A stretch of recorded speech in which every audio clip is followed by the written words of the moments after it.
In parallel universe number 1713, General Wu Zhi marches majestically on horseback, accompanied by the fearless Gu Rong. Before his troops emerges the immense southern capital of the Liao dynasty, Sijin Prefecture, bathed in the evening glow. Looking at the grand medieval fortress, Wu Zhi realizes that this place will become the famous city of Beijing in the future. However, his journey began quite differently, in the hallways of the Jiangpu University of Traditional and Modern Medicine. Back then, the young student finally won a coveted sports trophy and ran to show it to his major crush. Full of excitement, Wu Zhi reminds the girl about her promise to go on a date with him if he won the university soccer championship. To his sorrow, the young woman coldly turns down the invitation, stating that she still likes another guy from the basketball club. Right then, the most popular athlete appears, putting his arm around the girl and mocking Wu Zhi's short height in front of everyone. To make matters worse, the rival arrogantly reveals that he told the girl to make that bet just to watch the spectacle of his humiliation. The shock of that betrayal hits our protagonist hard, leaving the young man paralyzed and overcome with immense frustration. Unable to react immediately, Wu Zhi merely clutches the metal trophy with hands trembling in anger at the mockery. The mocking athlete even threatens him arrogantly, telling him to keep his distance since he can't afford to pay for any trouble. Turning their backs with complete disdain, the duo walks away laughing, while the poor guy walks off devastated with his head down. Around them, other students whisper mercilessly, mocking the talented massage therapy and acupuncture student for his short stature. Later, wandering alone down a deserted street, the young man deeply laments being made a fool of for so long. Suddenly, a speeding truck loses control on the wet asphalt and barrels straight toward him before he can react. Hit full on by the vehicle, the young man's life fades on the asphalt while he refuses to accept such a pathetic fate.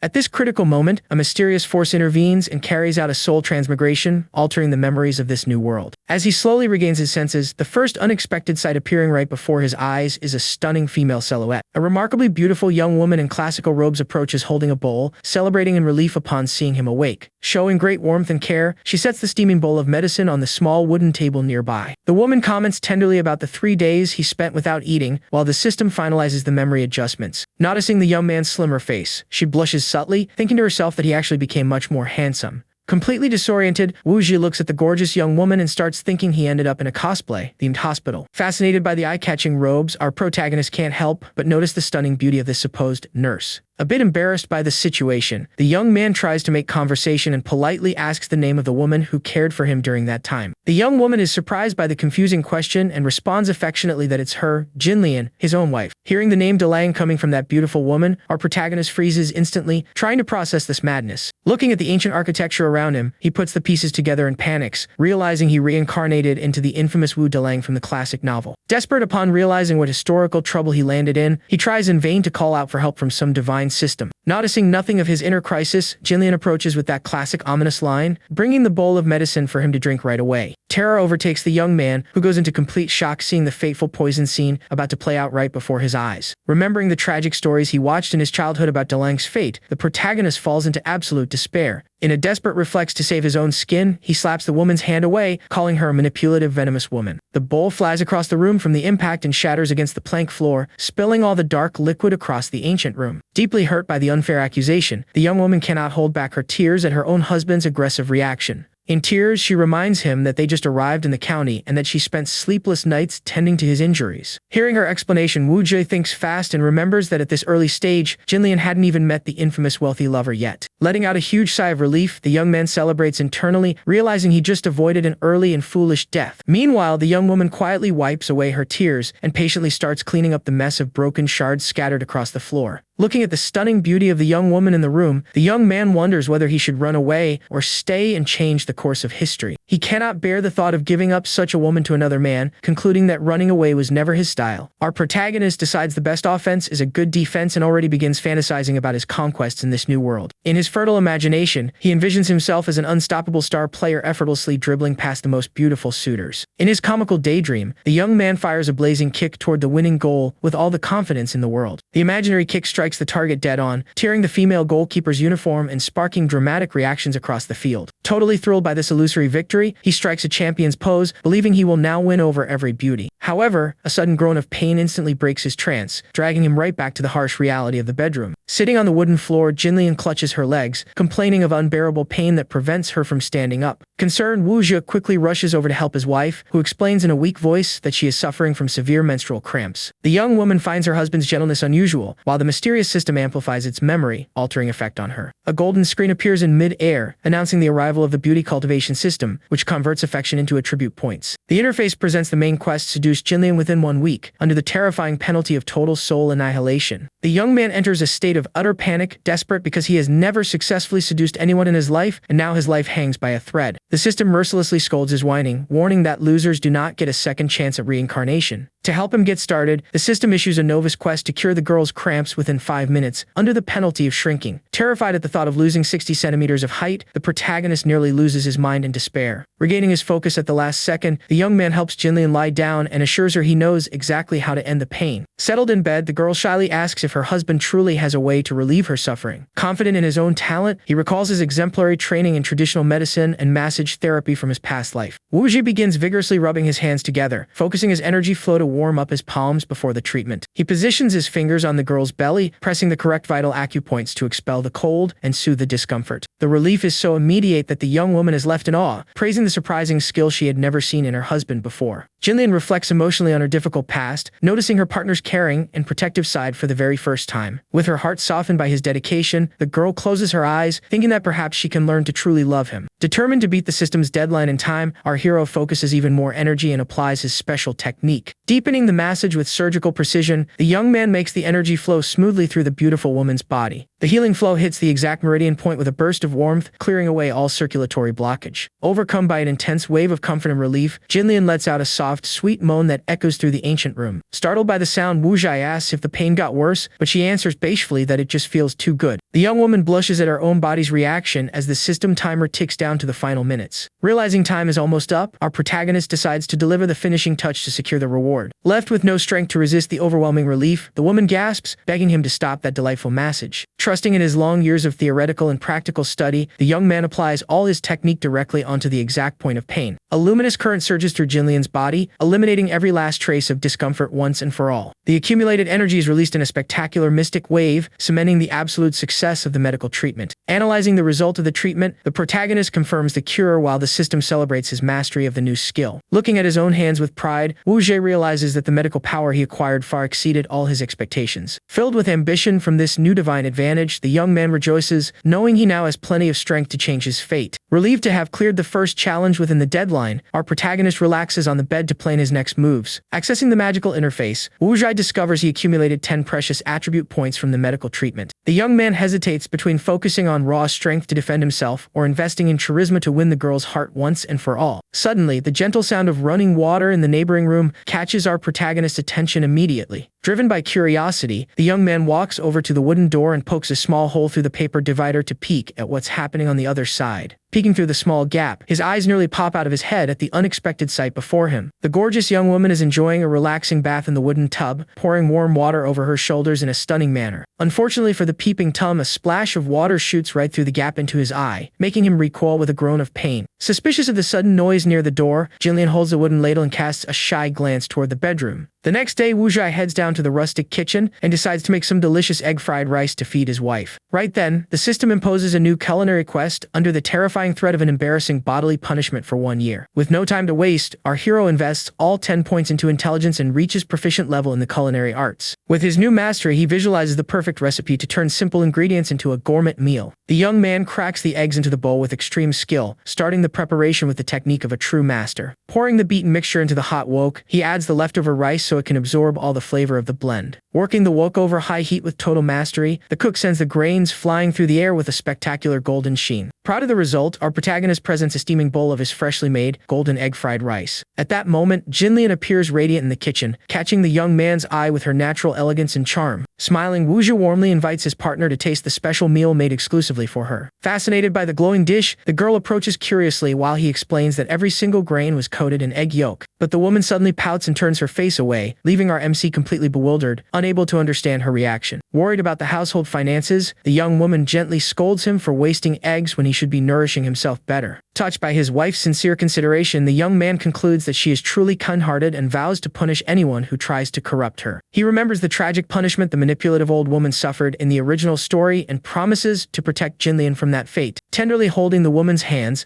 our hero assures her that caring for her is his top priority and that they will soon be very prosperous. Jinlian asks him not to get involved in anything dangerous, and the young man assures her that he will get rich purely through honest business. Confident in the power of the system and his modern knowledge, he plans to build an empire and protect his family from ruin. Noticing the young man's decisive and protective posture, the young woman realizes he has become a much more dependable and manly figure. With her eyes shining with joy, she gives a beautiful smile and states that she believes in her husband's success with all her heart. Displaying his full gentlemanly manners, Wuxia carefully pulls out a chair and asks his partner to take a seat at the table. The young man fills the spoon with steaming rice and affectionately asks the beautiful young woman to open her mouth and try the food. A bit embarrassed by the excessive affection, Jinlian accepts the spoonful with her eyes closed and her face flushed with shyness. The moment the food touches her tongue, the woman widens her golden eyes in pure shock at the explosion of flavor. A delightful sensation rushes through the girl's entire body, leaving her amazed by the heavenly taste of such a seemingly ordinary dish. She gets lost in the perfect texture of the crispy grains and the cozy warmth of the egg, feeling her very soul being rejuvenated. The young woman savors every single second of the dish while the system congratulates the host on his success and distributes the rewards.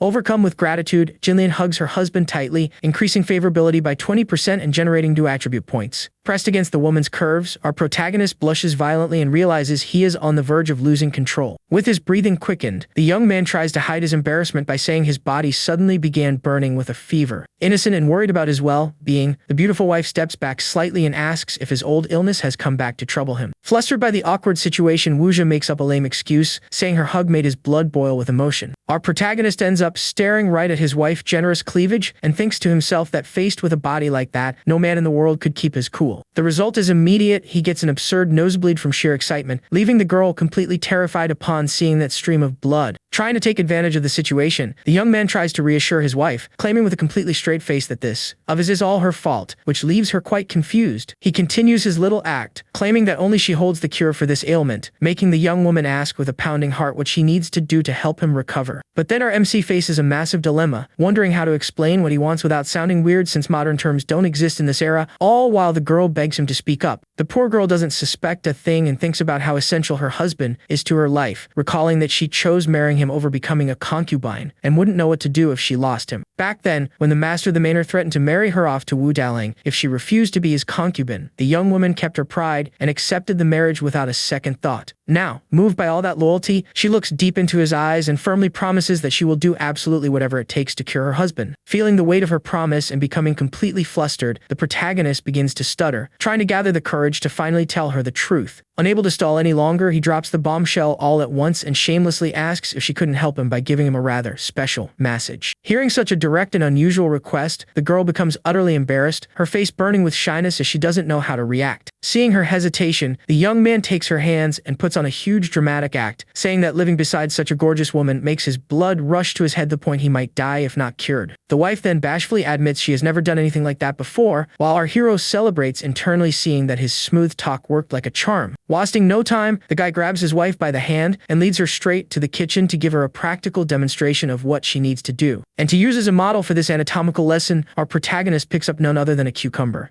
Right there, he begins teaching the step-by-step motion she should use, while the young woman pays attention to every single detail, taking everything extremely seriously. Completely red-faced and dying of embarrassment, she says she got the message and calls her husband to the bedroom to begin the treatment. While she walks ahead, the young man stays behind tossing the cucumber in the air, super satisfied with having persuaded his wife without much trouble. Admiring the stunning figure of the woman walking in front of him, the MC can't help but think to himself how truly spectacular that body is. But he quickly regains his focus and takes a bite out of the cucumber, aware that he needs to win Pan Jinlian over for good before Simon Ching shows up, since his very life depends on it. Once settled in the room, the young man gets comfortable on the bed and shamelessly asks his wife to begin the massage. But the moment she looks at him, the girl freezes completely and lets out a gasp of shock. Widening her eyes, the young woman is visibly impressed by what she just saw right in front of her. Unbothered by her reaction, our protagonist flashes a smug smile and lets her know she can start. Dying of embarrassment, she agrees, thinking in utter shock about the size of it, unable to believe it belongs to her husband. At that moment, the system notifies that his wife's affinity has risen, reaching the friendly level and earning the MC a total of 23 attribute points. Being super attentive, the girl kneels on the bed beside him and affectionately asks him to let her know if she does anything wrong during the process. Curious, she asks this massage will cure his illness for good, but the young man explains that it only serves to relieve the condition for now. Looking into her eyes, he hints that to achieve a definitive cure, they will need to take an even bigger step later on. Without hesitating any longer, the young woman finally gathers her courage, brings her hands close, and begins putting everything she learned into practice. The girl begins moving her hands with great dexterity, following the exact step-by-step process she learned during the practical lesson. The sensation ends up being way too intense, causing our protagonist to grit his teeth and shut his eyes tightly to try and hold it together. But the pressure is overwhelming, and holding his wife's head, he desperately warns her that he won't be able to hold back for a single second longer. The result is instantaneous, leaving the young woman completely stunned with wide eyes, unable to suppress a gasp of surprise in time. Overcome with embarrassment at what she just witnessed, the wife immediately dashes across the room to clean herself up. Shortly after, she appears bent over the water basin washing her hands,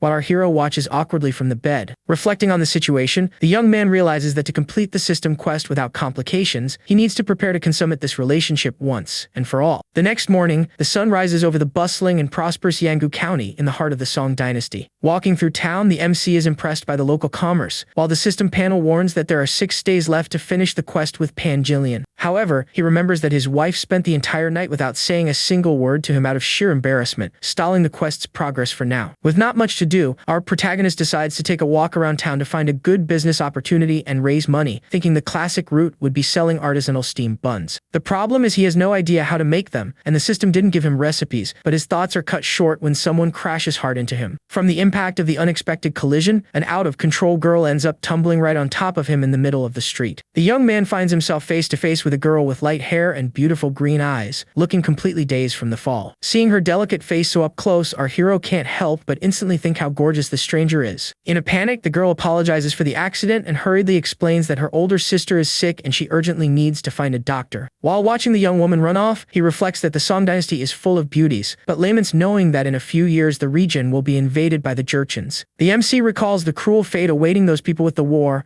and all the humiliation everyone will endure if events follow the course of history. Right then, the system pops up with a random quest: help the sister of Pang Chunmei, the girl from the collision, rewarding 10 attribute points under penalty of temporary castration upon failure. And to give a little help with this complicated task, a modern medical kit drops straight from the sky into our protagonist's hands. The system details that due to the high difficulty of having transmigrated less than 7 days ago, he received this single-use surgical kit as emergency aid. Opening the case in a secluded corner, he finds a full set of surgical instruments, including a scalpel, scissors, needles, and suture threads ready for use. Feeling very confident, the young man realizes that by allocating his points into intelligence and relying on his prior knowledge, he can perform surgeries without any problem. Arriving at the local clinic, he sees Chunmei on her knees begging the doctor to treat her sister, who is suffering from a high fever and unbearable abdominal pain. Watching everything from outside, the protagonist quickly deduces from the described symptoms that the patient is likely suffering from acute appendicitis. But the doctor kicks the young girl out mercilessly because she has no money, ignoring even the girl's desperate pleas to become his servant in exchange for treatment. The man in question is Dr. Jiang Jushin, who scoffs at the situation and warns with a cynical smile that he will demand payment even if her sister ends up dying. In reality, the quack knows full well he lacks the ability to cure such an infection, but only wants to exploit the poor girl's vulnerability. Suddenly, a veiled noblewoman enters the clinic, while the bystanders begin gossiping and complaining about the strong body odor she gives off. Changing his demeanor immediately, the greedy doctor greets her with deep bows, promising to summon his assistant to conduct the acupuncture session right away. Moved by the young girl's plight, the masked noblewoman decides to intervene and tells the doctor she will pay Chummi's sister's consultation fee out of her own pocket. Seeing that there's no time to lose, our protagonist rushes over, grabs Chummi's hand, and tells her to take him to the patient before the system's terrible penalty strikes him. Startled by the sudden approach, the girl pulls her arm back and demands he let go, insisting she needs a real doctor to save her sister. The young man assures her with absolute certainty that he is a doctor, but she counters suspiciously, saying she knows every doctor in town that Dr. Jiang is her only option. The MC then asks for a vote of confidence and asks if the patient also experienced nausea and vomiting, leaving the girl shocked that he guessed the symptoms without anyone telling him. He continues describing the progression of the clinical condition with surgical precision, pressing the young girl to confirm that the diagnosis matches perfectly. Completely stunned by the accuracy of this stranger's words, the girl has no choice but to admit he hit the nail on the head. The young man insists they go quickly, claiming to be only one capable of saving her and promising to hand himself over to the authorities if the treatment fails. Watching the scene from afar, the masked noblewoman is deeply touched to see such a determined man willing to risk his own neck to save a stranger. Impressed by such courage and moral integrity, the woman even wonders if that young man might be a deity sent to relieve the people's suffering. Convinced by his unwavering firmness, Chummi finally relents and asks our protagonist promise to accompany her to her house without delay. Shortly after, the two arrive at the family's humble home where the older sister lies in bed, severely weakened. Without wasting a second, our hero examines the patient's abdomen and notes with relief that bowel sounds are still normal and no perforation has occurred. Next, he applies firm pressure on Bernie's point to check for the classic rebound tenderness of appendicitis. The young woman groans in pain at the touch, confirming the source of the issue, while the young man notes that fortunately no mass has formed in the area yet. Focused on the procedure, he puts on surgical gloves and states that he will need to perform a digital rectal exam to check if the inflammation has spread to the peritoneum. Assuming a purely professional demeanor, the protagonist positions himself to conduct the detailed physical examination on the sick patient. But seeing that compromising position, Chummy instantly flies into a rage and questions with fairy eyes what he thinks he's doing. The MC calmly tries to explain that the examination is an essential technical step to confirm the inflammatory state and rule out other pelvic complications. But the girl understands none of those modern medical terms, assumes it's all just perverted nonsense, and charges at him with a wooden stick. The young man blocks the strike with his arm and shouts that her sister doesn't have much time, demanding the girl trust him to save her. But Chumbe, in tears and blinded by rage, screams that the only thing she wants is to see him burn in hell.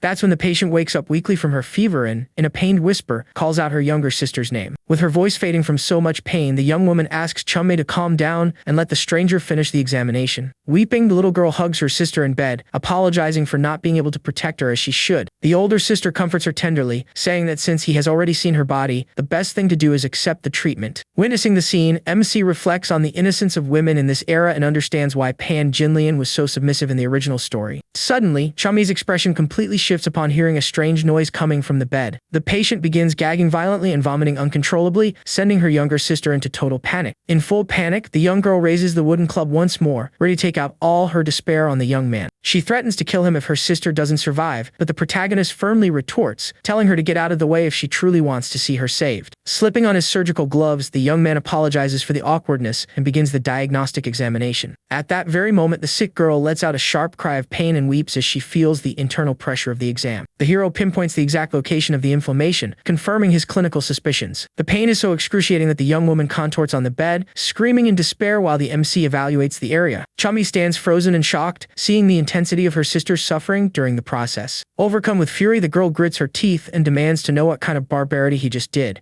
The MC tells her to shut her mouth and explains that the reaction is merely due to sensitivity in the inflamed area near the rectum. The young man's authoritative tone is so commanding that the young girl freezes mid-strike, losing the nerve to advance. He states that they made it in time and the infection hasn't spread, ordering her to get ready to act as his surgical assistant. The young man hands over a mask and the modern flashlight, instructing the girl to illuminate the surgical site without shaking. When she turns on the bright beam of light in the darkness of the room, Chumbe nearly jumps out of her skin in sheer terror. Panicking and thinking it's witchcraft, the girl drops the flashlight to the floor, making our hero layman how difficult it is to deal with people from the past. To diffuse the fright, the MC makes up a story that the flashlight is a divine artifact from immortals and warns that any mistake during the ritual will cost the patient's soul. With the girl cooperating in reverent awe, the protagonist allocates 20 points into intelligence, raising his medical expertise to master level before operating. Changing gloves and waiting for the anesthesia to take effect, the young man focuses completely to begin the appendectomy. With swift, precise motions, the scalpel blade cuts into the patient's abdomen to reach the inflammation. Holding the flashlight with both hands, Chummy trembles from head to toe, terrified by the bloody sight. Even though this is his first major surgery as lead surgeon, the protagonist focuses exclusively on the patient's well-being, forgetting about quests and rewards. He reinforces in his mind that no matter what world he is in, he will never fail to honor his duty as a doctor. The inflamed appendix is finally removed successfully, leaving the makeshift assistant with her jaw on the floor. The sight of the removed organ and the blood makes the girl's stomach churn, and she closes her eyes tightly to avoid getting sick. Entering the final stage of the procedure, our hero takes up the suturing stance to close the surgical incision. With tremendous manual dexterity, he places the stitches flawlessly, sealing the cut without leaving any complications. Taking off his mask with a relieved smile, the MC celebrates the surgery's success and receives 10 attribute points as the quest reward. However, right after, the accumulated stress takes its toll and Chummy collapses hard onto the bedroom floor. Worried, the protagonist rushes over to help the girl and quickly checks her heartbeat. He panics for a second, fearing she suffered sudden cardiac arrest from the shock. Outside the house, the mysterious masked noblewoman watches everything open-mouthed, wondering if that young man might truly be an immortal being. However, she soon deduces that this bold technique resembles the ancient surgical arts recorded in the dynasty's famous medical treatise. Examining the unconscious girl's chest, the young man realizes from the resonance that the extreme stress caused a sudden spontaneous pneumothorax.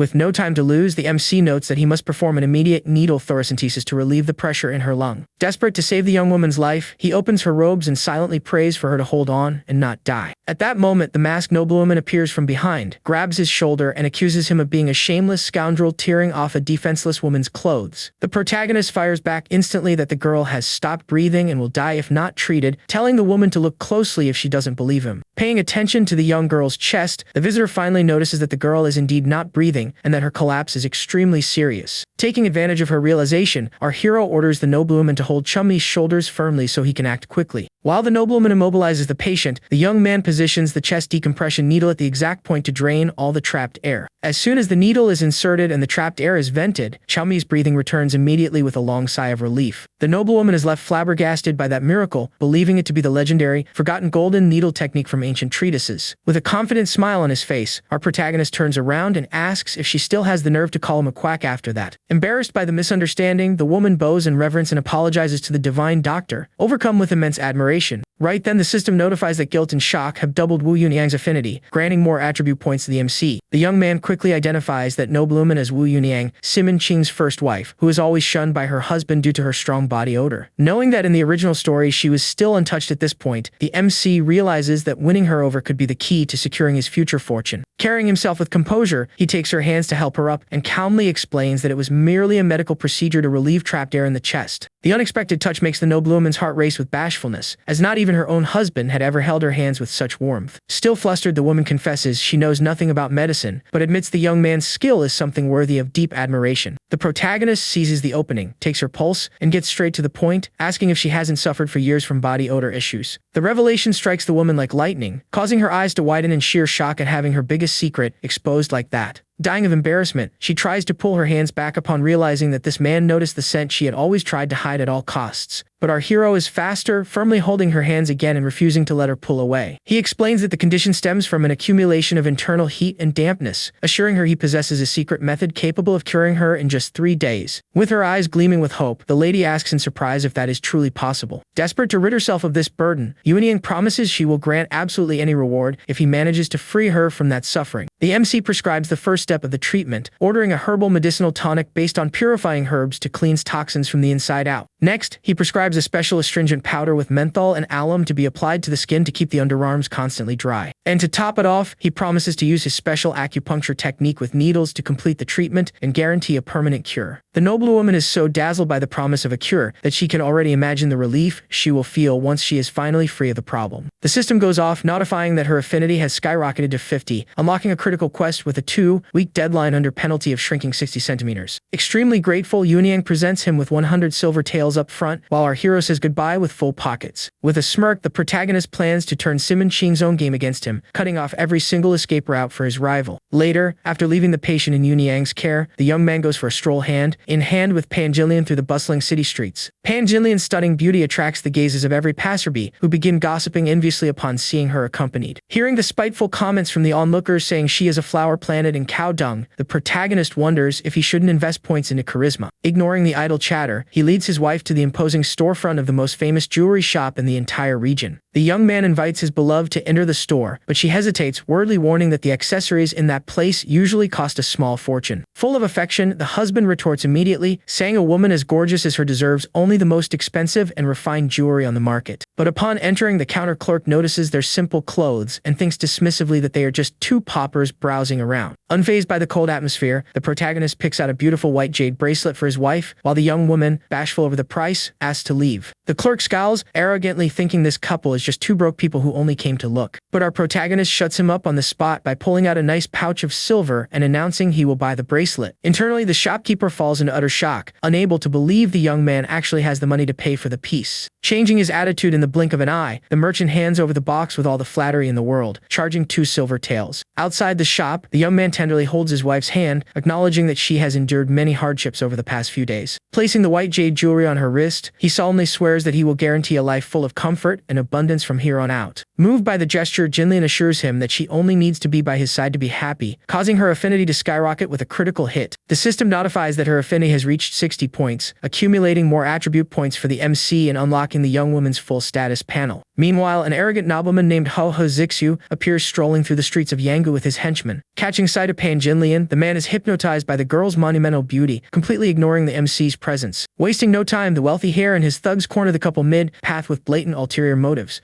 Acting superior, Hu Zixu mocks the simple bracelet and invites the woman to his mansion, promising to give her real gold jewelry. But our protagonist steps in front of his wife with a menacing glare and orders the arrogant jerk to get out of their sight immediately. The nobleman gets angry at the audacity and warns that no one in town dares disrespect him, claiming that serving him would be a great honor. The MC quickly recognizes the guy and remembers that the future fortune inherited by this rich kid will fall under the control of his concubine, Li Pinger. Realizing fate has handed him one of his targets on a silver platter, the young man decides he will teach that insolent punk an unforgettable lesson. The henchmen burst out laughing, thinking our hero is paralyzed with pure fear in the face of their boss's threat. Worried about her husband's cowardly track record, Jinlian asks to back down, but the MC holds her hand and tells her everything is under control. He invests 30 points into strength right then, raising his physical power to master level as a golden aura manifests around him. With a deadly glare capable of chilling the soul, the protagonist repeats the order and asks if the bully didn't hear him say to get lost. Furious at being defied, Hua Zixu loses his temper and orders his two thugs to attack the young man with everything they have. The first thug leaps to deliver a flying kick, but our hero ducks with extreme ease and agility. On the counterattack, the MC lands a devastating kick right between the attacker's legs, shattering any hope of resistance. The pain is so excruciating that the thug's eyes widen with blood and tears, collapsing defeated on the spot. The second thug tries to catch him off guard with a heavy punch, charging full force toward the young man. But the protagonist performs a flawless dodge, sliding smoothly behind his opponent's back without taking a scratch. With a surgical, powerful blow to the nape of the neck, our hero knocks the brute out cold before he can even react. The young man calmly brushes off his hands, seeing the two on the ground, while the insolent nobleman watches the scene paralyzed with terror. Seeing that imposing stance, Jinlian becomes utterly fascinated by her husband's virility, raising her affinity with him to 80 points. Later, in the cozy comfort of their bedroom in the dead of night, the young woman looks at the protagonist with a shy, special sparkle in her eyes.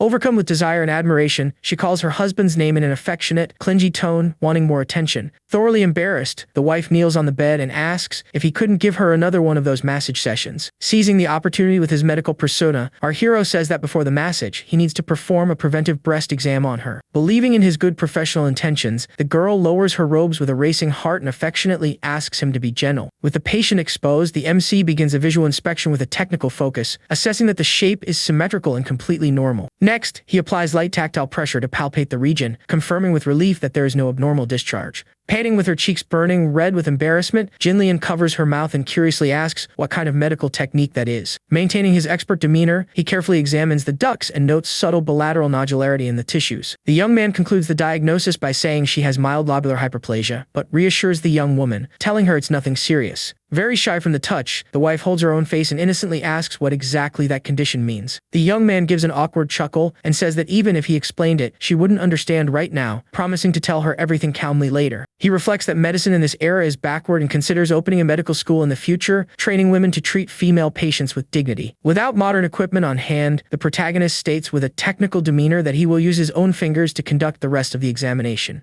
Completely surrendered to the moment and overcome by heat, Jinlian takes her husband's hands and playfully begs him to treat her quickly. The young man dives straight into intimate action, making the young woman marvel at his vigor and fully embrace that special treatment. Meanwhile, in the house next door, the gossiping neighbor presses her ear to the wall and is shocked to realize the couple has been at it for 4 hours straight. Out of breath and her body utterly exhausted from so much pleasure, Jinlian gasps, asking to take a break from the pace. But the MC continues with all the tenderness in the world, while the system records the first official night of consummated love between them. Determined to hit the maximum affection score, our hero pushes a little harder to ensure his wife's absolute loyalty. Softly whispering her name in the darkness of the room, he brings the night to a close in an atmosphere of complete intimacy. Completely drained from exhaustion, Jinlian cries with emotion and playfully begs her husband to find other concubines, otherwise she won't be able to keep up with his stamina. At that moment, the system notifies that the girl's affinity has reached 100%, yielding a massive bonus of attribute points for the MC. The main quest is completed with flying colors, unlocking the strength of the legendary Xiangyu for 30 seconds and passive talents for female attraction. Thrilled by the result, the young man realizes that with these affinity abilities, he will be able to win over any influential figure in the future. The next morning, after 7 intense rounds, the two relax together in the wooden bathtub while the wife swears eternal devotion to him. Tenderly holding his beloved in the warm water, the protagonist promises once more that he will provide a wonderful and secure life for her. Suddenly, loud knocks on the door break the romantic mood, putting both of them on alert to see who is bothering them so early. Fearing it might be the nobleman's henchman from yesterday seeking revenge, Jinlian gets out of the bathtub and offers to divert them on her own. The wife swears in her thoughts that she will never let anyone harm her husband again, even willing to risk her own life for him. But our hero refuses to leave his woman on the front lines and decides to go answer the door personally to resolve the situation. Admiring her husband's newfound protective and brave attitude, Jinlian smiles lovingly, seeing how much he has changed for the better. Opening the door, the protagonist is surprised to come face to face with two beautiful young women waiting patiently at the entrance. It was Chumei and her sister Chunlin, completely cured, prompting the system to grant more affinity points and attributes to the MC on the spot. The little girl bows in gratitude, explaining that Madame Yunyang already told them how the young man saved both sisters' lives. All smiles seeing both of them so healthy and pretty before him, our protagonist celebrates that the treatment worked. But Chumei suddenly changes her tone and demands serious accountability,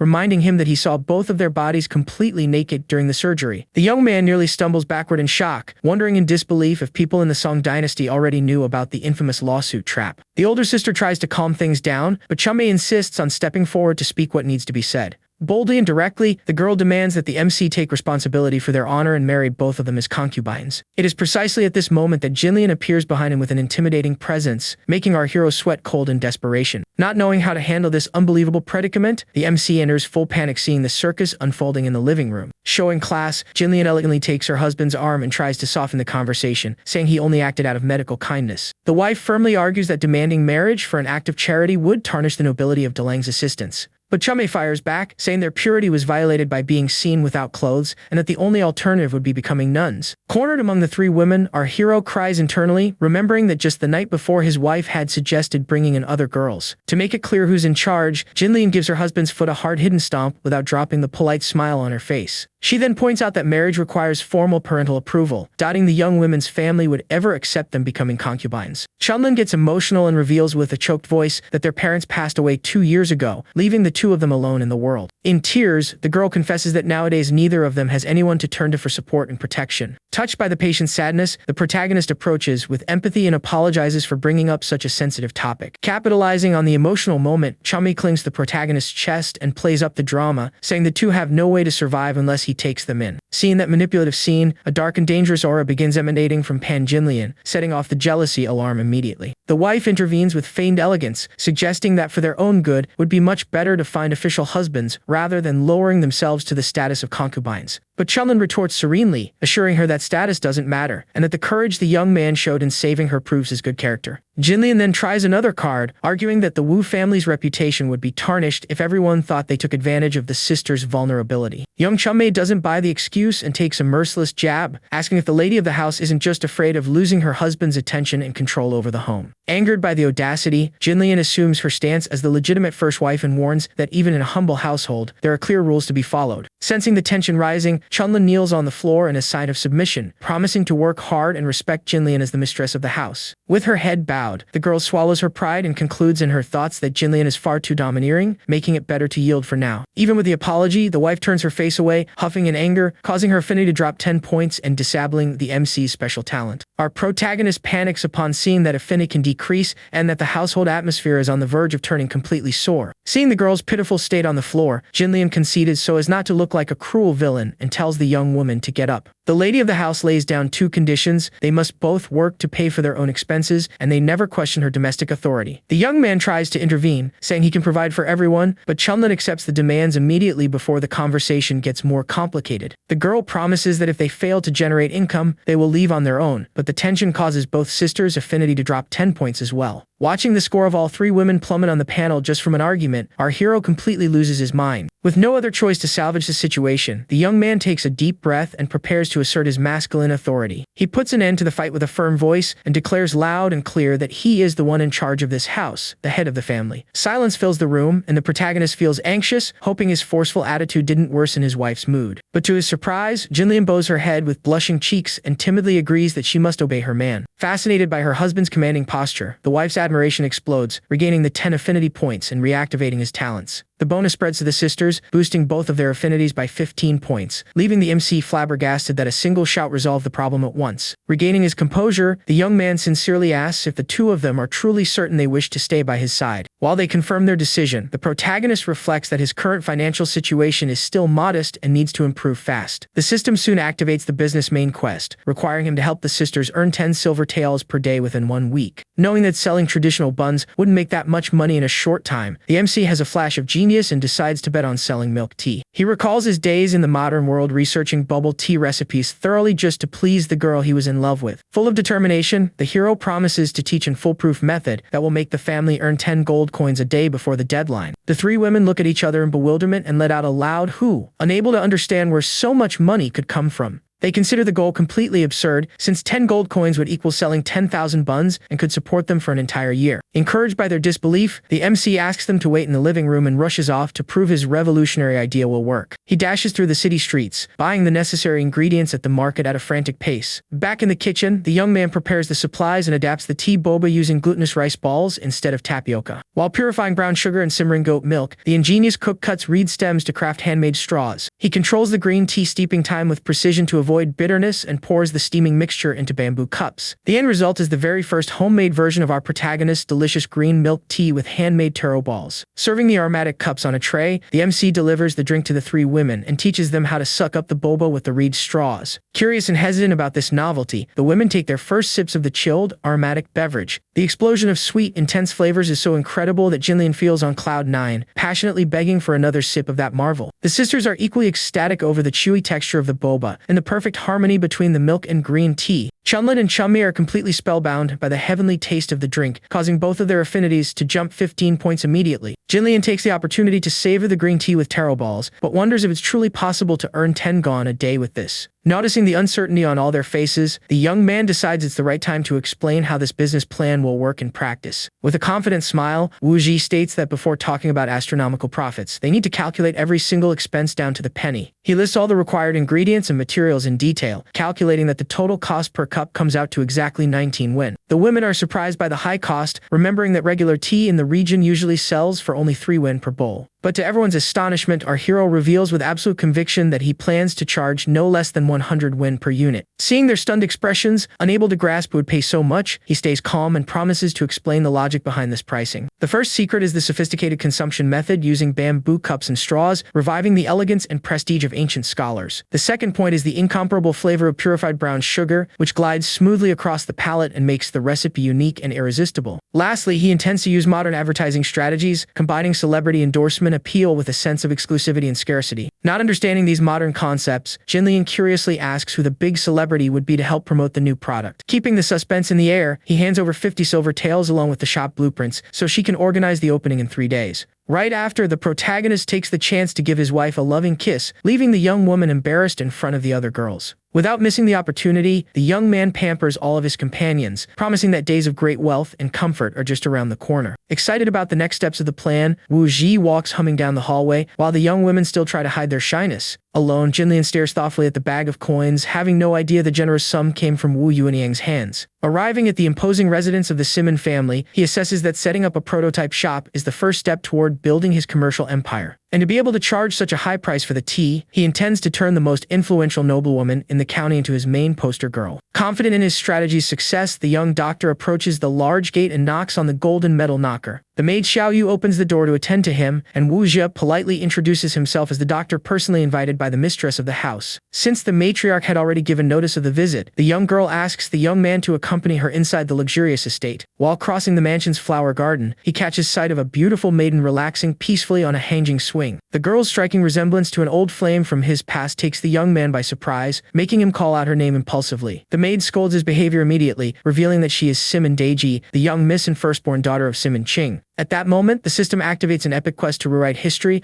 offering 100 attribute points and unlocking the item shop. Faced with such valuable rewards for his progression, our MC's eyes gleam with pure determination to fulfill the objective. Xiaoyu finds his distraction strange and tells the young man to hurry up, assuming he stopped along the way just to lust after the young noble lady. Composing himself, the fox doctor adjusts his medical kit and heads toward the mansion's main quarters. From the swing, the young miss notices the young man walking away and grows quietly curious about who that unknown visitor might be. Learning that the mistress of the house is praying, he deduces that the loneliness caused by an absent husband is the perfect opening to earn her trust. The maid announces the doctor's arrival outside the room, and the lady immediately authorizes the guest to enter. Stepping into the fragrant room, Wu Jie finds the lady resting on the bed in a rather revealing and provocative pose. With a seductive gaze, the beautiful woman greets the young man delicately, showing that she was eagerly awaiting the start of the consultation. The lady's striking presence and stunning beauty make it clear how attractive she is, making the atmosphere in the room even more tense. Maintaining a professional demeanor, Wuxia pulls out his needle and asks the patient to remove her clothes so he can begin the acupuncture. The noblewoman takes offense at the bold request immediately, reprimanding the young man's lack of modesty before a married woman. Showing a black cloth strip, the young man reassures the lady by explaining that he will completely blind his own vision throughout the procedure. Calmer with the guarantee of respect, the lady accepts the explanation, emphasizing that she would never tolerate any improper conduct in there. However, in a rather mischievous masterstroke, the clever guy places the blindfold over the patient's eyes instead of covering his own. Feigning innocence, Wuxia tells her she can undress now, but the noblewoman quickly finds it strange and asks why she was the one blindfolded. Wasting no time, the protagonist spends 30 points on charisma in the system, raising his persuasion skill to master level. Using his silver tongue, he makes up that covering the patient's vision serves to calm the spirit and break through the rigidity of formal etiquette. Although she still finds it completely improper, Wu Yunyang hesitates and begins yielding to the young doctor's arguments. The young man emphasizes that a true healer is not bound by worldly prejudices, asking if she truly doubts his character. Remembering how he acted as an honorable man in the past, the lady decides to trust him and agrees to proceed with the treatment. Desperate to cure her body odor and maintain her status as first wife by bearing in hair, she begins untying her robes. She knows full well that if her father loses power, Simon Ching won't think twice before abandoning her to marry someone else. With the patient undressed on the bed, Wu Zhai holds a silver needle and asks the noblewoman to brace herself for the prick of the treatment. Channeling his spiritual energy, he activates the special needling technique, aiming precisely at the vital acupoints on the woman's body. As soon as the needle pierces the first point, a strong surge of energy courses through the lady, making her let out a deep sigh. The protagonist warns that the session is just getting started and begins stimulating the other meridians with continuous discharges of power. The luminous currents unblock all the obstructed energy points, spreading an intense sensation throughout the noblewoman's entire body. Completely overwhelmed by the technique's intensity, Wu Yunyang confesses that the pain comes with an incredibly pleasurable relief. But right in the middle of the consultation, sudden knocks echo on the door, making the mistress of the house pull the blanket in sheer panic. Recognizing her husband's voice outside, the lady is completely terrified by the risk of being caught red-handed. Simon Chun covers his nose from the window, finding it strange to see his wife so wrapped up in blankets on a hot day. Trembling nervously to hide Wu Zhi under the covers, she lies, saying she was struck by a sudden fever. Trapped under that heavy blanket, our MC begins to suffocate and nearly passes out from lack of air. In the tight squeeze, the young man catches a gentle, sweet scent of musk emanating directly from the noblewoman. Barely able to breathe, the young doctor tries to adjust himself however he can to avoid suffocating to death right there. Wu Yunyang tries to mask her heavy breathing on the bed, praying for her husband to leave as quickly as possible. Outside, the scoundrel of a husband merely shows contempt and suspicion toward his wife's strange behavior. Pressured, the lady makes up that she is having severe cramps to justify her discomfort and heavy breathing. Without an ounce of empathy, Simon Ching announces he will be traveling for half a month on business and orders his wife to stay locked at home without causing trouble. Walking away, the man thinks with disgust about his wife's appearance, determined to demand a divorce the first good chance he gets. With the nobleman's departure, the accumulated energy from the treatment reaches its peak, causing Wu Yunyang to let out a muffled cry of pure relief. The flow of qi dissipates into the room, cleansing impurities from the noblewoman's body and restoring balance to her system. Wu Zhi finally emerges from under the covers gasping for air, but the woman, overcome with embarrassment, starts hitting him frantically. Completely panicking from that entire awkward situation, the noblewoman loses control and doesn't know how to react. To contain the scene, our hero pins the lady's arms down on the bed and firmly demands she stop resisting. Looking deep into her eyes, the young man tells it like it is and warns her that Simon Ching is a scumbag who will certainly abandon her soon. Even with the woman demanding respect for her marriage, Wu Zhi insists she stop deluding herself over a man who despises her. Activating his persuasive charm, he reminds her that the entire city knows her husband squanders money on famous courtesans. To make matters worse, he reveals how Simon Ching badmouths his own wife behind her back, calling her a smelly monster at the brothel. The impact of those harsh truths hits the woman dead on, leaving the matriarch in a state of shock, completely speechless. Devastated by the humiliation, the lady curls up on the bed and breaks down in tears upon realizing the harsh reality of her marriage. Wu Zhi gently asks her to calm down, and the system soon notifies that the lady's affinity rose by 15 points, reaching 65. With teary eyes and a broken heart, the noblewoman asks in vulnerability if she truly looks like a monster. The protagonist replies that she is more beautiful than the legendary Daji, knowing that sweet words are the best weapon to win the lady over for good. Moved by the young man's kind words, Wu Yunyang gives into her feelings and pulls him into a passionate kiss. A tear rolls down the noblewoman's cheek, having never received such warmth and consideration from any man in her life. She remembers with sadness how her husband always humiliated and treated her with contempt, planning to divorce her in the future. Leaving the pain of the past behind, the woman kisses him intensely, making the protagonist think he might end up dying from lack of air. Completely surrendered to the moment, the beautiful lady leans over the young doctor and tenderly offers to give him a massage. With her face flushed with passion, Wu Yuanyang sweetly declares that from now on, she only wishes to be his woman. Seeing the determination in her eyes, Wu Zhai firmly assures her he is not afraid of facing any trouble for her sake. The young man feels that the tables have finally turned, and that he is now the one calling the shots against that scoundrel Simon Chung. Full of confidence and vigor, our protagonist charges ahead to cement his new conquest once and for all. He channels all his vital energy, applying his secret technique with the relentless force and momentum of a true dragon. Wu Zhai conducts 3 intense treatment sessions without stopping, taking the experience between the two the absolute peak. The system triggers consecutive notifications, announcing that the lady's affinity reached 100 points and concluding the quest with complete success. Completely exhausted on the bed, the young man asks for a break to catch his breath, recalling how hard he's been pushing himself with so many women. The noblewoman snuggles affectionately beside him, wanting more, but the young man asks her to take it easy and promises to continue the session later. He suggests she fake an illness and return to her parents' home, but Yuanyang wants to gather evidence to divorce the scoundrel for good. The woman plans to use her husband's business trip to locate the secret ledgers of bribery and tax evasion that can ruin the nobleman. Concerned about the danger, he questions her, but Yuanyang reveals she brought loyal guards and that both she and her maid know martial arts. Impressed by the lady's martial skills, the young man promises to craft defensive artifacts for her and asks for special help with his new business. Wu Zhai explains that he is opening his tea shop in 3 days and asks her to invite the city's noble ladies to be his customers. The woman accepts on the spot and asks to keep her body odor as a cover until she breaks free, promising to return to her family before her husband gets back. Hugging her savior affectionately, Yuanyang devotionally swears that she will do exactly whatever the young man commands. The protagonist knows that getting rich is only the beginning, as he needs to accumulate resources and train soldiers for the future military invasion. 3 days later, the new tea business opens its doors on the main street with the whole family gathered and a sign charging 100 yen per cup. Excited behind the counter, Wu Zhai stirs the boiling cauldron and prepares the special drink with an irresistible aroma. The delicious scent quickly spreads down the street, drawing the attention of dozens of curious pedestrians who gather in front of the shop. The young man offers free samples for the public to try, but the locals instantly grow suspicious, thinking it's some sort of scam. Fearing they will be charged after drinking, customers refuse the tasting, making the hero realize his modern tactic didn't work here. To make matters worse, the crowd notices the exorbitant price on the sign and begins angrily complaining that the cost is completely absurd. The people accuse the young man of daylight robbery and tell Wu Zhi to go back to selling steamed buns, mocking his attempt at playing merchant. Foot traffic on the sidewalk quickly dies down and no one dares fork over such a high sum for a simple cup of tea. Chunlin gets worried about the lack of sales and suggests to her sister that they lower the price to avoid losing all their customers. Jinlian also grows anxious seeing the empty shop and agrees that it might be better to charge less for the drink. However, maintaining his calm and composure, our MC assures them with a smile that the real show is about to begin. Right at that moment, a luxurious sedan chair bearing the crest of the prestigious Simon family appears on the avenue, drawing everyone's attention. The maid announces their arrival at the destination, and a refined boot gracefully steps onto the ground before the curious gazes of the crowd. Wearing an elegant bamboo veil to cover her face, the first wife of the Simon clan steps out of the carriage amid the general whispers of the crowd. Ignoring the surrounding stares, the distinguished lady walks up to the counter, orders a cup of the drink, and places the money on the table. Behind the veil, she exchanges a knowing glance with the young man, pleased to have used the aromatic powder to completely neutralize her odor. With flawless customer service, Wu Zhi proudly prepares and serves the first cup of special green tea with taro balls. The town's nobility watches in shock as the illustrious lady savors the drink through the bamboo straw with supreme sophistication. The smooth texture and the perfect harmony between the milk and taro balls leave the noblewoman completely enchanted with every sip. Delighted by the explosion of flavors on her palate, she even wonders if this isn't a sacred delicacy sent from the heavens. A deep sense of pleasure and energy washes over the lady's entire body at that unbelievably delicious taste. Seeing the noble lady of the Simon household drink down to the very last drop, the servants scramble frantically to notify their mistresses about the news. It doesn't take even the time it takes an incense stick to burn for several high society ladies to arrive en masse demanding the same tea.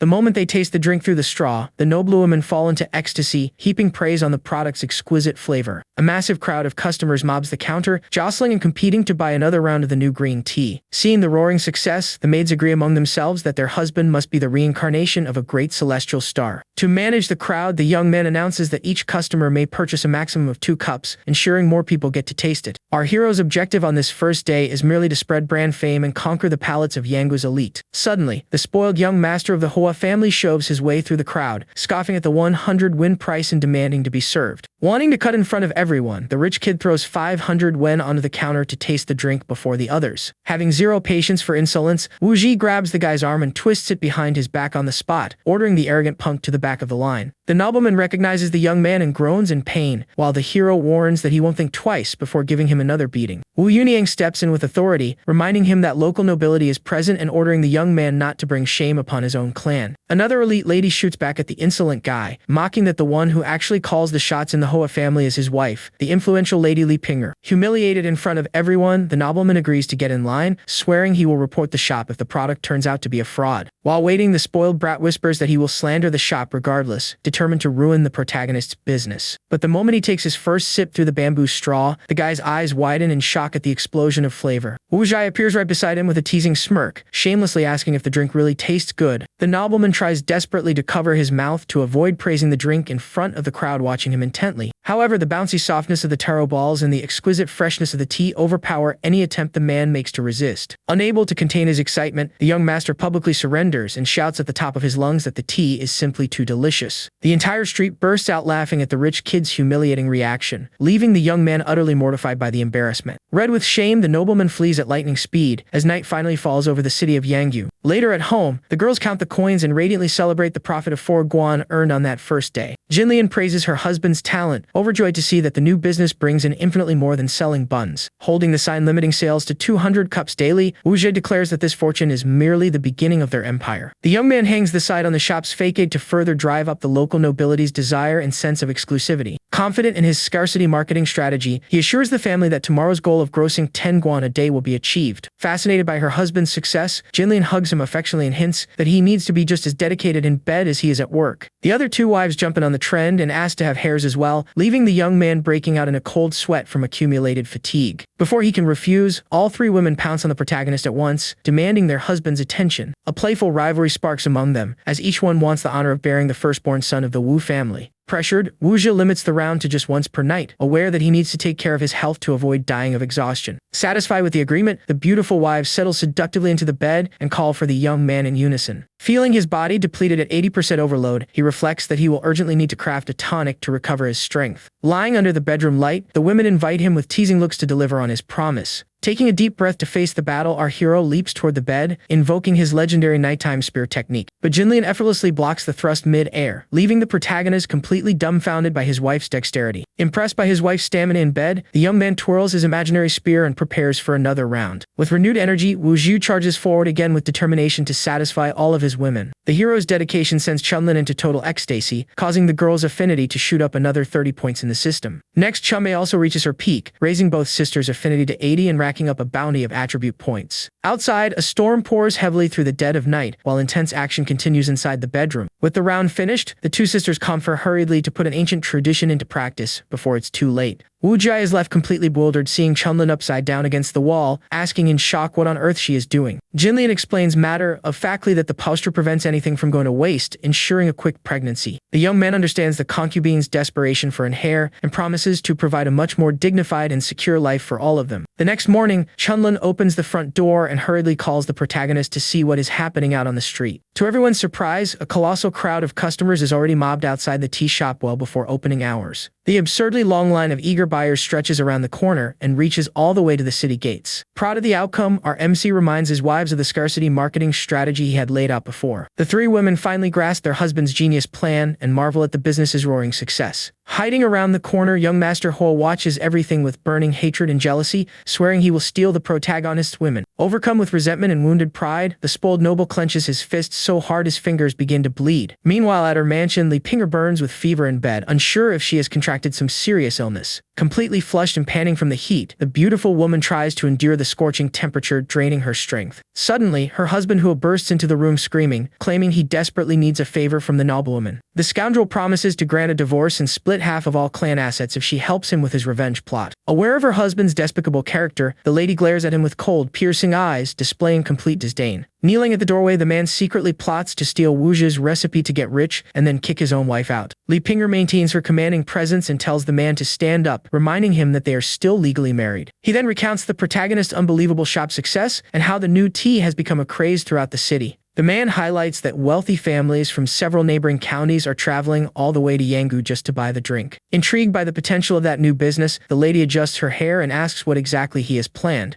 The rich kid suggests that she infiltrate the shop to steal the secret formula and open a rival business to bankrupt the hero. The woman accepts the proposal, stating she has her own methods, but firmly demands that he honor his divorce promise. Overly confident, the spoiled nobleman leaves laughing to himself, thinking he concocted a brilliant strategy worthy of a military genius. However, the idiot forgets the rest of the proverb halfway through, proving once again the sheer depth of his stupidity. Back at the shop, Wu Zhai respectfully announces that all 200 cups for the day have sold out in record time. To compensate those left in line, he hands out loyalty cards promising a free cup for every 4 stamps collected. Customers are thrilled by the innovative initiative and swear eternal loyalty to our protagonist's specialty. Outside, Chunlin hands out cards addressing 2 distinguished noble ladies by their respective names. The customers wonder how she recognized them, and the young woman explains that she remembers them buying lanterns from her old stall. The noble women are charmed by the girl's impressive memory and praise the attentiveness of the new shop staff. Watching from afar while chewing melon seeds, the gossiping old Wong suspects the young man put a magic potion in the tea. With sales wrapping up on a high note, the beautiful wives bow politely and thank all the customers for their support. When closing the register, Chunmei calculates that selling the 200 cups brought in a gross total of 20,000 wen for the family. Deducting all production costs, the girl joyfully celebrates an impressive net profit of 16,200 wen. Beaming with happiness, Chunmei hugs her sister and celebrates the spectacular profit of 16 guan made in a single day. The protagonist notices the girl's natural talent for quick math, deciding he will train her to manage the business's finances. The system confirms the daily goal was achieved, unlocking the recipe encyclopedia and new exclusive talents for both sisters. Wu Zhai excitedly celebrates the newly acquired skills, ready to apply all this knowledge toward expanding the business. Jinlian approaches charmingly and asks her husband to teach her the secret techniques of the legendary spear and bed in detail. Hearing the first wife's bold request, Chunlin and Chunmei cast fairy glares, completely unwilling to be left behind. Both sisters rush toward the young man with open arms, demanding to receive the same nighttime training as well. Jinlian asserts her authority, reminding them that her future son will be the clan's legitimate heir, and that concubines must respect her rank. Chunmei fires back at the taunt immediately, mocking that holding the main status means nothing if the mistress's womb can't get the job done. Furious at the rebellious servant's audacity, Jinlian rolls up her sleeves, determined to enforce house discipline right in the middle of the bedroom. But the argument is interrupted by a mysterious voice from the door, sarcastically commenting on how lively Wu Zhi's household is. The system emits a danger alert, identifying the visitor as Li Pinger and exposing her secret objective of stealing the tea recipe. Outside, the nobleman evaluates the beauty of the 3 women and silently doubts the young man's ability to handle all of them. Chunmei answers the door, warning that the day's drinks are already sold out, but the newcomer claims she didn't come for tea. Pretending to be a poor woman kicked out by her mother-in-law, Li Pinger sheds fake tears and asks for a job at the shop just to survive. The spy puts on a moving act of a helpless victim, begging the kind shop owner to give her a job opening. Aware that the woman's affinity is in the negatives, the young man is internally amused seeing that swindler's flawless performance. Confident that he has everything under control, the hero decides to welcome the phony with open arms to turn the tables in his favor. Wu Zhi claims the shop's rush really does need extra help and tasks Jinlian with organizing the new employee's duties. With a generous heart, the first wife warmly welcomes the newcomer, promising to arrange a comfortable room downstairs. Late at night, Li Pinger lies down in the ground floor room, but begins hearing loud, steady moans coming from the floor above. The intense sounds of lovemaking upstairs echo through the ceiling, leaving the woman utterly restless and blushing in bed. Unable to close her eyes for nearly 4 hours, she covers herself in embarrassment and curses the young man's endless stamina. Heat surges through the abandoned noblewoman's body as she tosses and turns in her sheets, tormented by that wild night. In the room above, the 3 wives rest exhausted and fully satisfied following our protagonist's lengthy performance. Aware of his rival's emotional neglect, the young man notices in the system that his display of vigor boosted her affinity by 15 points. The next morning he walks through town carefree, planning to launch new recipes in case the spy tries to copy his taro tea. He knows that the bigger his business grows, the more he will need the backing of law officials to guarantee full protection. With that goal in mind, the protagonist heads confidently toward the county government office to secure an important alliance. Wu Zhi hands 2 pieces of silver to the guard at the entrance, politely requesting an audience with Magistrate Gongsun. The young man knows full well that in ancient times silver opens any door and that generosity is essential to winning allies. Remembering that Judge Gongsun was always an honorable and understanding man, he concludes it is well worth having the official on his side. The guard returns quickly with a smile on his face and leads the merchant to the private quarters through the back. Entering the office, the young doctor pays his formal respects to the highest authority of the county. The magistrate complains that the massive lines at the tea shop have forced his county guards to work as security for free. With a clever smile, the hero proposes presenting a revolutionary economic plan capable of bringing immense wealth to the entire county. Intrigued by the ambitious promise, the ruler asks for details about this alleged trio of special products from Yangu. The protagonist lays out his commercial strategy based on the lucrative combo of artisan teas, refined pastries, pastries, and specialty stews. The official scratches his beard suspiciously, finding the idea far too ordinary and demanding a detailed explanation of how it would generate wealth. Wuji argues that the city is merely a transit stop between major capitals, causing merchants not to spend any money there. Wu Zhai explains that Yanggu County is held back by its lack of transport canals, official roads, and famous local products. The first step of his strategy is to use the tea's premium price to spark merchants' curiosity and attract travelers. Next, the young man presents a tray filled with homemade walnut pastries and invites the ruler to give them a try. Intrigued by the treat's appetizing aroma, Magistrate Gongsun inspects the tray and decides to taste the unfamiliar pastry. The moment he takes his first bite of the crisp pastry, an explosion of flavor stuns the experienced official's palate. The judge is left in complete shock by the flawless texture and impeccable quality of a recipe never before seen in the region. Spellbound, the ruler drifts off into his thoughts, feeling as if he were happily strolling through a walnut grove in autumn. The refined combination of pork lard and sweet walnut melts in his mouth, leaving the magistrate enchanted. The official agrees on the spot that the pastry is a perfect specialty for the city, asking for details on the trio's final item. Wu Zhe smiles politely and explains that to prepare the special stew, he will need to use the kitchen of the official residence. Suddenly, an elegantly poised young lady enters the room, questioning whether the merchant had asked for her permission first. The magistrate induces his daughter Gongsun Wan, a scholar of traditional cuisine who manages kitchen affairs. The young lady recognizes the fame of Yanggu's famous tea, but insists on testing the visitor's practical skills. With a challenging gaze, the young noblewoman asks if the young man has the courage to engage in a culinary duel against her. The system immediately triggers a special culinary quest, giving Wu Zhe the perfect chance to test his new encyclopedia. The father tries to rein in his daughter's attitude, but the girl stands her ground, reminding him that she holds absolute authority over the kitchen. Maintaining the respectful posture of a guest, our protagonist gladly accepts the challenge so as not to slight the lady. The young woman proposes using 2 fresh carp brought from the farm to compete over who can make the best fish and tofu stew. Wu Zhai accepts the rules of the showdown with complete calm, confident in the advanced knowledge he received from the system. Once inside the mansion's kitchen, the young man praises the pristine organization of the space, stating it surpasses many famous restaurants. Proud of the sincere compliment, Gongsun Wen sees her affinity with the young man rise by 15 points before they even start cooking. The hero acknowledges the girl's culinary wisdom, but playfully warns with a smile that he is determined to win the match. With workstations prepped and utensils sharpened, both competitors take their positions to begin the culinary duel. The young lady assumes a focused posture, determined to showcase all her talent to outshine the newcomer merchant. She begins by slicing 2 blocks of tofu and cleaning the fish head on the spot to remove any traces of blood. To neutralize the meat's strong fishy odor, the cook adds minced ginger, dried fruit, and a splash of rice wine. Finishing the marinade with imported white pepper, the lady smiles smugly, convinced her refined technique will secure victory. Watching everything from the front row, the protagonist praises her preparation, ready to showcase his own modern tricks. He begins the first step by submerging the fish head in salted water to physically draw out all impurities. Within moments, the salt water pulls all remaining blood to the surface, cleansing the piece to perfection. Gongsun Wan is shocked to see the effectiveness of that simple method she had never encountered in any cookbook. In the second step, the young man extracts fresh scallion and ginger juice to penetrate the fibers and naturally tenderize the meat. Instead of expensive wine, he opts for traditional unfiltered brew, rich in organic acids that eliminate any foul odor. The young man notes the girl used rare pepper and explains that the secret to a great dish doesn't lie in the cost of ingredients. He pairs the alcohol with aromatic perilla leaves, completing the chemical phase to enhance the recipe's flavor. The young lady is stunned by the advanced logic behind that 3-step method, unable to believe the young man's depth of knowledge. Next, Wu Zhe places a dollop of pork lard into the hot pan while patting the meat dry with a clean cloth. The protagonist notes that drying the surface is crucial for the fish to brown evenly without splattering hot grease. The lady questions the use of heavy animal lard, fearing the fat will ruin the delicate freshness of the fish meat. With complete confidence, our hero assures her he will use the lard masterfully to transform the dish into a masterpiece. Wu Zhe placed the fish head into the pan with the melted lard to sear the meat before pouring in boiling water. Gongsun Wan gets irritated by his actions, complaining that frying the fish before stewing will completely ruin the ingredients. The magistrate agrees with his daughter, warning that using pork lard for frying might further intensify the unpleasant, fishy smell. The young man confidently retorts, warning that they are underestimating his technique and that a true miracle is about to unfold. After browning the piece until golden yellow, our protagonist pours boiling water directly over the fish in the pan. Within seconds, the broth rolls and transforms into a rich, full-bodied liquid as impossibly white as milk. The young lady widens her eyes in absolute shock upon witnessing the milky color and flawless consistency of that magical broth. The imposing image of the young man dominating the kitchen makes the girl feel tiny before such culinary mastery. The captivating aroma rising from the steam hits the cook's senses dead on, leaving the lady speechless. She loses herself in daydreams, imagining her body bathed in that warm, velvety, irresistible stew. Wasting no time, the hero transfers the fish and broth into a clay pot and adds fresh cubes of tofu. He seasons the recipe with a precise pinch of salt, accentuating the natural flavors of the ingredients inside the pot. Wu Zhe covers the clay pot and lets the stew simmer over low heat heat to the rhythmic sound of bubbling broth. Gongsun-won tries to regain focus at her own station, repeating to herself that her classical techniques will not fail. Meanwhile, the young man's broth reaches its ideal peak, releasing thick, glowing steam throughout the room. The young lady is rattled to notice that the fragrance of the rival's stew is far more striking and dominant than her own. She reflects intriguingly on each step of the young man's preparation, baffled by how such unconventional steps produced that result. With a firm, steady motion, the young merchant removes the lid from the clay pot and announces the completion of his dish. The presentation of the fish and tofu stew looks stunning, highlighted by the snow-white broth and impeccable aroma. Right after, the governor's daughter also finishes her traditional recipe, ready to submit both dishes for evaluation. Magistrate Gongsun assumes the role of judge for the contest and sits at the table before both versions of the stew. The official first tastes the dish prepared by his daughter, praising the proper balance of seasonings and traditional technique. Next, the ruler fills his spoon with Wujia's milky broth and brings the delicacy to his mouth to evaluate the flavor. The moment the liquid touches his palate, the magistrate's eyes light up in shock before a divine explosion of flavors. The man drifts off into pure ecstasy, feeling like a fish swimming free and joyful under the moon's reflection in a lotus pond. Moved by that peerless dining experience, the judge is brought to tears of joy while savoring the dish. The official showers the hero with praise, declaring that the essence of the fish fused into the white broth as a divine masterpiece. Gongsun-won is bewildered by her father's exaggerated reaction, unable to believe the outsider outdid her recipe. Driven by doubt, the young noblewoman takes a spoonful of the young man's broth and tastes the food with heavy hesitation. The extraordinary flavor strikes her palate like lightning, making the lady admit in ecstasy that the food is simply too delicious. The woman is overcome by a wave of sensations, feeling as if she were wrapped in the velvety embrace of the creamy broth. The intensity of flavors courses through her entire body, shattering every last trace of the girl's pride or resistance. Completely surrendering to the dish's perfection, the cook silently concedes that she was utterly defeated in the duel. On her knees on the kitchen floor, Gongsun-won acknowledges her setback and grasps the brilliant simplicity behind her rival's technique. The young lady accepts defeat with an open heart, completing the system quest and earning 20 attribute points for the MC. Wu Zhai remains modest and calmly explains that he utilized the Maillard reaction and lard emulsification to thicken the broth. Fascinated by the young man's modern scientific knowledge, the girl is filled with admiration, sending her affinity soaring 30 points. The magistrate cuts through the bashful tension and invites the protagonist back to the office to discuss the commercial venture. Inside the study, Wu Zhi proposes establishing an official training center to teach the recipe to locals and expand franchises. Addressing the young man as brother with deep respect, the ruler agrees with the concept, but asks how this will enrich the county. Wu Zhi proposes creating a stew street to retain merchants in the city, driving them to consume tea, sweets, and meals. Magistrate Gongsun is thoroughly impressed by the young man's strategic vision, praising the new merchant's brilliant mind. The young man suggests fabricating local folklore to elevate the dish's prestige, claiming Yellow River fish receive messages to the sound of flutes. He demonstrates how this initiative will revitalize the entire local supply chain, from fishing to agriculture, enriching the county. Excited by the proposal, the ruler agrees to implement the project, but reminds him that both need to settle their personal profits. Wu Zhai offers a partnership in seasoning sales and shop franchises, proposing a fair 50-50 split of the profits. The magistrate prefers taking 30% and leaving 70% with the young man, needing funds to curry favor with his superiors in the capital. Pleased with the deal, the hero plans to leverage official influence to eliminate Sim and Qing and raise an army against invaders. But the moment he leaves the court, Chunmei runs frantically toward him to warn him about a major problem at the shop. The girl reveals that their new employee was Li Pinger in disguise, who stole the tea recipe and opened a rival shop right across from them. Instead of panicking, the protagonist stays calm and smiles, aware that this clash was already inevitable. Across the street, the lavish competitor's shop displays its new signboard and begins drawing the attention of all the townspeople. Lured by the commotion, dozens of customers abandon the line at Wu Zhi's shop and rush over to check out the big novelty. An attractive hostess announces the grand opening, offering the new drinks at half the regular price. A handsome, shirtless young man serves portions at the counter for only 50 yen, promoting artisanal tea with fermented rice wine. Dressed in a stunning gown, the establishment's owner herself pours the tea masterfully before the eyes of the public. The crowd is left stunned and charmed by the attractive staff, low prices, and luxurious look of the new shop. The entire street is flooded with the rival's clientele, leaving our protagonist's business completely deserted in broad daylight. Customers praise the exquisite flavor of osmanthus blossoms and the special touch of fermented wine in the new beverage. The hostess makes sure to highlight the noble origin of the ingredients, convincing buyers of the product's high quality. Watching from afar, Wu Zhi admits that his rival was clever in adapting the recipe with traditional flavors favored in this era. The young man acknowledges the woman's business acumen, praising the bold marketing move she used to lure the clientele. Full of herself, Li Pinger strolls over to the hero's doorstep and mocks the dead silence that took over rival's shop. Seeing the spy approach so arrogantly, Jinlian boils with rage behind the counter and makes no effort to hide her indignation. The legitimate wife points her finger in the traitor's face, accusing her of stealing the recipe after being warmly taken into their home. Cynically, the noblewoman retorts that the formula was improved and mockingly asks if they can produce anything better.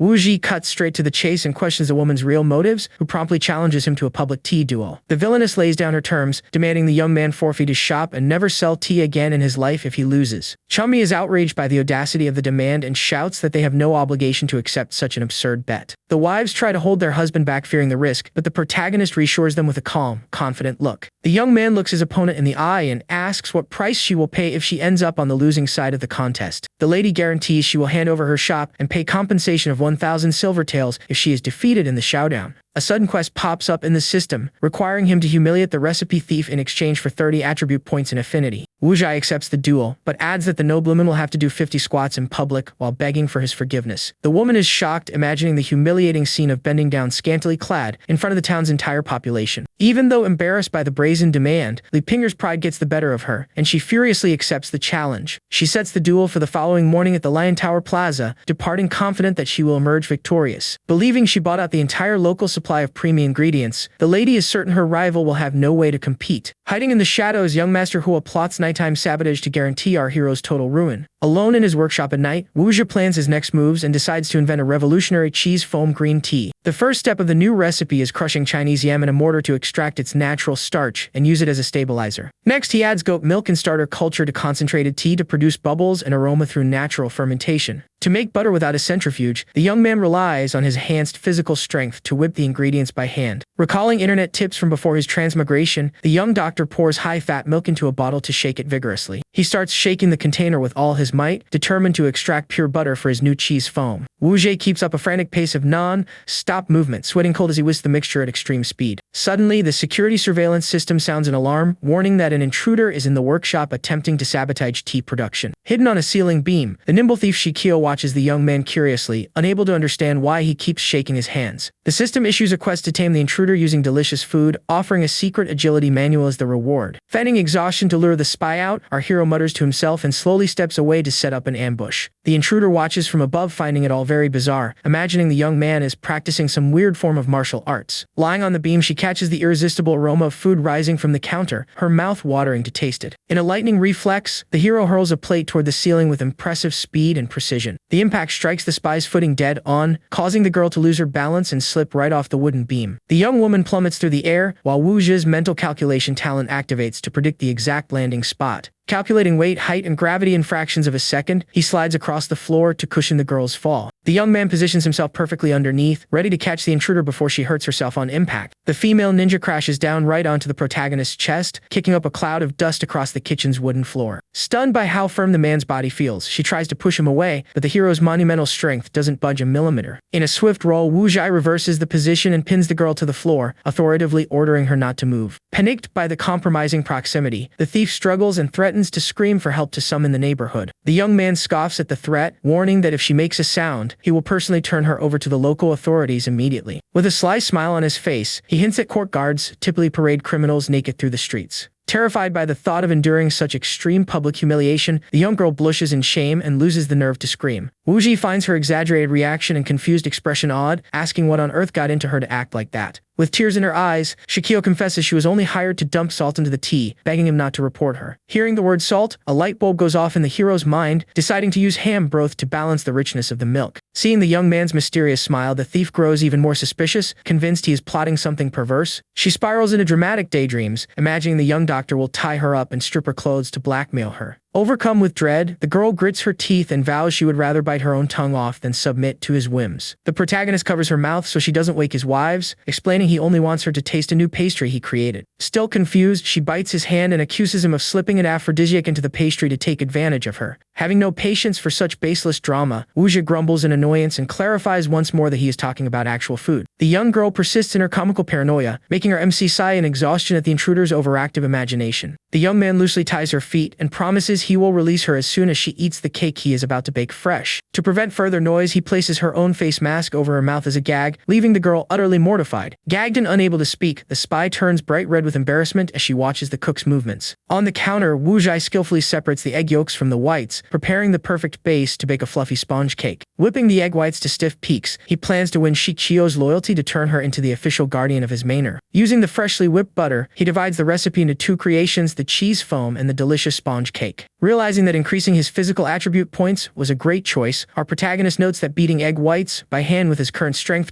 creates a foam far superior to that of an electric mixer. While he is completely focused on the recipe, the blue-haired ninja, still tied up in the corner, takes advantage of the distraction to slowly stand up without making a sound. Still gagged and boiling with rage, she vows to herself that she will end that pervert's life, even if it takes head-butting him with all her might. Without even noticing the girl sneaking up silently behind him, he continues whisking the mixture in the bowl with total dedication. But looking into the bowl, the girl is completely stunned to see that those earlier eggs have transformed into a white foam that looks like snow. Noticing her astonishment, he explains that the egg protein is being whisked rapidly to force air into it, making the texture increasingly firm and white. Since the girl understands absolutely nothing of that technical explanation, the young man simply smiles and says she will understand everything in just a moment. Next, he moves on to the yolk stage, mixing sugar, flour, goat milk, and oil with a wooden spoon, stirring in a Z-shaped pattern. Shortly after, the young man gently folds the whipped whites into the yellow yolk batter to incorporate everything seamlessly. To finish the process, he pours the batter into a ceramic pot to steam the whole thing. A short while later, the sponge cake is ready and radiates a delicious glow, leaving our hero proud of the result. While the cake cooled down, the girl ended up falling asleep from sheer exhaustion until the protagonist approaches holding a freshly sliced piece. Catching that irresistible aroma in the air, the ninja slowly begins waking up and sniffing the air. He then removes the girl's gag and tells her that as soon as she tastes that piece of cake, she is free to leave. Never losing her pride even while tied up, the girl immediately wakes up shouting, calling him a shameless pervert. But the young man gives her no room to complain and shoves the piece of cake straight into her mouth. That very second, her reaction completely transforms as she feels the softness of the sponge and the rich egg flavor spreading across her palate. She is so mesmerized that she can't even hide it, blushing deeply with tears welling in her eyes from how delicious it was. That taste brings back an old childhood memory of when she and her brother were little and starving. She recalls her brother coming home bruised yet smiling, holding 2 boiled eggs in his hands for her to eat quickly. Moved by the memory of that harsh winter, the girl weeps with longing for her brother upon tasting that exact same comforting flavor. In fact, she realizes the cake tastes even better than her past memories, raising her affection for the protagonist by 40 points and unlocking a lightness skill as a quest reward.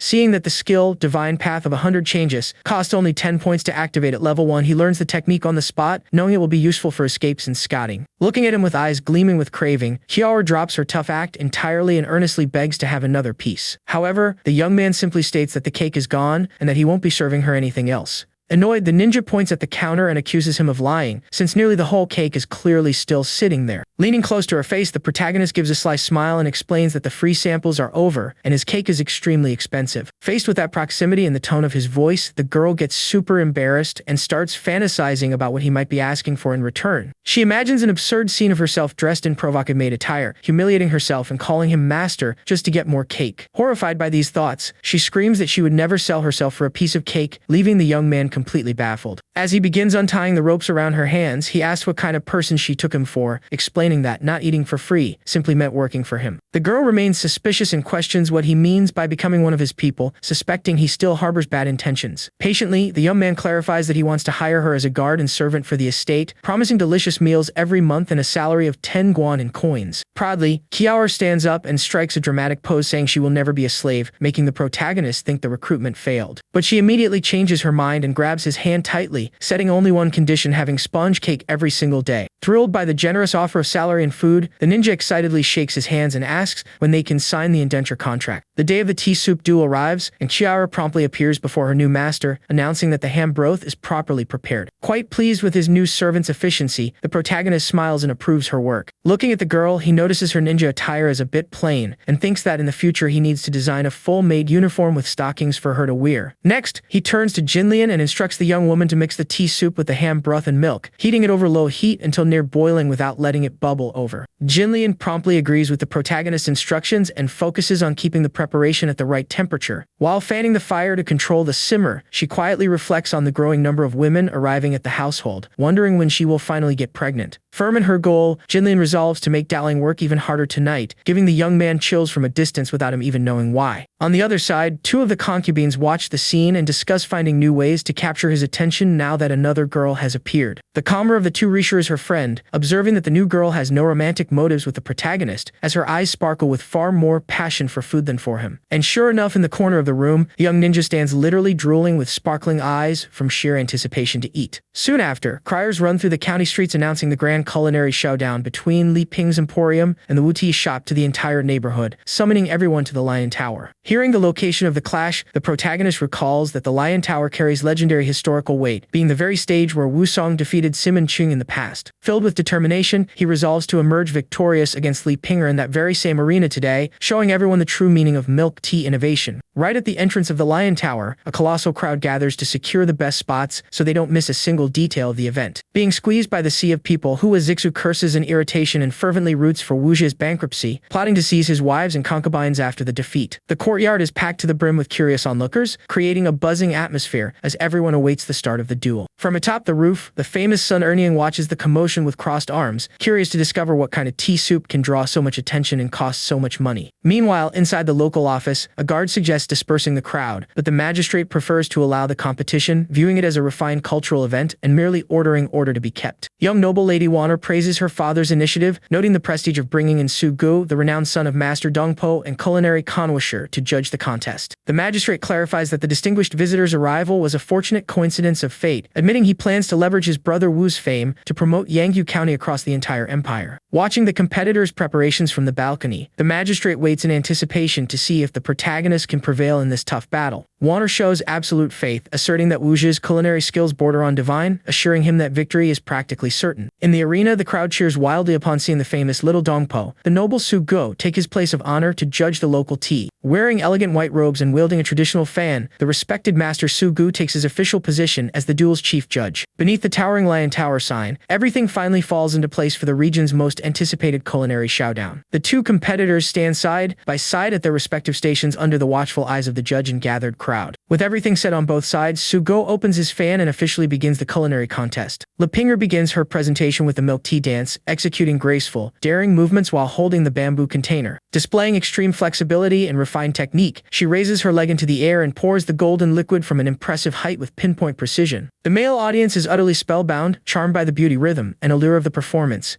Analyzing the motion with an expert eye, Su Go praises the choreography, explaining that the technique serves to aerate the beverage, eliminating bitterness and imparting a silky texture. However, mid-analysis, the judge's keen eye is suddenly drawn to the opposite station. Su Go finds the protagonist's calm demeanor peculiar and is intrigued to see him pick up a small, sealed ceramic jar. The noble scholar cannot take his eyes off that mysterious container, wondering what could be stored inside. With a confident smile on his face, the young man removes the protective seal and celebrates seeing that the fermentation reached the exact sweet spot. At that precise moment, the system confirms completion of the ancient milk foam achievement, and a majestic golden glow bursts from inside the jar. Startled by the blinding light's intensity, Su Gu warns his daughter Su Musu, ordering her to cover her nose immediately before she is overwhelmed by the aroma. But it was already too late. An intoxicatingly enchanting fragrance fills the air, sweeping across the entire crowd in the courtyard. As soon as they inhale that heavenly scent, the onlookers are seized by an overwhelming rush of pure sensory delight. The creamy, sweet aroma transcends the senses of the crowd, leaving everyone feeling as if they were floating in pure ecstasy. Several women in the audience let out soft gasps of pleasure, powerless against the velvety touch of that unprecedented fragrance. From atop the roof, Sun Erniang herself is caught off guard as that aromatic wave strikes her sense of smell with full force. Overcome by the impact of that irresistible culinary scent, the warrior woman lets out an involuntary moan from sheer intensity. Facing his daughter's shock, Su Gu explains in astonishment that the aroma reached the absolute pinnacle of dairy, surpassing even the realm's noblest imperial drinks tenfold. The entire courtyard falls into dead silence, every spectator frozen before the unexpected spectacle. Right after, the crowd erupts into wild cheers, marveling at the divine fragrance and shouting that such a sublime scent could only belong to a celestial being descending to earth. On the other side, Li Pinger maintains her arrogant poise, thinking to herself that a great aroma means nothing if the drink's taste doesn't match up. The gong sounds to signal the end of the time limit, and the master of ceremonies summons both contestants to present their milk teas to the judge. Confident in her osmanthus green tea with fermented rice and assorted toppings, the woman walks gracefully over to the evaluation table. She radiates arrogance, certain that the protagonist's creation will taste like plain water once Master Su Gu samples her refined beverage. Bribed by the opposing side, the announcer rushes to give preference to Li Pinger, insisting the judge must evaluate her drink first since she finished earlier. Flashing a seductive smile, the beautiful merchant hands the bamboo cup to the judge, inviting him to enjoy her special creation. Admiring the visual appeal and spotless aroma of the drink, Su Gu decides to take the first sip to test the flavor. Upon tasting the tea, the judge feels instantly transported to a sunlit field of flowers, completely enchanted by the delicious combination. Fluttering his fan with satisfaction, he praises the flawless harmony between the osmanthus and milk, repeating the words, "Very good," twice in a row. Hearing the master's praise, Li Pinger breaks into a triumphant smile, smile, convinced the protagonist has zero chance of beating her. In the audience, people excitedly note that Sugo only says good once when food is tasty, twice when it is excellent, and 3 times when it is a masterpiece.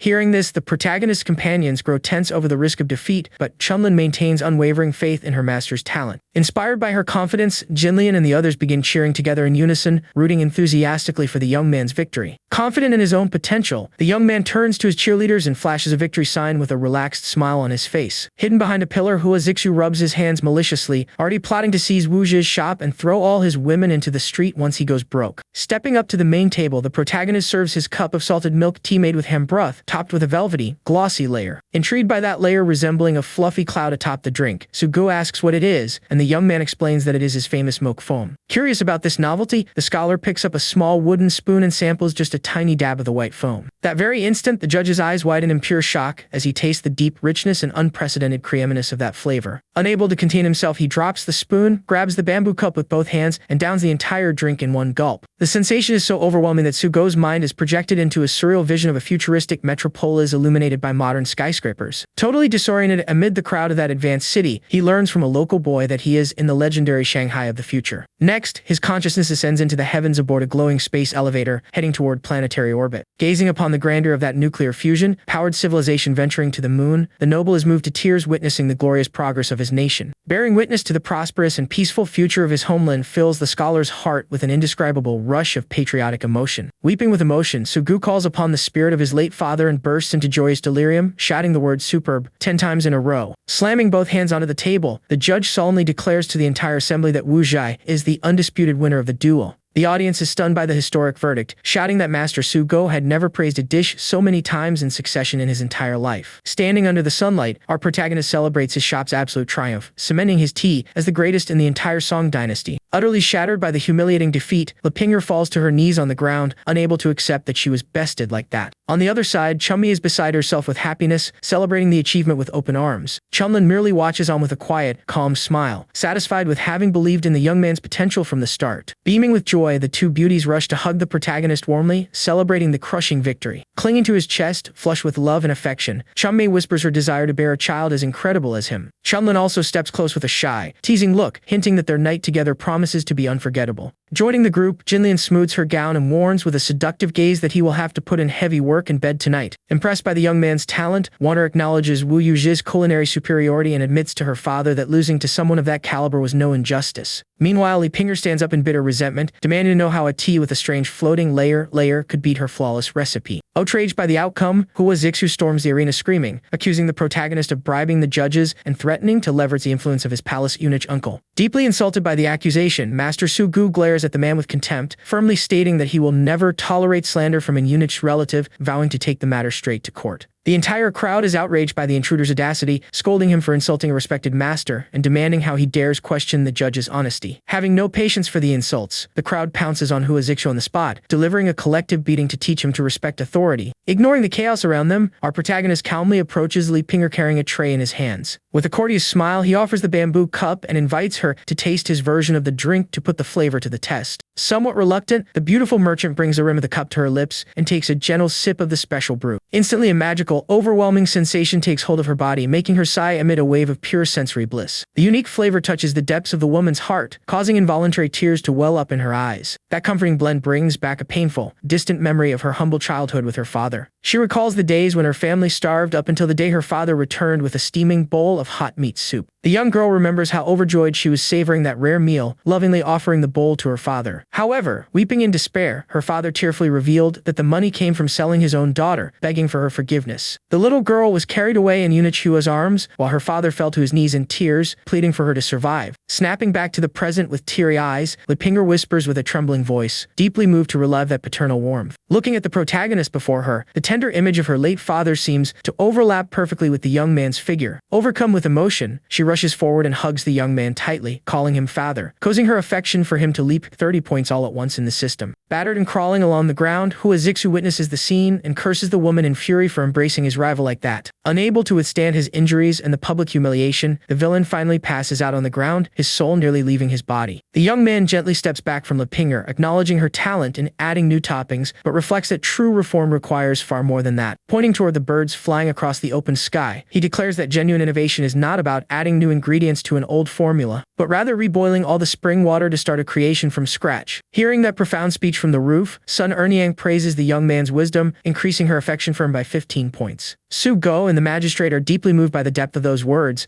regarding the young man with immense respect. The wise scholar quietly reflects on his family's past, understanding that his late father was not defeated by any single law, but by the very corrupt political system he spent his entire life trying in vain to fix. Impressed by the young man's innovative vision, the magistrate slams the table in fascination, comparing his genius to that of the legendary reformer Wang Anshi. Seeing her father's excitement, Wan asks what happened, and the magistrate takes the chance to probe his daughter on what she truly thinks of young Wu. Thoroughly embarrassed by her father's hint, the noble maiden blushes bright red and turns away, saying she will ignore him. In her thoughts, Wanner admits that the young man overflows with talent and charisma like no other man in the region. However, seeing him surrounded by so many beauties in the courtyard, she lets out a jealous pout, boosting her affection by 15 points on the system panel. Sincerely accepting her defeat, Lipinger only asks that he not force her to expose herself in public as the wager's punishment, raising her affection to 55. She then whispers teasingly in his ear, inviting him to come to her quarters tonight to receive a private surprise. The seductive merchant walks away with elegant steps, leaving behind the reminder that she will be waiting for him without fail. Meanwhile, the young man breaks out in a cold sweat, noticing the burning, jealous stares of Jinlian and Chunmei right behind him. Pressed by the two about what the rivals said, the protagonist quickly covers it up, making up that she only spoke about household chores. Later that night, he sneaks up to the gates of the Ho estate, relieved to have shaken off his wives for the time being. Channeling his inner energy into his feet, the young man pushes off swiftly and leaps silently over the walls. Activating his new level, One Lightness technique, Divine Path, our hero glides smoothly across the rooftops, determined to win over Lipinger as soon as possible. Looking over the city beneath the moonlight, he remembers that only 5 years remain until the fall of the Northern Song dynasty, vowing to level up the system as quickly as possible to prevent this national tragedy. As he reflects on past memories and the scars left by a chaotic era of war and desperate escapes, our protagonist lands nimbly on the stone ground, moving with complete stealth in the dead of night.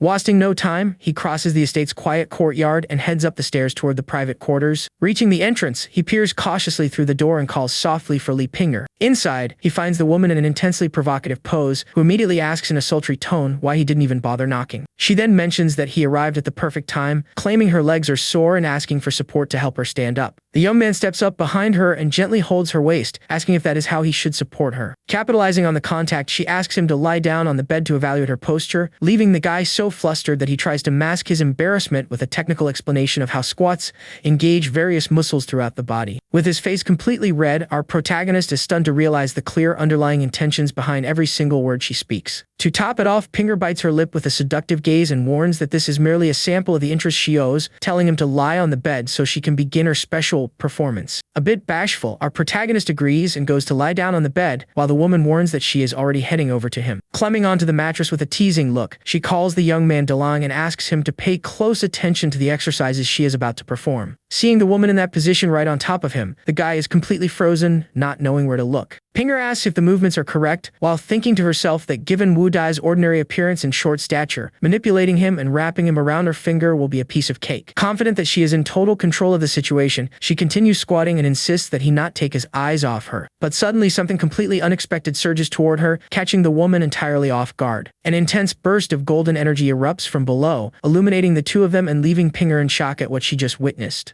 Sweating cold with wide eyes, she is left entirely speechless before something so out of the ordinary. Her shock soon turns into pure fascination, as she realizes he is the exact type of man she has always longed for, while the system notifies that her affection rose 15 points, reaching level 70. And with her already unsettled, our protagonist takes charge with a smile on his face, ready to chain his combo attacks and take full command of the situation. Our protagonist kicks off the sequence at full throttle, and the first wave of energy strikes the woman dead on, leaving her breathless. Giving her not a single second of rest, he links his second combo with his glowing spear, completely dominating the situation as energy fills the room. To conclude the devastating sequence, a massive golden blade manifests in the air to deliver the third and final combo. The impact is so overwhelming that Lipinger's affection surges another 30 points in one go, hitting the mark of 100% absolute devotion. The system immediately notifies that he unlocked her exclusive talent, Golden Jade Thread, an ability that compels allies who have benefited from him to come to his rescue during crisis. From that point on, what unfolds behind the curtains is an intense, unrestrained night, with both of them savoring every single second until dawn. When the dust finally settles, the young man's eyes gleam with newfound power as he feels the system's rewards coursing through his body. A large notification pops up to congratulate him on conquering Pan Jinlian, Liger Pinger, and Pang Chunmi, unlocking the special achievement Jin Ping Mei, which activates the Household Guardian buff, speeding up the loyalty growth rate of all his subordinates by 15% and unlocking an exclusive loyalty panel. Extremely satisfied, our protagonist celebrates the news, knowing that he can now recruit anyone without fear of betrayal, from high-ranking court officials to the Liangshan heroes. Meanwhile, lying beside him utterly drained after that marathon, Pinger begs for mercy, admitting her body simply cannot take anything more. With a teasing smile, our protagonist jokes that she is already crying uncle before he has even started warming up. Trying to catch her breath, Pinger acknowledges his superiority, though internally frustrated at being defeated by someone she considered so insignificant. Seeing the beautiful woman's exhausted state, the young man decides to call a truce and lets her know he will let her off the hook for today. However, her pride takes over, and burying her face in the pillow, she refuses to accept that she lost the showdown like this. Seized by a wave of pure stubbornness, she gathers her remaining strength and screams, demanding another round of the contest. Blushing deeply, Pinger puts her foot down, insisting she will never accept defeat in this area, leaving our hero surprised by such competitiveness. Faced with the provocation, the young man clenches his fist with a confident smile and warns that next time, he won't be accepting surrender under any circumstances.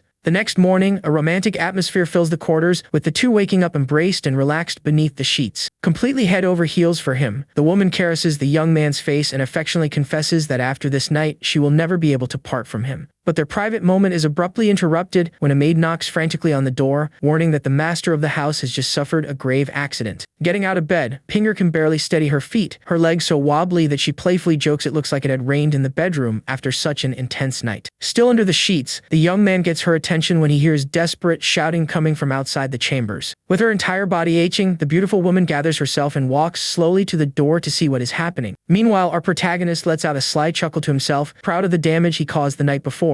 Opening the door, she demands to know the reason for all the commotion, and the frantic maid explains that the master, Hua Zixu, drank far too much at the brothel and fell gravely ill. Maintaining a calm and composed posture, Pinger orders the servant to get straight to the point and tell the rest of the story. Panicking, the young maid reveals that the master hit his head, fell into a coma, and the doctor in charge has already declared that he will not survive. Without showing any panic, the woman coldly replies that she will head over shortly to see the situation with her own eyes. Our protagonist quickly steps up and warns that Hua Zixu cannot die under any circumstances, at least not right now. He asks if her real concern is that, should the man pass away, the entire inheritance left by eunuch Hua will end up confiscated by his two greedy cousins. With her head down and visibly shaken, the woman confirms that this is precisely her greatest fear. Leaning against the wall and clenching her fists, she firmly states that this fortune belongs to her by right. With tears in her eyes, Pinger pours her heart out, saying that this wealth represents everything she built and all she has in this world. She recalls her cruel childhood when she was punished in the freezing cold and starved until she could play musical instruments to absolute perfection. Weeping, she vents that this money cost her own blood, youth, and dignity, living trapped in a living tomb beside a despicable man. Moved by her suffering, our hero wraps her in a warm embrace, acknowledging all the pain she had to endure in the past. Feeling truly understood for the first time, the woman lets her tears fall as she leans against his chest. Remembering the rumors about the young man's medical talents, she asks hopefully if there is any way he could save Hua Zixu's life. Desperate, Pinger begs for his help, assuring him that the 300,000 taels left by the eunuch cannot be lost and should belong to him instead. Hearing the absurd amount of 300,000 taels, the boy's eyes nearly pop out of his head in sheer shock. He remembers that the original work mentioned a massive inheritance, but he never imagined the sum would be a literal mountain of money. The woman details the wealth, listing official gold and silver ingots, cast silver, and a fortune in jewels and pearls kept in the estate's cellar. With so much money on the line, our hero's healer persona instantly awakens, excitedly declaring that saving lives is his sacred duty. Without wasting a second, he rushes excitedly toward the patient's room, already planning to use this fortune to build an elite army or even a naval fleet. Arriving at Hua Zixu's bedroom, they find the man unconscious in bed, surrounded by relatives and local doctors. The famous physician Jiang Zhoushan laments the tragedy, informing everyone that the cranial trauma is irreversible and advising them to begin funeral preparations. Hua Da, one of the patient's cousins, puts on a full display of fake tears, pretending to be utterly devastated by his relative's imminent death. On the other side, the second cousin Hoaer also breaks into fake wails, shouting theatrically to keep up appearances. However, behind all this drama, the two scoundrels are already exchanging glances, secretly scheming how they will split the inheritance left behind. Right at that moment, Li Pinger enters the room with an imposing presence, bringing our protagonist right behind her carrying his medical kit. The two cousins instantly cut their performance short, glaring at the newcomers with expressions full of suspicion and annoyance. Laying eyes on the young man, Dr. Jiang Joshin turns pale with shock, recognizing the very guy who ruined his schemes in the past. Among the people in the room, the beautiful Jiang Hulian also closely watches the duo's unexpected arrival. Having no patience for hypocrisy, Pinger tells everyone to drop the act and introduces Wu Zhai as the physician invited to try and save the master. Huade tries to intervene immediately, arguing that Dr. Jiang was a prestigious imperial physician and that his diagnosis has already been deemed final. With a cynical smirk, he insists it is a waste of time to push for pointless treatments when the man already has one foot in the grave. The other cousin chimes in with fake compassion, asking them to just let the poor man pass away in peace. Jiang Jushin takes the opportunity to look down on the newcomer, mockingly asking under which great court master he supposedly received his training. Next, he ridicules the young man's medical kit, questioning whether he plans to treat a cerebral hemorrhage using his steamed bun baking techniques. The charlatan flashes a mocking grin and announces to everyone that this supposed savior is nothing more than the local street vendor known around town. Unfazed by the man's arrogance, our protagonist fires right back, stating that instead of a divine physician, a far more fitting title for Jiang would simply be a quack. The patient's cousins are outraged and demand an explanation from Li Pinger, asking if she is really going to let an amateur desecrate Zixu's body and disturb the peace of his soul. Furious at such hypocrisy, the woman snaps back that the man is still breathing, asking if they are really in that much of a rush to divide the family's assets. She loudly announces that she takes full responsibility for the decision, making it clear that anyone trying to stop her simply wants her husband dead to snatch the inheritance, and that she is ready to take this dispute all the way to the prefectural court if necessary. The woman's relentless and fearless stance leaves both opportunists and the physician completely speechless. Desperate as he sees their plans slipping through their fingers, Huade resorts to intimidation, threatening to report the young man to the authorities if he dares touch the patient. The boy merely scoffs at the threat, pointing out that the doctor himself had already pronounced the man dead,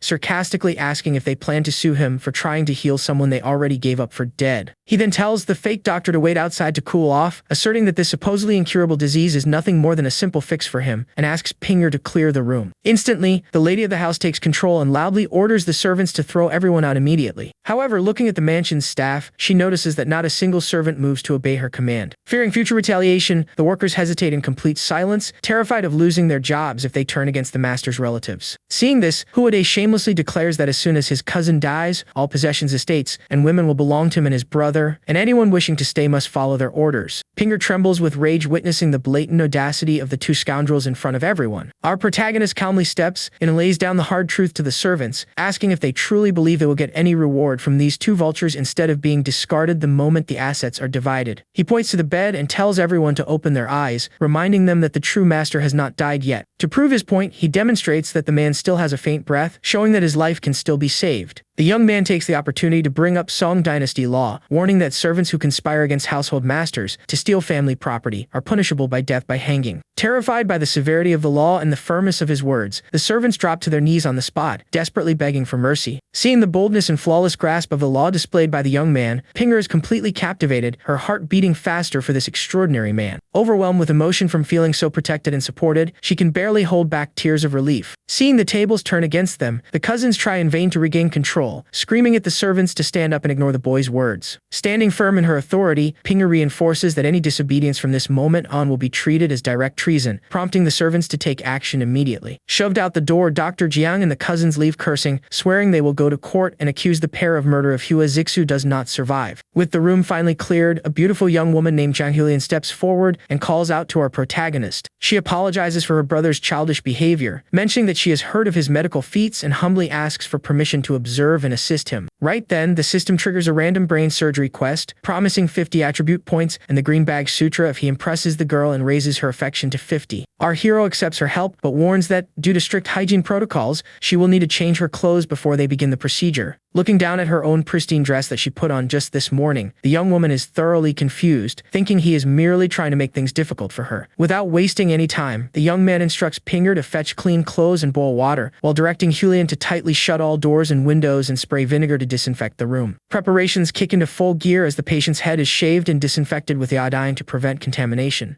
Our hero puts on surgical gowns, a mask, and gloves, using his points to raise his intelligence to 100 while lamenting that the antibiotics in his medical kit are running low. Since the system did not provide him with a modern electrocautery scalpel, he improvises using a hot soldering iron to cauterize tissue and control the bleeding. Fully suited up for the high-risk operation, he turns around and asks if his assistant is ready to begin. However, looking at the young woman, the boy's eyes nearly pop out of his head in sheer shock. Instead of putting on proper surgical garments, Julian simply took off her main dress and stood there in her undergarments, pouting that this should be good enough. The truth is she felt too embarrassed to wear the suggested outfits, assuming they would be just as provocative as Lepinger's dresses. She had imagined she would be forced to wear something incredibly revealing if she accepted a change of clothes from the other woman. With no time to waste on arguments and knowing that every second counts to save the patient from an intracranial hematoma, the protagonist decides to proceed with the surgery as is. He then checks with Pinger to see if the conventional surgical instruments have already undergone high-temperature sterilization. The stunning woman appears carrying the sterilized tray in an incredibly sensual and revealing outfit, announcing with absolute devotion that she is ready to serve him, leaving our hero utterly flabbergasted. Our hero facepalms in disbelief at the scene, complaining that the two of them are only complicating things and raising the difficulty of the surgery. He then tells both of them to step away from the brazier and applies a generous spray of disinfectant to ensure the room stays sterile. Watching the procedure, Julian remarks, deeply impressed, that this method closely resembles Hu's legendary cranial trepanation technique. Curious, she asks if the young man might happen to be a direct descendant of the renowned ancient physician. With a totally straight face and maintaining an extremely serious demeanor, our protagonist immediately confirms that he is indeed the 20th generation heir of Hua II. Utterly amazed by the revelation, the young woman eagerly grasps his hands, wanting to learn his secrets, which instantly raises her affection by 15 points. Seeing this scene unfold, Pinger burns with jealousy, clearing her throat in annoyance and reminding them that they need to save the man before he dies for good. The young man agrees and adjusts his surgical mask, reminding himself that the life on the line represents nothing less than 300,000 silver taels. Pinger, however, does not let the flotation slide and gives his waist a painful pinch to mark her territory. With her arms crossed, the beautiful woman glares at him sorely, promising herself that she will settle the score with him as soon as the surgery is over. Putting all jokes aside, our hero focuses with absolute seriousness and prepares to begin the operation.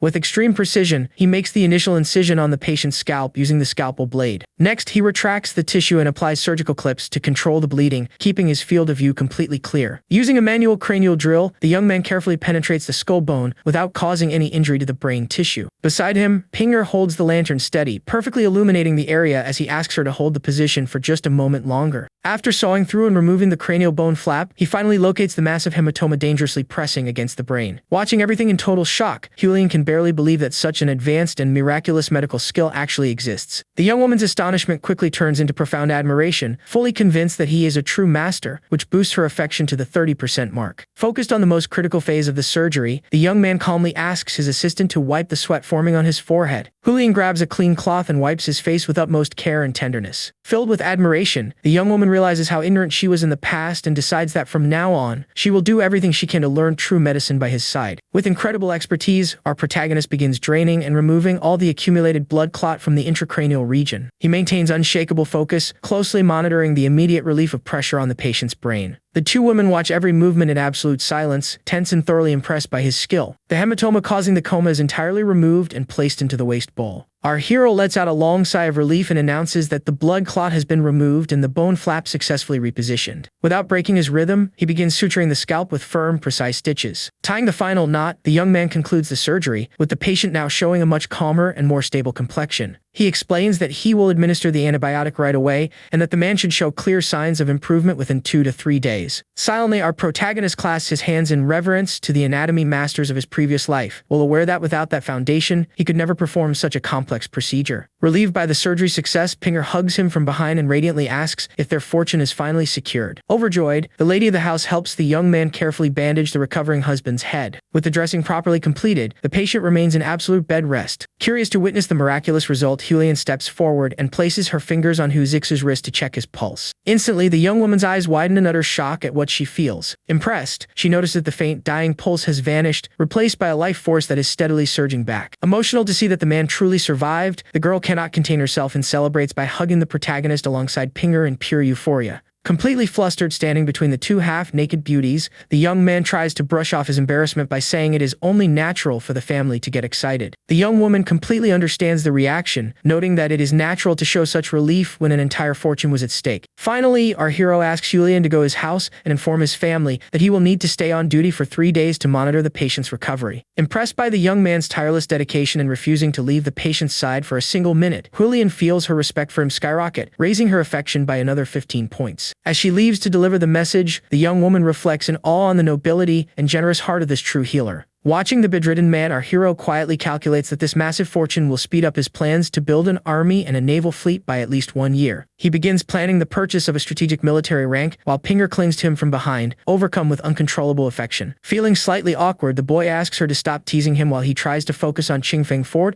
and the influence of the famous archer Hua Rong. He is already thinking about recruiting Hua Rong as his right-hand man and securing the warrior's talented sister as his personal bodyguard. Suddenly, a strange and overwhelming sensation makes our protagonist widen his eyes in pure shock. A massive spectral serpent of purple energy and a venomous aura manifests around Li Pinger. Completely consumed by a scorching heat and the effects of that mystical manifestation, the woman can barely control her desire. Feeling the impact of that intense aura pressing against his own body, our hero breaks into a cold sweat, just trying to keep his composure. Outside the mansion, the maids gossip in relief about the master's recovery, mentioning that the greedy cousins fled, swearing revenge in the capital. The quack physician grinds his teeth in anger upon learning of Zixu's recovery, desperately hoping for the return of the influential official Semin Chung. The scene then shifts to the imperial capital of Bayanliang, focusing on the luxurious and bustling Fan Lu Pavilion branch during the night. Inside the upscale brothel, an experienced madam teaches the young courtesans the subtle art of seducing noble clients with just a glance. Welcoming the distinguished guests at the entrance, the woman approaches playfully to greet the high-ranking visitors. The girls parade down the hallway while the veteran madam promises to teach them even more advanced seduction techniques the next day. The wealthy and influential Simin Ching appears, grandly escorting official Chen Hong into the pavilion. Impressed by the luxury of the venue reserved entirely for them, Chen Hong secretly schemes to marry his son to Simmons Harris to get his hands on that fortune. The madam tries to make a move on Simin Ching with a suggestive smile, trying to catch the noble merchant's attention. With an annoyed look, Simon turns her down on the spot, ordering her to bring someone much younger to host the group. However, Chen Hong steps in with a laugh, stating that a mature woman is excellent for relieving stress, leaving Simon surprised by his partner's peculiar tastes. Salivating with desire, Chen Hong shamelessly admits that he has an irresistible weakness for voluptuous, full-figured women. He begins describing his obsession with exaggerated curves and rich detail, making Simon laugh at the man's unconventional preferences. Soon after, young courtesans wearing sheer outfits enter the hall to serve drinks and entertain the guests of honor. While drinking, Simon Ching gets straight to the point and proposes marrying his beloved daughter to Chen Hong's son to seal a powerful alliance between their families. Chen Hong readily accepts the proposal, praising the bride's intelligence and declaring that his son is a very lucky man. Right at that moment, young Chen Jingji stumbles in completely drunk accompanied by a woman, loudly inviting his father to join him in enjoying the night. Chen Hong turns bright red with embarrassment at the spectacle his son is making right in the middle of such an important meeting. The father reprimands the boy on the spot, ordering him to greet Uncle Simon and apologizing for the kid's drunken state. Masking his annoyance with a polite smile, Simon Ching compliments the striking appearance and laid-back attitude of his future son-in-law. Without any hesitation, the young man raises his cup to toast with the nobleman, telling him not to mind his father's nagging. Chen Hong scolds the boy for disrespecting his future father-in-law, but Simon laughs it off, stating that such desires are simply part of human nature. Sitting down at the table, Chen Jingji brags that despite his clumsy nature, he holds very influential connections in the imperial capital. The young man reveals that he is very close to Steward Jai, the right-hand man of the powerful Chancellor Cai Jing, promising to introduce him to Zimin to secure court favors. Simon Ching's eyes widen with ambition, realizing that using his daughter's marriage and lavish gifts for Cai Jing could earn him a coveted official post in the government. Thrilled by the doors opening before him, Simon enthusiastically hugs his son-in-law and agrees to celebrate the partnership with plenty of wine. Chen Hong eagerly joins the festivities, suggesting that the three of them make the absolute most of the night together. Later on, the three men end their night sprawled out and thoroughly drunk on a small boat drifting across the capital's waters. Meanwhile, back at the Hua estate, Zixu finally opens his eyes in bed and awakens from his deep coma. Seeing the patient wake up after spending 3 full sleepless days monitoring his recovery, our hero lets out a sigh of relief and surprise. Moved to tears, Hua Zixu profoundly thanks our hero for saving his life, deeply regretting having treated him as an enemy in the past. He tries to rise from the bed to bow to his benefactor, but the young man gently holds him down, warning that his condition requires absolute rest. Weeping, the man confesses that his former rival was the kindest person to him in his entire life, and admits that Pinger was never truly his wife. Having brushed so close to death, he decides to abandon his vain life of excess, agreeing to a peaceful divorce so he can open a small business in the south. Returning home, our protagonist barely has time to catch his breath before being warmly greeted in his chambers. Pan Jinlin welcomes him with a jealous pout, complaining about his 3-day disappearance and asking if he was out saving lives or picking flowers. The beautiful woman hugs him tenderly and reveals her heartfelt desire to bear his child to honor the Wu family and her own heart. She pours out her worries that her husband's business is expanding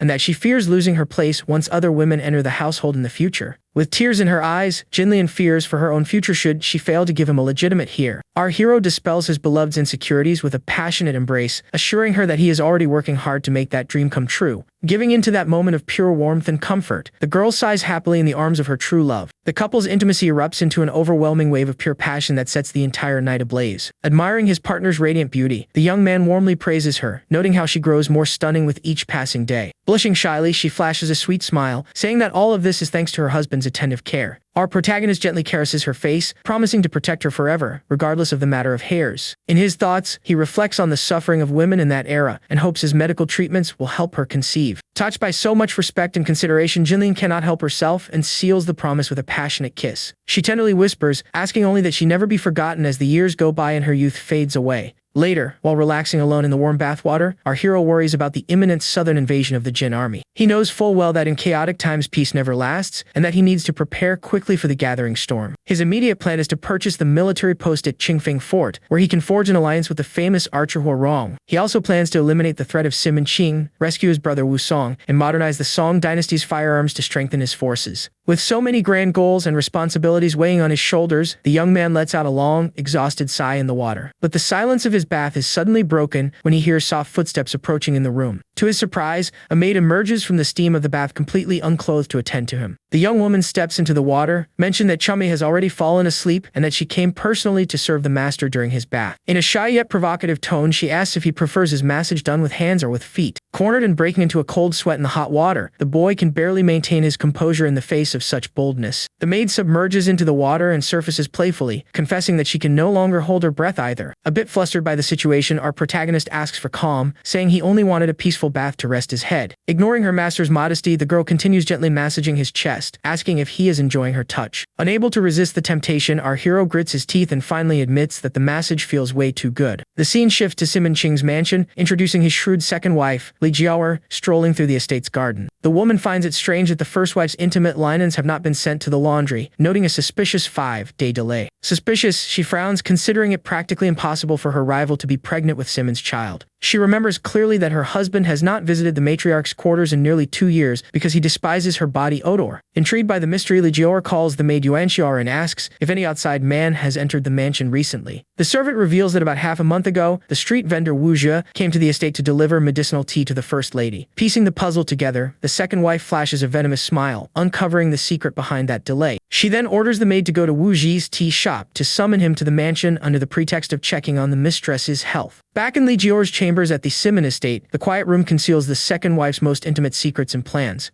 Carefully, the woman opens a secret drawer in her dresser and pulls out a securely locked letter. Holding the paper with a melancholy expression, she prepares to read the painful words of the person she loves most. In the letter, her dear friend laments that her severe illness has no cure, fearing she will not hold out much longer, and wishing they could be blood sisters in the next life. Jiaoer's eyes fill with tears as she recalls the suffering of her companion, whom fate treated with such cruelty. She remembers the difficult times when the two comfort each other in their arms to endure the harsh reality of their past. Young Lianer had been her closest friend since their days at the brothel, regarded as a true sister of the heart. But now, the poor woman is wasting away in bed, infected by a severe illness that has brought her to death's door. Jiaer concludes that exposing the first wife's scandal would bring her no benefit, and that it would be far more advantageous to use this secret to convince Dr. Wu to save her friend. Just then, the maid announces from outside that the young man has just arrived, and the mistress orders him to be let in immediately. Our hero enters the room and greets her respectfully, but the hostess quickly tells him there is no need for such formality with her. Getting straight to the point, the woman firmly asks if he would be interested in striking a mutually beneficial deal. With a half smile, the young man smartly shoots back, asking if he truly has any other choice in this situation. Pleased by the boy's quick wit, she smiles knowingly, and he asks her to state her demands right away. The woman then reveals that she needs his help to cure a critically ill young woman living in Qingfeng Alley. In exchange, she promises to cover up the affair by sending the stained cloth to the laundry as if it belonged to the first lady of the house. Stepping closer to the young man with a seductive gaze, she explains that the matriarch will use the excuse of visiting family to leave the mansion quietly. Her breath brushing against his face, she provocatively asks what he thinks of the proposition. Without hesitation, our protagonist accepts the deal and takes the woman by the waist, sealing the agreement between them. A bit surprised by his firmness, Jiaoer asks if he is absolutely certain he can keep his promise. Confident, the young man confirms his commitment, noting that the sick woman's humble background is likely tied directly to her past profession. From the story, he deduces that the young woman must be suffering from advanced stage gonorrhea rather than syphilis, which would only appear in China centuries later. The young man reflects that curing the infection would be simple with antibiotics, but since he used all his doses to save Zixu, he will have to find a medicinal alternative. The beautiful woman then offers to personally guide him to the humble shack where her friend is hiding. The two walk through a poor, isolated alleyway in the city, far away from all the luxury of the main estate. Arriving at the humble wooden dwelling, Jiaoer gently knocks on the door and asks for permission to enter. From inside the dark room, a weak and tired voice asks if it is her dear sister who has just arrived. Entering the room, they find the patient lying in bed, completely weakened by the disease. With heavy eyes, the young woman welcomes her friend's visit, but is puzzled by the presence of the unfamiliar man beside her.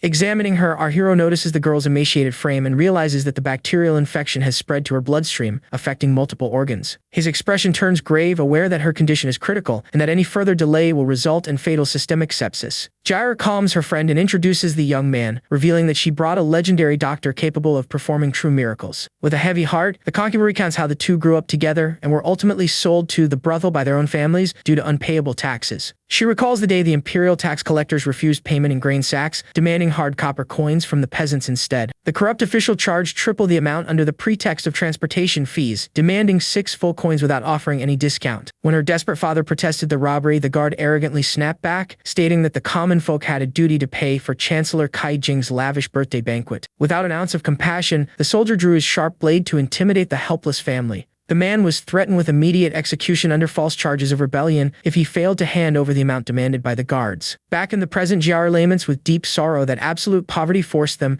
to sell their own bodies just to survive. Faced with so much pain, our protagonist reflects on how the Song dynasty's apparent prosperity was built upon the suffering and oppression of the weak. Showing neither hesitation nor disgust, our protagonist firmly and tenderly takes the patient's sore, covered hands into his own. Looking into the frail girl's eyes, he promises with total conviction that he will cure her illness and save her from that suffering. Watching the scene from the side, Jiaoer is deeply touched, realizing that this man is truly different from all the others. She remembers that previous doctors fled in disgust and contempt, which causes her affection for the boy to rise by another 15 points right then. The young man instructs Jiaoer to prepare bold herbal water to clean the sores and prevent fatal generalized sepsis. Ashamed of her wretched state, the sick girl weeps and tries to pull away, saying she feels too filthy to be touched by him. But the young man gently comforts her, stating that no true doctor in the world would ever look down on their own patient for being ill. Moved by such nobility of character, Jiaoer cannot hold back and drops to her knees before him on the spot. She makes a solemn vow to the heavens, promising that both of them will become his loyal servants if her friend is saved, raising her affection by 30 points. Our hero respectfully helps her up from the floor and warns that cleaning is only the beginning, as they will still need to produce the definitive cure. Putting on his surgical mask, the young man begins carefully cleaning and treating the most severe lesions on the patient's body. Feeling cared for with such dedication and dignity for the first time, the young woman buries her face in tears of emotion. After finishing the cleaning of the sores, he asks Jiaoer to urgently obtain several baskets full of rotten, moldy oranges. The woman is completely baffled, questioning what use spoiled fruit could possibly have at a time like this. The protagonist explains that the mold on the oranges contains the active ingredient essential for manufacturing the cure for that severe infection. The scene cuts to Wu Zhi's residence, where a large basket filled with moldy oranges is placed in the courtyard. Our hero and Pan Jinlian look over the spoiled fruits they manage to gather for the medicine's preparation. Very worried, Jinlian warns that they cannot profit from selling rotten food, terrified of bringing bad karma upon their future children. The other maids are also distressed, begging their master not to sell that spoiled produce so as not to invite the wrath of the heavens. Hiding up on the beaming a cucumber, the scout Shikiao thinks to herself that the guy has finally shown his unscrupulous side. The boy places his hand on his head, laughing at the confusion, clarifying to everyone that those oranges will be used exclusively to produce medicine. The girls are left wide-eyed upon learning that rotten fruit can be transformed into a miraculous medicinal formula. Amid the astonishment, a piece of cucumber thrown by surprise hits the young man squarely on the head. Right at that moment, Jiaoer enters the house smiling, remarking that she had the exact same shocked reaction when she first heard the plan. Jinlian immediately scowls and jealously asks who this stunning woman is, and the young man introduces her as Simon Qing's second wife. Upon hearing the rival family's name, the wife puffs up her cheeks in a furious pout of pure irritation. Putting her hands on her hips, Jinlian makes a huge scene, accusing her husband of wanting to bring every single woman from the Simon mansion into their home. Totally flustered, our hero accidentally lets it slip that this was precisely the idea, making a complete fool of himself. Crossing her arms, the wife sulkily warns that the dreaded Simin-Ching runs ruthless operations and will not let this slide. Chumlin calmly steps in, explaining that a clash with Simin is inevitable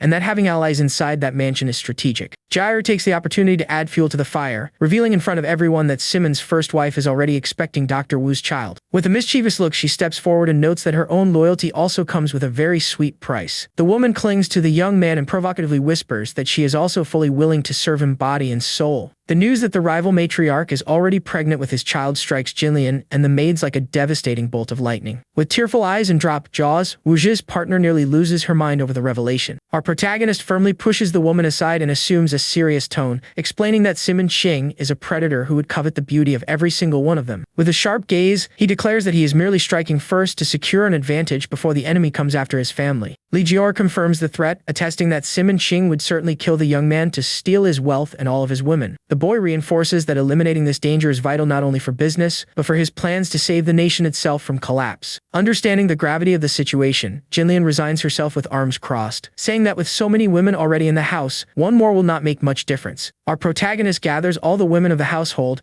and announces that he will teach them how to produce a revolutionary medicine capable of curing severe infections. The girls are amazed by the news, their eyes shining as they ask if this is some kind of sacred elixir. Curious about the novelty, Li Jiao asks what the name of this miraculous medicinal formula is. Striking a triumphant protagonist pose, the young man proudly reveals the substance's name, penicillin. He clearly explains the 5 steps of the process, emphasizing that the first step is isolating a pure culture of the fungus without external contamination. Picking up a moldy orange with bamboo tweezers, our hero warns that not just any mold can be used to produce the antibiotic. He directs that only blue-green fungi with white borders and no black spots should be selected, ordering everyone to begin the sorting process. Chunlin meticulously chooses the fruits, dreaming of being the one chosen to spend the night with the master if she does a good job. But Jinlian quickly steps in to mark her territory, warning that the priority for tonight belongs to her by right. Watching the playful and affectionate rivalry between the wives, Li Jior bursts into laughter, finding this family dynamic thoroughly entertaining. Focused on the task, Jinlian selects the best moldy oranges and carefully places them in her basket. The other maids also hurry to fill their own baskets with the ideal fruits for the recipe. Soon after, they all proudly bring their selections for the head of the house's thorough inspection.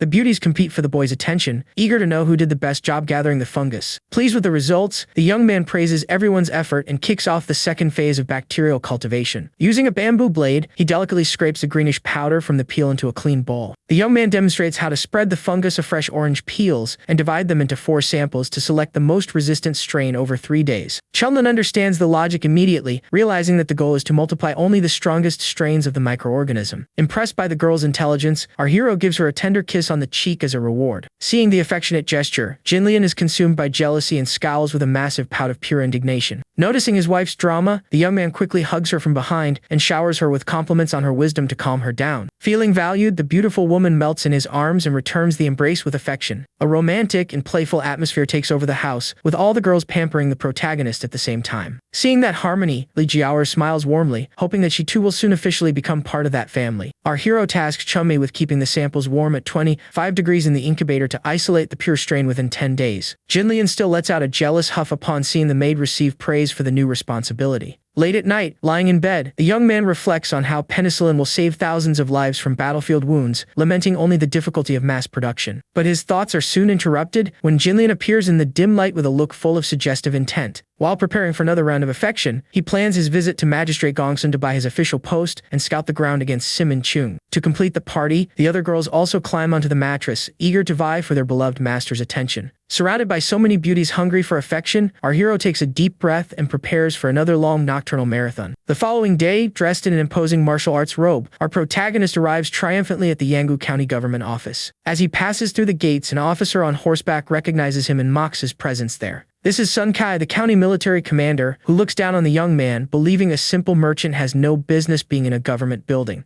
A court guard runs over to greet the officer with flattering deference. The commander dismounts arrogantly and hands the reins to his subordinate to stable the horse. Next, he and Wu Zhi exchange tense, hostile glances right in the middle of the courtyard. Our protagonist realizes right away that the man came with hidden motives and pure ill will. Jealous to his core, the commander seethes with inward rage, unable to understand how young Miss Gongsun could be charmed by someone like Wu Zhi instead of him. Puffed up with arrogance, the military man turns and barks at the protagonist, ordering the commoner to turn around immediately before facing the consequences. Our hero scratches his head in confusion, wondering when he ever offended this arrogant fellow. It is then that the beautiful Gongsun-won appears in the courtyard, reprimanding the commander and announcing that Master Wu is the magistrate's guest of honor. Instantly, the military man swallows his pride and offers a subservient bow, addressing her as young lady. The young woman ignores the officer's presence and offers to guide our protagonist personally to the estate's inner courtyard. With a sweet gaze and blushing cheeks, she even invites him to visit her private chambers once his meeting with her father wraps up. Hearing the word bedroom, the commander is consumed by rage and lets out a deafening roar of pure jealousy. Desperate, he tries to block the meeting, claiming that men and women should not engage in such close personal contact. The young man quickly notices that the commander sees him as a romantic rival and decides to use the situation to his advantage.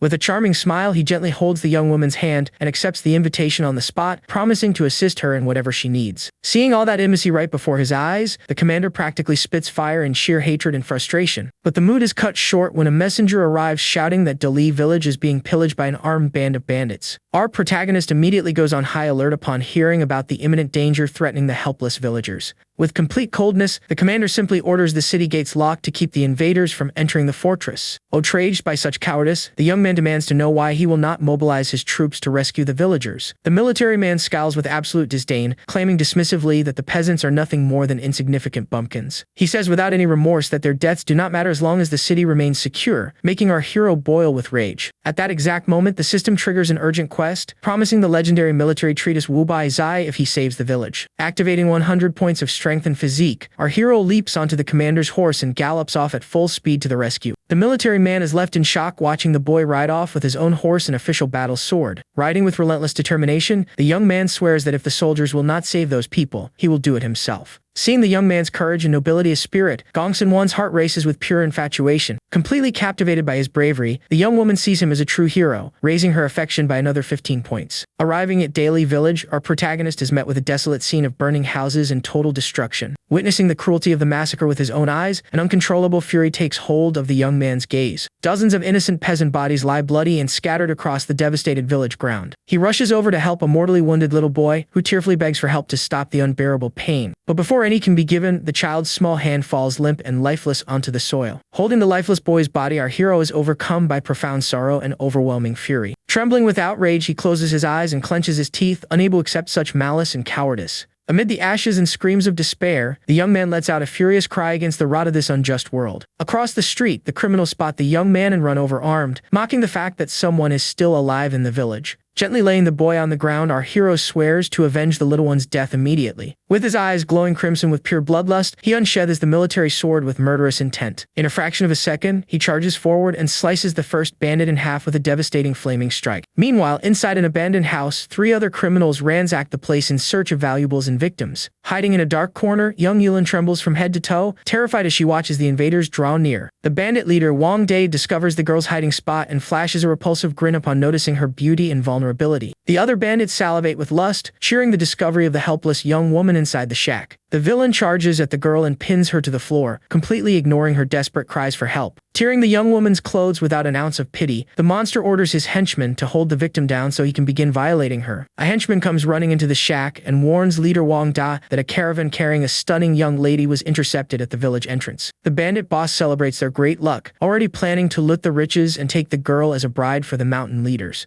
Blade in hand, he orders the subordinate to watch the prisoner and threatens to castrate him if he dares lay a finger on the girl before him. As soon as the leader leaves, the henchman spits on the ground in anger, disgusted at being relegated to eating everyone else's leftovers. A wicked idea crosses the frustrated bandit's mind. With a disgusting smile, rubbing his hands together, the scoundrel decides that feeling up the prisoner will not hurt anyone. The man lunges at the helpless girl, who screams in terror, desperately trying to shield her body from his filthy hands. But in a fraction of a second, a gleaming blade severs the scoundrel's head in one clean, ruthless strike from the shadows. Seeing the bandit's bloody head roll across the floor, the girl panics and lets out a terrified scream. Our protagonist emerges imposing over the invader's body and coldly asks where the other criminals fled. The girl points to the east, and the young man simply tells her to get dressed and hide well before taking off after the rest. Near the river, young Simondaiji desperately backs away onto the boat's gangway, cornered by the gang of cutthroats. Alone with nowhere to run, Simon Ching's daughter tries to stand her ground against the criminals' repulsive threats. The bandits mock the girl's attempt to escape, warning that even if she jumps into the water, she will just be fished out to serve as a wife to their leaders. Filled with dignity and disgust, she spits insults at those monsters who tarnish the name of true warriors. Choosing death over dishonor, the young woman throws herself backward into the deep river waters to escape her attackers. The henchmen watch her leap in surprise, eyes, impressed by the noble girl's bravery. Furious at the prisoner's defiance, Wang De loses his temper and screams at his men to jump into the river and drag her out. But before anyone can move, our protagonist drops from the sky like a lightning bolt, cleaving one of the henchmen clean in half with his sword. Terrified by that horrifying presence, the bandits freeze in shock, convinced they are standing before an avenging demon. With burning eyes and a thirst for justice, our hero charges forward at blistering speed to slaughter anyone crossing his path. Two criminals try to fight back, but are instantly cut down by a double strike of slicing energy. In the blink of an eye, the invaders' severed bodies go flying as the young man's sword dances without mercy. With only the bandit leader remaining, the man drops his weapon in terror and tries to open his mouth to beg for mercy. Given no room for excuses, our hero delivers a crushing vertical slash that slices the monster from top to bottom. The leader drops to his knees on the bloody deck, screaming in agony under our protagonist's merciless blade. Staring death in the face, the scoundrel resorts to the most classic lie of all, swearing he has an elderly mother to care for. Our hero turns a deaf ear to the nonsense and finishes off the bandit boss with a precise, ruthless strike. The criminal's blood splatters across the young man's face, who remains completely unfazed before the extermination of those cowards. Blood slowly drips from the tip of the sharp sword before splashing into the river waters. Looking at the trail of destruction, he swears that he will soon send the entire Qingfeng mountain gang to keep that scoundrel company in hell. Just then, desperate cries for help coming from the river draw the young man's attention to the drowning girl. Looking at the water, he recognizes that the drowning woman is none other than Simon Deji, the daughter of his arch-rival. Without a second thought, our hero kicks off his shoes and prepares for an immediate rescue. Shedding his heavy cloak, he dives headfirst in the river, knowing that saving that innocent life is his absolute priority. The young man cuts through the clear water with rapid strokes, swimming toward the silhouette of the girl sinking to the river.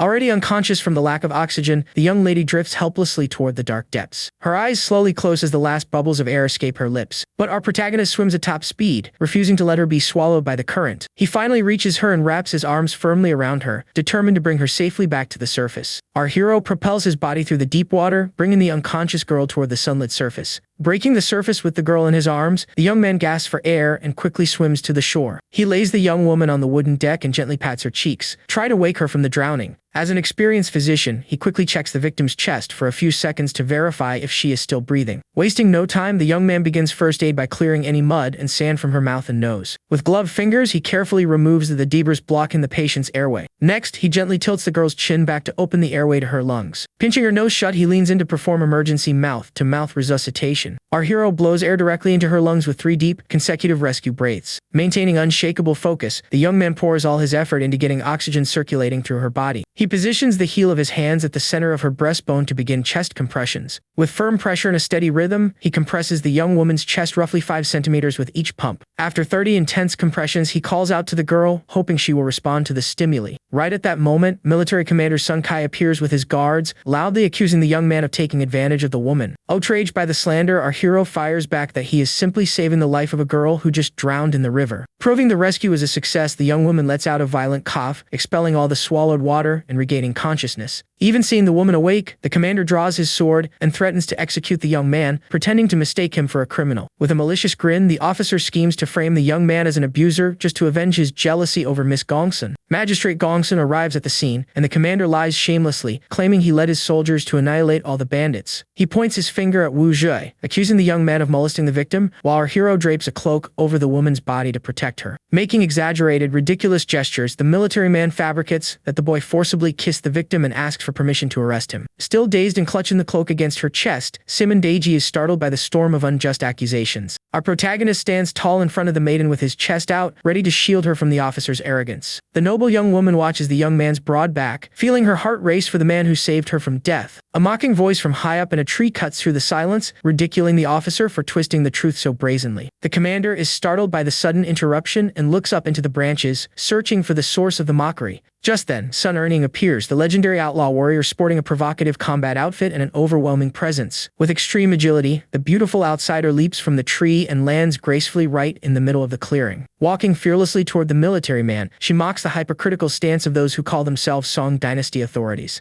The woman reveals the truth to everyone, stating that the young physician took down the bandits all by himself and that the commander's shamelessness is thicker than the capital's city walls. Furious at being exposed in front of the magistrate, the officer grips his sword and accuses the female warrior of being an accomplice to the outlaws. Sun Erning merely laughs at the fellow's mediocre skills and warns that she will take him on bare-handed. The military man lunges with a sword strike, but the woman dodges with an impressive acrobatic kick. She lands a devastating flaming kick squarely on the officer's jaw, causing him to spit blood on the spot. The commander is sent flying by the force of the blow, crashing unconscious into the dirt after the public humiliation. Crossing her arms, the female warrior mocks the military man's weakness for daring to draw a weapon against her with such pathetic skill. She then approaches our protagonist, praising his courage and martial ability for taking down so many enemies on his own. In a playfully seductive tone, the woman whispers in his ear, suggesting that the two of them get married and open a roadside tavern together. A sweat drop forms on the young man's head as he instantly recalls the famous legend of that character's human meat steamed buns. Caressing his chest, Sun Erniang gently warns him that corrupt authorities will destroy his family if he remains a mere merchant. Our protagonist reflects on how the middle class suffers the most in the Song dynasty, since the government dares not touch the powerful, leaving ordinary families to foot the bill. He recognizes the trap of mandatory courier duty, knowing that any cargo lost along the way would have to be paid out of pocket, and that something would inevitably go wrong on the journey. Wu Ji acknowledges that this abusive Song government levy is practically an instant bankruptcy sentence for any ordinary citizen caught in its snare. Meanwhile, the mysterious woman approaches provocatively, asking if he has considered her offer and inviting him to run away with her. She whispers in a seductive tone, promising she would take very good care of him every single night if he agreed to become her husband. At that exact moment, the system issues a new quest, persuade Sun Erniang to abandon her dark old ways and walk the righteous path, offering great passive rewards and recipes. Wu Zhai is stunned by the perks and the reputation boost, though he finds her secret seasoning curious, since in practice it seems to be nothing more than a disguised sleeping powder. Suddenly, Officer Sun Kai furiously points at the two, claiming they are in cahoots and ordering them captured immediately. Magistrate Gongsun intervenes on the spot, reminding him that the woman just testified that Wu Zhai eliminated the bandits and saved the girl from drowning. With undeniable authority, the magistrate raises his hand and makes it crystal clear that he himself will deliver a fair judgment on the matter. The magistrate notes that the young woman's soaked clothes prove she fell into the river and quotes ancient medical texts to validate the resuscitation techniques used during the rescue. The girl blushes, completely remembering the breath in her ear, causing her affinity to jump 15% and leaving our protagonist totally confused. Faced with the facts, the magistrate firmly decrees that Wu Zhi's actions were solely to save an endangered life, shutting down the accusations. Gongsun severely scolds Sun Kai for trying to tell him how to do his job, warning that if he tried to steal another's credit, he will face heavy punishment from the imperial court. Completely exposed and terrified by the magistrate's fury, the corrupt officer collapses to the ground with no way to defend himself. Wu Zhi takes the opportunity to greet the magistrate respectfully, deeply thanking him for his sharp insight and flawless justice. The young man heaps praise upon Gongsun's integrity, stating that with such an upright leader protecting the people, no honest citizen risks ruin. He continues his speech by saying that the Yanggu region upholds the law, and that the people have nothing to fear when justice is in command. The magistrate is visibly flattered by the words, recalling his past mentors and his commitment to eradicating corruption from the realm. Sun Erniang scoffs at Wu Zhi's flattering skills, but the conversation is interrupted when soldiers find another survivor in the cellar. Brought before everyone, young Yulin immediately points to Wu Zhi, confirming that he was the one who saved her and wiped out the cruel bandits at the scene. Given this additional proof, the magistrate is thrilled, recalling that the imperial edict grants official ranks to anyone who bravely defeats more than 10 bandits. Without wasting time, Magistrate Gongsun formally appoints Wu Zhi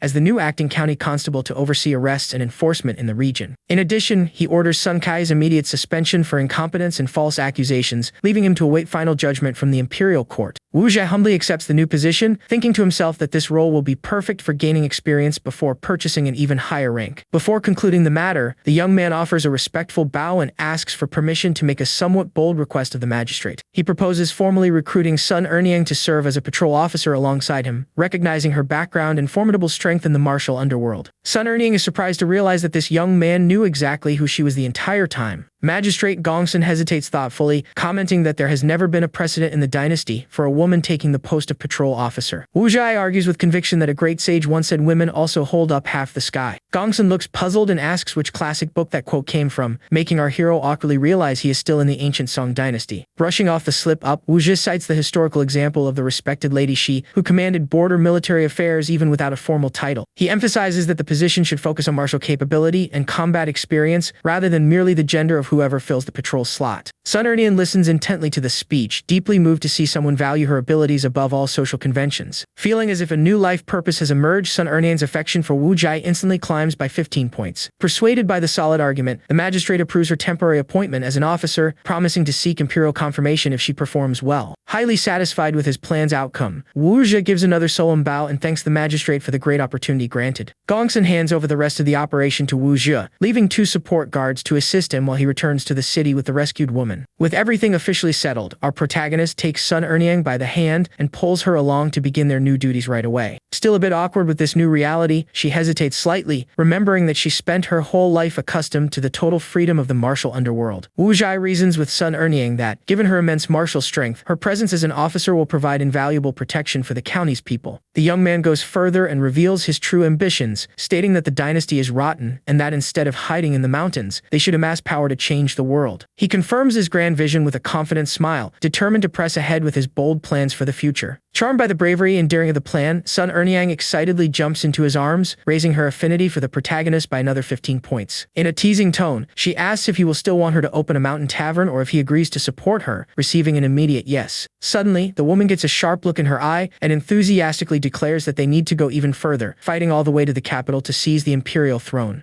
Falling into comical panic at that outright declaration of treason, Wu Zhai slaps his hand over her mouth on the spot to keep anyone else from hearing. The young man urges calm, warning that treasonous plans cannot be broadcast to the four winds, realizing that the legendary woman truly catches fire easily with rebellious ideas. Sun Erniang finally agrees to take the official post on the condition that he teach her his culinary arts, completing both system quests at 95 favorability. She is left amazed and curious about the new opportunity unfolding before her eyes. Our protagonist excitedly celebrates the deal, thrilled to have received the legendary Ming Dynasty military treatise packed with tactics, firearm designs, and ship blueprints. Seeing his excitement, Sun Erniang smiles seductively, amused by the young man's behavior and promising to cook him a fine special meal later. Next, the system awards the achievement of recruiting the first Liangshan hero and unlocks the passive ability that attracts notable warriors as his prestige grows. Wu Zhi contentedly reflects on his achievement, proud to have changed Sun Erniang's tragic fate, while gaining a heavyweight ally for his cause. He realizes that with this new ability to attract loyal followers and his advanced knowledge of weaponry, he can gather talent from all over and launch his grand ambitions. Meanwhile, the two guards watch from the corner, whispering quietly about the intimate vibe between the two, noting that the new commander already has a gorgeous wife at home. Now wearing the official county constable uniform, Wu Zhi takes command with a firm posture and orders the guards to continue the search and dig deep burial pits to prevent disease. Impressed by their new superior's seriousness and decisive manner, the soldiers promptly answer the call and set out to carry out their tasks. Proving he knows how to lead and win the trust of his men, Wu Zhi approaches them with a friendly smile and praises everyone's hard work. Without hesitation, our MC pulls a generous silver ingot from his pocket and hands it to his subordinates so they can buy good wine after their shift. The two guards' eyes light up seeing the gleaming silver in their hands, overcome with pure joy. Completely won over by their new boss's generosity, they pledge absolute loyalty, swearing to follow any order from Wu Zhi without hesitation. Soon after, Wu Zhi walks to the village entrance, where the surviving daily peasants wait anxiously to see how things unfold. He asks for the community leader, and the village chief quickly steps forward respectfully to answer the official's call. Wu Zhi introduces himself as the new county constable and hands over a detailed blueprint, instructing the village to dig defensive tunnels so every house can function as an armed fortress. The young man visualizes the underground warfare system, convinced that this strategy will turn the people into an invincible force against bandits and invading armies. The scene then shifts to the bustling streets of Yanggu County at dusk. On the third day following Wu Zhi's departure to fight the criminals, Pan Jinlian stands waiting at the crossroads at sunset, anxiously watching for her husband's return. Shaken by the agonizing wait, she vents her anxiety, fearing he might be injured and unable to understand why he risked his life to save strangers. The maid Chunlin tries to reassure her, saying righteous men are protected by heaven, but Jinlian remains terrified, recalling the cruelty of the local bandits. Jinlian weeps quietly, missing the peaceful days when they simply ran their business safely without facing any deadly risks. She recalls her difficult past, recounting how she was sold in childhood and forced to marry a cowardly man who ran from any trouble until they relocated to Yanggu. The young woman remembers how he changed completely after taking a beating, turning into a loving, gentle, and fiercely protective person from that point onward. Amid her memories, Jinlian confesses that her greatest dream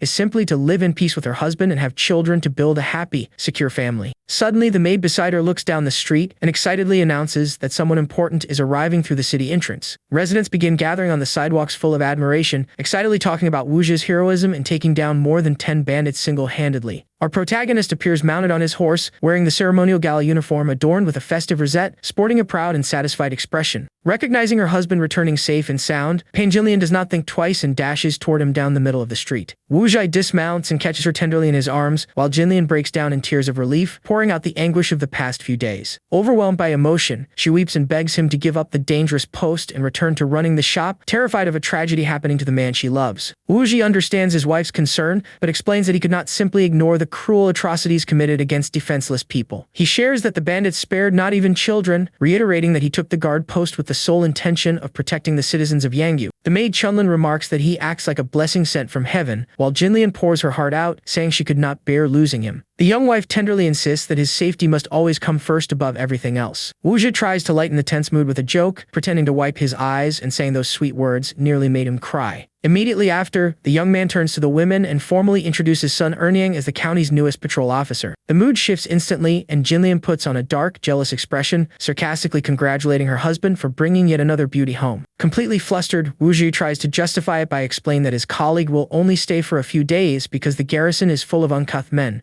Suspicious of the story, Jinlian scowls and implies that her husband probably will not even want to let her leave afterward. Sensing the heavy atmosphere, Sun Erniang greets Jinlian respectfully, praising her incredible beauty and comparing her to legendary figures. Disarmed by the sincere compliments and the new guest's charisma, Jinlian awkwardly gives in and approves her temporary stay. Night falls over the city, and a silent figure moves stealthily through the dark hallways of the residence. In the adjoining room, Jinlian and the other maids sleep soundly in a deep, uninterrupted slumber. With a mischievous grin, Sun Erniang celebrates the success of her silent infiltration while everyone rests. She slips into Wuzhe's bedroom and boldly whispers that she intends to spend the entire night enjoying his company. Wuzhe wakes with a start and urges caution since the others are nearby, but the woman reveals she slipped a mild sedative into their meal. In a provocative tone, she pretends to complain of internal H's and asks Constable Wu to use his medical skills to examine her. Lying down comfortably on the bed, Sun Erniang dares our protagonist to treat her fake discomfort without wasting another moment. Leaning fully into the game, Wuzhe proudly declares that he has the perfect method to cure any affliction of hers once and for all. The woman is momentarily surprised to see the young man's determination and confident posture in this situation. Without a second thought, Wuzhe dives in with full enthusiasm to resolve the issue once and for all. Our MC uses impressive speed to kick off an intense high-energy night between the two.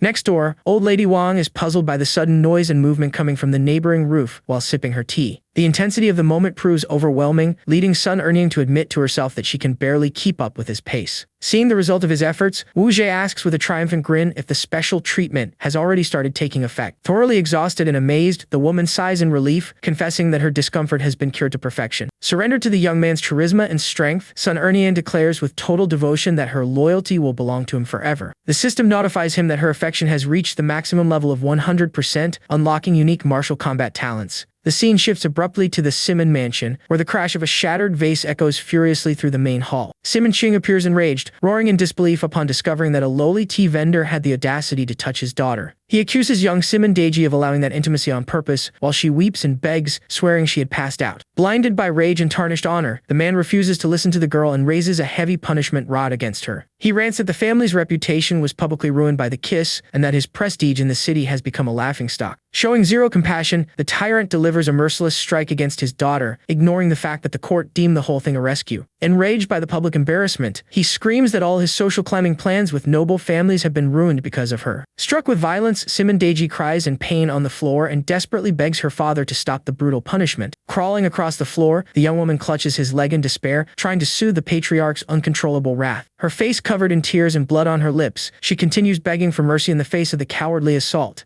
Simon Chung continues venting his hatred, recalling the entire fortune invested in connections with powerful imperial officials. Completely out of his mind, the man raises the rod with all his strength, determined to beat his own daughter until she pays for the dishonor. Second Lady Ligior desperately steps in, grabbing Simon Ching's arm and pleading with him to stop beating his daughter. She defends the young woman, pointing out that if the patriarch had not vanished for weeks, the girl would never have gone to inspect the shipments alone. Enraged by the interference, the man delivers a vicious kick to the woman, sending her flying backward with force. The blow strikes Ligior with extreme brutality, causing the lady to spit blood from the impact of the assault. Simon Deji enters a state of total panic, seeing her second mother thrown against the wall for trying to defend her. The wooden rod slips from the attacker's hand and rolls across the floor in the middle of the turmoil. Showing no mercy whatsoever, Simon Ching grabs Ligior by the hair, hurling insults and demanding to know how she dares defy him. He begins landing ruthless punches on her, bellowing that he bought her and that she is nothing more than a worthless plaything. The tyrant lands a direct punch to the woman's face to shut her mouth once and for all. Fallen and helpless, she is kicked without pity and desperately begs for her life on the hall floor. Badly injured, the woman suggests using money to silence witnesses and claiming the breath was simply a traditional Jianghu medical technique. Simon Ching halts his assault and approves of the clever idea, pleased to finally hear a viable way out of this situation. The man coldly walks away down the hall, leaving the injured woman behind coughing up blood. With a sinister smile, he vows to recover all the money through a new target and swears to collect this debt from Wu Zhai. As soon as the tyrant leaves, young Simon Daiji rushes in tears to support the fallen woman. The scene shifts to the imposing Lion Tower during the dead of night in Yanggu County. The ousted officer Sun Kai drinks with guards and reveals that the prefecture is already aware of the terrifying tiger terrorizing the region. He grins triumphantly, sharing that he accused the magistrate of negligence so that imperial punishment falls upon the city in a matter of days. One of the guards finds it strange and remarks that the person who always delayed hunting the beast by claiming a lack of men was Sun Kai himself. The other guard immediately reprimands his colleague, buttering up the former boss by saying he was merely prioritizing everyone's safety. Sun Kai celebrates his dirty scheme, determined to turn the beast into an unavoidable death sentence for Wu Jie. He drinks his wine with confidence, savoring the trap he laid to destroy his replacement. The man instructs his subordinates to forbid any veteran guards from helping the new officer on the hunt, promising grand rewards. Sun Kai sneers with contempt, eager to see his rival face the ferocious beast completely helpless in the forest. Meanwhile, at his home, Wu Jie reflects in bed on how secretly manufacturing firearms will give him an absolute military advantage. Analyzing the era's steel quality, he concludes it is possible to forge advanced hand cannons and decides to seek out a skilled blacksmith at dawn. The following day, the forge of a large workshop runs at full steam in the city's commercial district. Our hero arrives before the imposing sign of the traditional Tang family blacksmith shop to commission his weapons. Wu Jie enters the premises and hands the detailed blueprint to the artisan, asking if he is capable of forging the designed piece. Unrolling the scroll and seeing the design of an innovative firearm, the blacksmith is utterly shocked by what he sees. Wu Jie introduces himself as the new county constable to put him at ease, but the blacksmith nervously admits he lacks the skill for it. Suddenly, an imposing female voice comes from behind the curtain, ordering the craftsman to let the customer in. The woman reinforces the command with authority, scolding her subordinate for hesitating to receive the official. Not daring to cross her, the worker steps aside and invites Wu Jie into the owner's private quarters. Wu Jie comes face to face with a silver-haired woman of commanding presence, dressed in combat gear and holding an incense burner. The mysterious blacksmith praises the young man's reputation, acknowledging his tea skills and his recent heroic victory against the bandits. In a mocking tone, she remarks that it is funny how such a brave warrior can be so short, leaving our MC visibly awkward. Brushing off his discomfort over the remark, Wu Jie clasps his hands respectfully and politely asks for the woman's name. Calmly and with a piercing gaze, she formally introduces herself as Tang Long. Wu Jie asks if she is the famous legendary blacksmith, but the young woman dismissively clarifies that the famous title belongs to her gambling cousin. Wu Jie wonders if the girl possesses forging skills that surpass even those of the legendary Tang Long mentioned in classic tales. He gets straight to the point and asks if she has the technical capability to forge the firearm drawn on the paper. The young woman analyzes the blueprint with a critical eye, explaining that the biggest challenge is crafting a barrel that will not burst under continuous fire. She details the special steel casting process and the precision required in the barrel to withstand the combustion of gunpowder. Seeing that she truly knows her craft, Wu Jie promises a noble incense formula far superior to the one she uses as an added reward. The artisan is visibly surprised and delighted by the offer, as rare incenses are her greatest weakness. With a focused gaze, Tang Long firmly asks if his promise regarding the imperial recipe is genuinely true. Wu Jie confirms with total certainty, citing the exclusive aromatic methods used by court emperors to seal the deal. Shortly after, the young man heads to the local government office, where guards inform him that the magistrate is waiting for him in the inner courtyard. Upon being received by Magistrate Gongsun, the official warmly asks to be addressed as brother whenever they are in private. Gongsun clasps his hands with clear concern, revealing that a serious and urgent problem has arisen in the region. He explains that the capital gave a 10-day deadline to exterminate the man-eating tiger, deducing that Sun Kai engineered this report. The magistrate laments having to ask for Wu Jie's help on such a dangerous mission, since the beast is halting all local trade. Showing no fear at all, Wu Jie accepts the assignment on the spot, assuring him with a smile that he will do his best to hunt down the beast. Relieved by the young man's courage, Gongsun promises to place the guards, archers, and hunters at his disposal to support the hunt. Walking through the estate garden shortly afterward, Wu Jie is called by young Gongsun Wan, who approaches with an anxious expression. Showing deep concern for him, the young woman asks with a trembling voice for him to back out of this fight against the dreaded tiger. Wu Jie calmly replies that the monster is killing innocent people, and that protecting the populace is his duty as a defender of the law. Moved by his noble stance, the girl tenderly holds his hands, unable to hide the distress in her heart.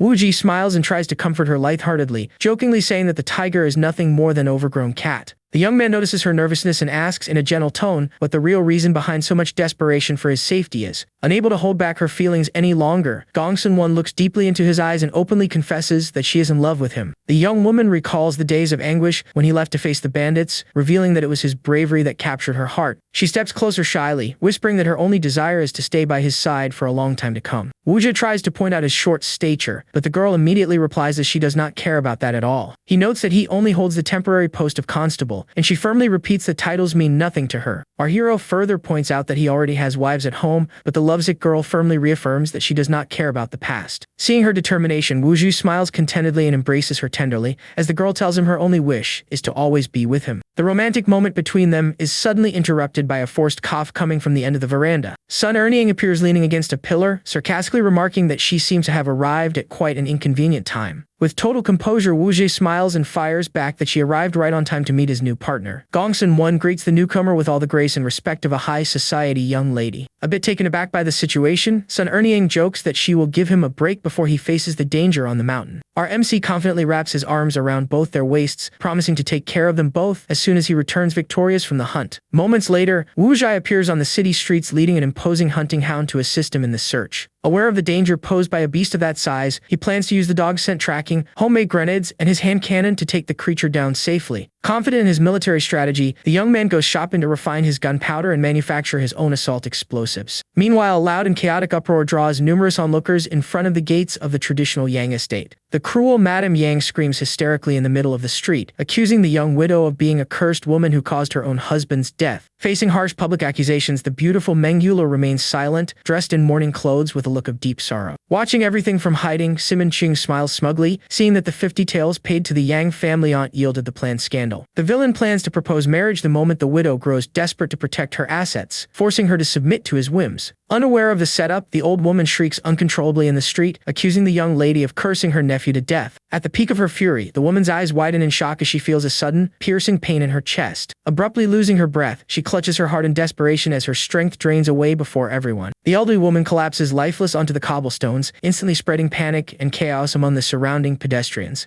Taking advantage of the turmoil, a female relative points her finger and incites the crowd to beat the widow, blaming her for the woman's death. Wu Ji appears on the scene at the exact right moment and throws his arms open with determination, blocking the attackers from advancing on the defenseless girl. Imposing his authority as county constable, he cites the dynasty's strict laws against lynch mobs and orders everyone to stand down immediately. Intimidated by the court official's presence, the woman raises her hand and halts the mob on the spot. She tries to justify herself by claiming the young woman is a dangerous curse and that the crowd was merely carrying out heavenly justice. Wu Ji fires back firmly and sarcastically, stating he will examine the body to prove whether this is justice or pure envy of the wealthy widow. The young man kneels beside the fallen woman and quickly confirms that her pulse has stopped completely. Checking the victim's eyes, he finds that her pupils are fully dilated with zero response to light. Wu Ji examines the lady's chest and confirms the total absence of respiratory movement, pronouncing her dead on the scene. The outraged woman insists that her aunt was always strong and healthy, accusing the widow of cursing her without leaving a mark. Wu Ji stands up and dismantles the accusation, explaining that the purplish lips and fingertips indicate a massive heart attack triggered by extreme rage. In his thoughts, he laments that without the modern equipment and advanced drugs of the future, reversing cardiac arrest in this era is impossible. The surrounding people are left completely stunned and confused, unable to understand a single one of the modern medical terms cited by the official. In the background, Simon Ching watches suspiciously, assuming the new commander took an interest in the pretty widow and made up an excuse to defend her. Overcome with jealousy and rage, the nobleman swears vengeance against Wu Ji for daring to interfere with his plans of conquest. The system alerts him that his rival is nearby and activates the quest to rescue Meng Yulu, offering industrial blueprints as a reward. Wu Ji inwardly celebrates the weaving schematics he received, grateful to take the first step toward a regional textile revolution. The locals try to pressure the official to step back, urging him not to risk his stellar reputation in defense of a widow. The young man searches his memory for the correct traditional medical terminology to permanently convince the simple townspeople. He explains clearly that the victim suffered a rupture in her heart meridians by long-standing stress, clearing the widow of all blame. Hearing the young man's firm and righteous defense, Meng Yulu is deeply moved, her eyes filling with tears of relief. The county constable challenges the crowd, suggesting they summon official court coroners if they still doubt his on-site diagnosis. The beautiful Zhang Hulian emerges from the crowd and presents the apothecary records, proving the deceased was already being treated for severe heart conditions. A respected village elder steps forward and confirms the truth, sharing that he had seen others die suddenly from fits of rage before. Wu Ji thanks both of them for their honest testimony and uses the moment to educate the public on the real dangers of this silent killer. He advises everyone to maintain a balanced diet, cutting down on fatty meats and salt to protect their blood vessels. Our protagonist teaches that staying calm in daily life and avoiding unnecessary fights is the best medicine for a long, healthy life. Fully convinced by the constable's flawless explanation, the crowd begins to disperse peacefully through the city streets. With tears of gratitude, the widow Meng Yulo bows before the hero, thanking him with a relieved heart for saving her honor and her life. Wu Jie approaches with extreme gentleness, asking with care and attentiveness if she was hurt during that frightening confrontation. The young woman tries to stand, but her strength falters from the shock, and she is caught firmly in the young man's strong arms. Noticing that she twisted her waist during the fall, the official promptly offers to use his medical knowledge to soothe her pain. Zhang Huilian enthusiastically supports the idea, praising Wu Jie's divine medical skills to encourage the girl to accept the treatment. In a warm and helpful tone, the friendly apothecary offers to accompany the treatment closely and assist however needed. Flustered by the whole situation, Meng Yulo ends up accepting the medical aid offered by the noble constable Wu. Our protagonist inwardly celebrates the apothecary's help, recognizing that her intervention was perfect for the occasion. Zhang Huilian is thrilled in her thoughts to have the chance to witness the young man's legendary medical techniques once again. Arriving in the ladies' chambers, the young widow bashfully asks him to examine her lower back injury with care. Maintaining a professional demeanor, Wu Jie gently asks the patient to remove her outer robes and lie down comfortably on the bed. Faced with such an intimate request, Meng Yulo blushes deeply and hesitates for a moment, unsure of what to do. The apothecary reassures her friend, saying that to a doctor there is no distinction of gender, drawing immediate agreement from Wu Jie. Overcoming her embarrassment, the beautiful woman undoes her hairstyle and begins undressing delicately to start the session. She lies down on the soft bed, shyly asking if that position is suitable for conducting the examination. Wu Jie rubs his hands together, focusing his internal energy, causing a glowing blue aura to wrap around his fingers. Focused on the diagnosis, the young man seriously announces that he will begin the treatment to relieve the young lady's pain. The moment his energized touch makes contact with her waist, Meng Yulo lets out an involuntary gasp at the sheer intensity of the relief. The doctor identifies a muscle contusion and applies his spiritual energy to relax the tight fibers of her lower back. Wu Jie playfully jokes that she must live a very sedentary lifestyle, since her muscles are quite stiff. Breathless from his touch, the girl promises with blushing cheeks that she will start exercising more from now on. He smiles, pleased with the response, reminding her that she must follow all his instructions to maintain optimal health. Meng Yulo feels her heart race before his protective presence, deciding that she will only follow Wu Jie's orders from this day forth. The young woman's favorability increases by 15 points, while our hero celebrates securing the resources Simon Ching so desperately coveted. Wu Jie plans to invest her fortune into precision water, powered machinery, and make cotton clothing cheaper to keep the common folk warm in winter. The young man performs his advanced 48 hands technique, massaging vital acupoints with astonishing speed. The invigorating sensation washes over Meng Yulo completely, leaving her in awe of the treatment's unbelievable effectiveness. To the patient's surprise, the sharp pain locking up her back vanishes almost entirely within moments. Wu Jie explains that he still needs to disperse the trapped blood stasis to ensure the injury does not flare up again. He channels more spiritual energy into the injured spot to clear the meridians affected by the fall. The energy flow completely dissolves the blood stagnation, restoring the young woman's natural circulation and well-being. Fully recovered and pain-free, Meng Yulo shyly thanks the constable for the miracle worked on her back. Modestly and warmly, the young man calmly replies that he merely used a basic traditional massage technique. Watching from the corner, Zhang Huilian is left slack-jawed, imagining what insane power his advanced techniques must possess. The apothecary gets lost in thought, secretly dreaming of being the next patient to receive the doctor's intimate care. Meng Yulo softly asks to conclude the massage, feeling her entire body relaxed and overcome with intense sensations. Her face burning with embarrassment, she confesses she fears losing control of her own reactions if the treatment continues. Wu Jie pulls a gleaming special needle from his medical kit to finalize the process with high-level acupuncture. He positions himself with surgical precision, preparing to apply the silver needle to the patient's exact meridian. Zhang Huilian recognizes the mystical technique in astonishment, wondering if she is witnessing Hu Tu's legendary needle method. Wu Jie channels a powerful surge of lightning, like energy through the needle to stimulate deep tissue healing. The warm, revitalizing jolt surges through Meng Yulo's body, drawing another intense reaction from the young woman on the bed. The doctor explains that the stimulation speeds up recovery tenfold and triggers the release of substances that bring pleasure and relaxation. The feeling of weightlessness is so overwhelming that the girl feels as if her very soul were floating toward the heavens. Waves of spiritual energy clear all the accumulated tension in her meridians, bringing complete rest to her body. In the middle of the treatment's bliss, she has an enlightened vision of her late husband, departing peacefully for the afterlife. In the girl's spiritual vision, the ghost of the late Yang Zongxi appears, stating that Constable Wu is the best match for her. The apparition blesses their union, affectionately saying the young man will be able to take great care of her in his place. Moved by the mystical revelation, Meng Yulo shyly accepts the blessing within her thoughts. The spirit makes one final request, explaining that his frail health and life prevented him from making her happy, and asks them to test their union in the morning hall. Snapping out of the vision with a knowing smile, the young widow decides to fulfill her late husband's final wish. Back in reality, Mangyulo boldly pulls Wuji by the collar, causing her affection for him to jump 30 points in the system. The girl pulls the young man onto the bed by surprise, teasingly saying she has another part of her body severely blocked. With a passionate and seductive gaze, she asks the noble official to apply his special care to relieve this new tension. She then informs Dr. Jiang that the appointment is over and asks the woman to return to the apothecary to collect her payment later. Jiang Huilian is puzzled by the sudden dismissal, unable to understand why her assistance is being cut short before the checkup ends. Mangyulo assumes a firm and possessive stance, authoritatively demanding that the apothecary leave the chambers immediately. Wuji calmly steps in, explaining that the next phase is an advanced medical secret and promising to teach her on another occasion. Convinced by the young man's promise, Jiang Huilian agrees to leave, reminding him to keep his word in the future. Alone in the room, Mangyulo reveals the late husband's wish and boldly asks if the official would be willing to go to the ceremonial hall. Without wasting any time, the beautiful woman begins removing her mourning robes right before our protagonist's watchful eyes. Wu Zhai is surprised by her boldness but concludes that winning over the widow quickly is the best way to crush Simon King's plans. With a confident smile on his face, our MC readily accepts the invitation to conclude the treatment without hesitation. The scene shifts to the Yang family mourning hall, where the ceremonial portrait of the deceased rests solemnly on the altar. Stepping inside, Mangyulo orders all servants out and tells her trusted maid to guard the doors from outside. She ensures him that no one will disturb them and promises one of her maids as a reward if he can fully satisfy her. Wu Jie finds it comically strange to hear the familiar names of the maids mentioned by the widow. The woman is flattered and surprised to realize that the official seems to know even the names of her private maids. She insinuates that he had been watching her for a long time, while Wu Ji scrambles trying to make up academic excuses from another life. Puzzled by his unusual terms, she questions the wording, but the young man brushes it off by saying he heard rumors while selling tea. Cutting off side chatter, Wu Jie announces that it is time to focus fully on the promised treatment inside the hall. Beginning his clinical assessment, the young man examines the graceful silhouette and soft skin of the young woman before him with a trained eye. Leaning in close during the checkup, he notes with satisfaction the gentle, natural fragrance she radiates. The moment his hands touch the girl's body, her happiness level instantly skyrockets by 20 points. The young woman's satisfaction continues climbing non-stop, making her moan in relief and marvel at the young man's dexterity. With the initial preparation complete, Wu Jie firmly announces that she will now experience true fulfillment. Mangyulu acknowledges his skill, but still expresses slight doubt due to the protagonist's short height. She questions whether he can truly handle the task until the young man untees his sash and reveals his imposing build, leaving her in absolute shock. The young widow's eyes widen in total disbelief as she witnesses the sheer scale of the power standing before her. Wu Jie smiles triumphantly at her astonishment, aware they needed to show his true power to win her over completely. The protagonist channels all his internal energy, invoking the overwhelming ancient secret spear technique. He launches an unrelenting series of energetic thrusts, dominating the moment with overwhelming intensity. The impact shatters all of the girl's barriers and resistance in an instant of pure explosive energy. With tears of emotion in her eyes, Mangyula gives herself over completely, astonished by the terrifying speed of his movements. Wu Ji delivers the decisive blow with absolute mastery, elevating the performance to the absolute peak of martial technique. Overcome by uncontrollable bliss, the beautiful Mangyula reaches absolute happiness before the Mourning Hall altar. Wu Ji stands in a triumphant and commanding pose after the overwhelming display of his legendary combat technique. Mangyulu sighs amid the bliss of the moment, totally surrendered to the young man's mastery and impressive stamina. 6 hours pass, and the young woman's happiness level keeps rising continuously within the ceremonial room. Yang Zong's spirit weeps with relief seeing the widow finally fulfilled, feeling he can now rest in peace in the afterlife. Meng Yula watches the spiritual departure with serenity, wishing the deceased's soul eternal peace. Wu Zhi draws near with tenderness and intensity to seal the conclusion of that unforgettable moment between them. Suddenly, a massive beam of sacred green light bursts through the roof of the residence, heralding the fulfillment of a great spiritual merit. The system confirms the success of Meng Yula's quest, unlocking more affinity and the valuable water-powered weaving blueprints. The mystical glow slowly fades away, leaving the chamber in the cozy dimness of dawn. The young widow shyly and sweetly asks when he intends to commit and officially take her as his wife. Noticing a brief flicker of surprise on Wu Zhi's face, the woman's expression soars immediately, seized by a pang of jealousy and irritation. She turns her back in frustration, terrified she was merely used and cast aside right after surrendering herself in the hall. The girl vents her hurt in her thoughts, fearing the official might try to deny what happened between them. Wu Zhi hurries to reassure her, promising that he will marry her with full honors as soon as he returns from the tiger hunt. Meng Yulu is terrified upon hearing about the beast, tearfully protesting that she does not want to risk becoming a widow all over again. The young man gently touches her shoulder with warmth, embracing all of the girl's fear and distress in his arms. He looks firmly into her eyes and swears on his life that he will return safe and sound to celebrate their wedding. Deeply moved, the woman weeps and confesses that she has heard too many empty promises in the past and fears losing the one she loves yet again. Needing no further words, Wu Zhi pulls her in with passion and seals the promise with a deep, passionate kiss. The warmth of the embrace melts away all of Meng Yulu's insecurity, insecurities,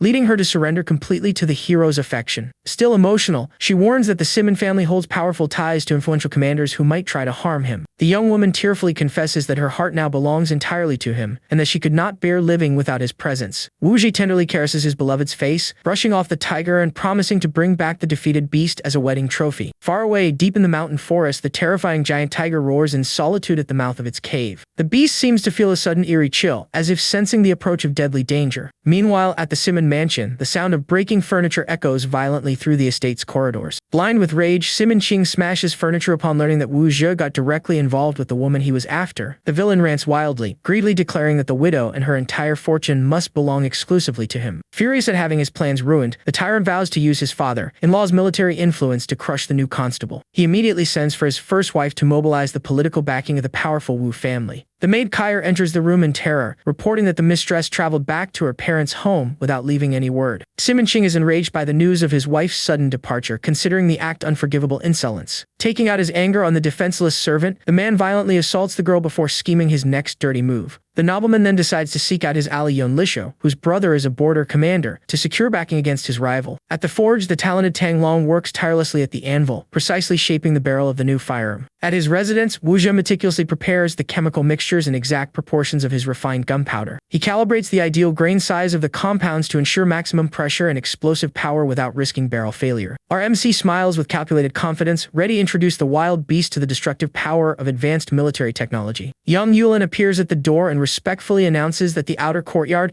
has been completely cleared for equipment testing. Wu Zhe thanks her for the support and asks to keep the neighbors away from the area, hearing from the maid that all precautions have been taken. Wu Zhe arrives at the workshop and asks Tang Long if the weapon's stock is ready so he can begin final assembly. He finishes assembling the weapon using an advanced friction mechanism, while the blacksmith reminds him to deliver the promised incense. The young man hands over a pouch containing the refined fragrance right away, smiling as he assures her he would never forget their agreement. Inhaling the imperial fragrance from the package, Tang Long's eyes widen in shock at the incredibly sublime aroma. The artisan is dazzled by the rare quality, while the scene shifts to the testing ground on the outskirts of Dali village. Taking every safety precaution, Wu Zhe lies prone on the ground to conduct the explosive's first test shot. With a firm and precise motion, the protagonist primes the ignition mechanism and hurls the grenade toward the target. The projectile arcs through the air at high speed, landing precisely at the spot the young man planned. The device strikes the base of a solid wooden barricade set up in the middle of the clearing. A thunderous explosion splinters the structure into pieces, throwing up a dense cloud of smoke and fire across the area. Watching the test from afar, Tang Long is left open, mouthed by the unprecedented destructive power of that small weapon. Wu Zhe stands up celebrating the experiment's total success, proud of his homemade design's effectiveness. The village chief approaches, stunned by the blast, declaring that this surpasses any firearm ever seen in the realm. The hero explains that it is a hand grenade and reveals he has created tripwire landmines to fortify the village against future raids. He strikes a confident pose and warns that any bandit stepping into the defensive perimeter will be blown sky high instantly. A village child excitedly repeats the safety instruction, reminding everyone not to trigger the wires unless enemies are present. Tang Long remarks that the official is overly generous for giving the villagers mines that cost 3 silver taels each for free.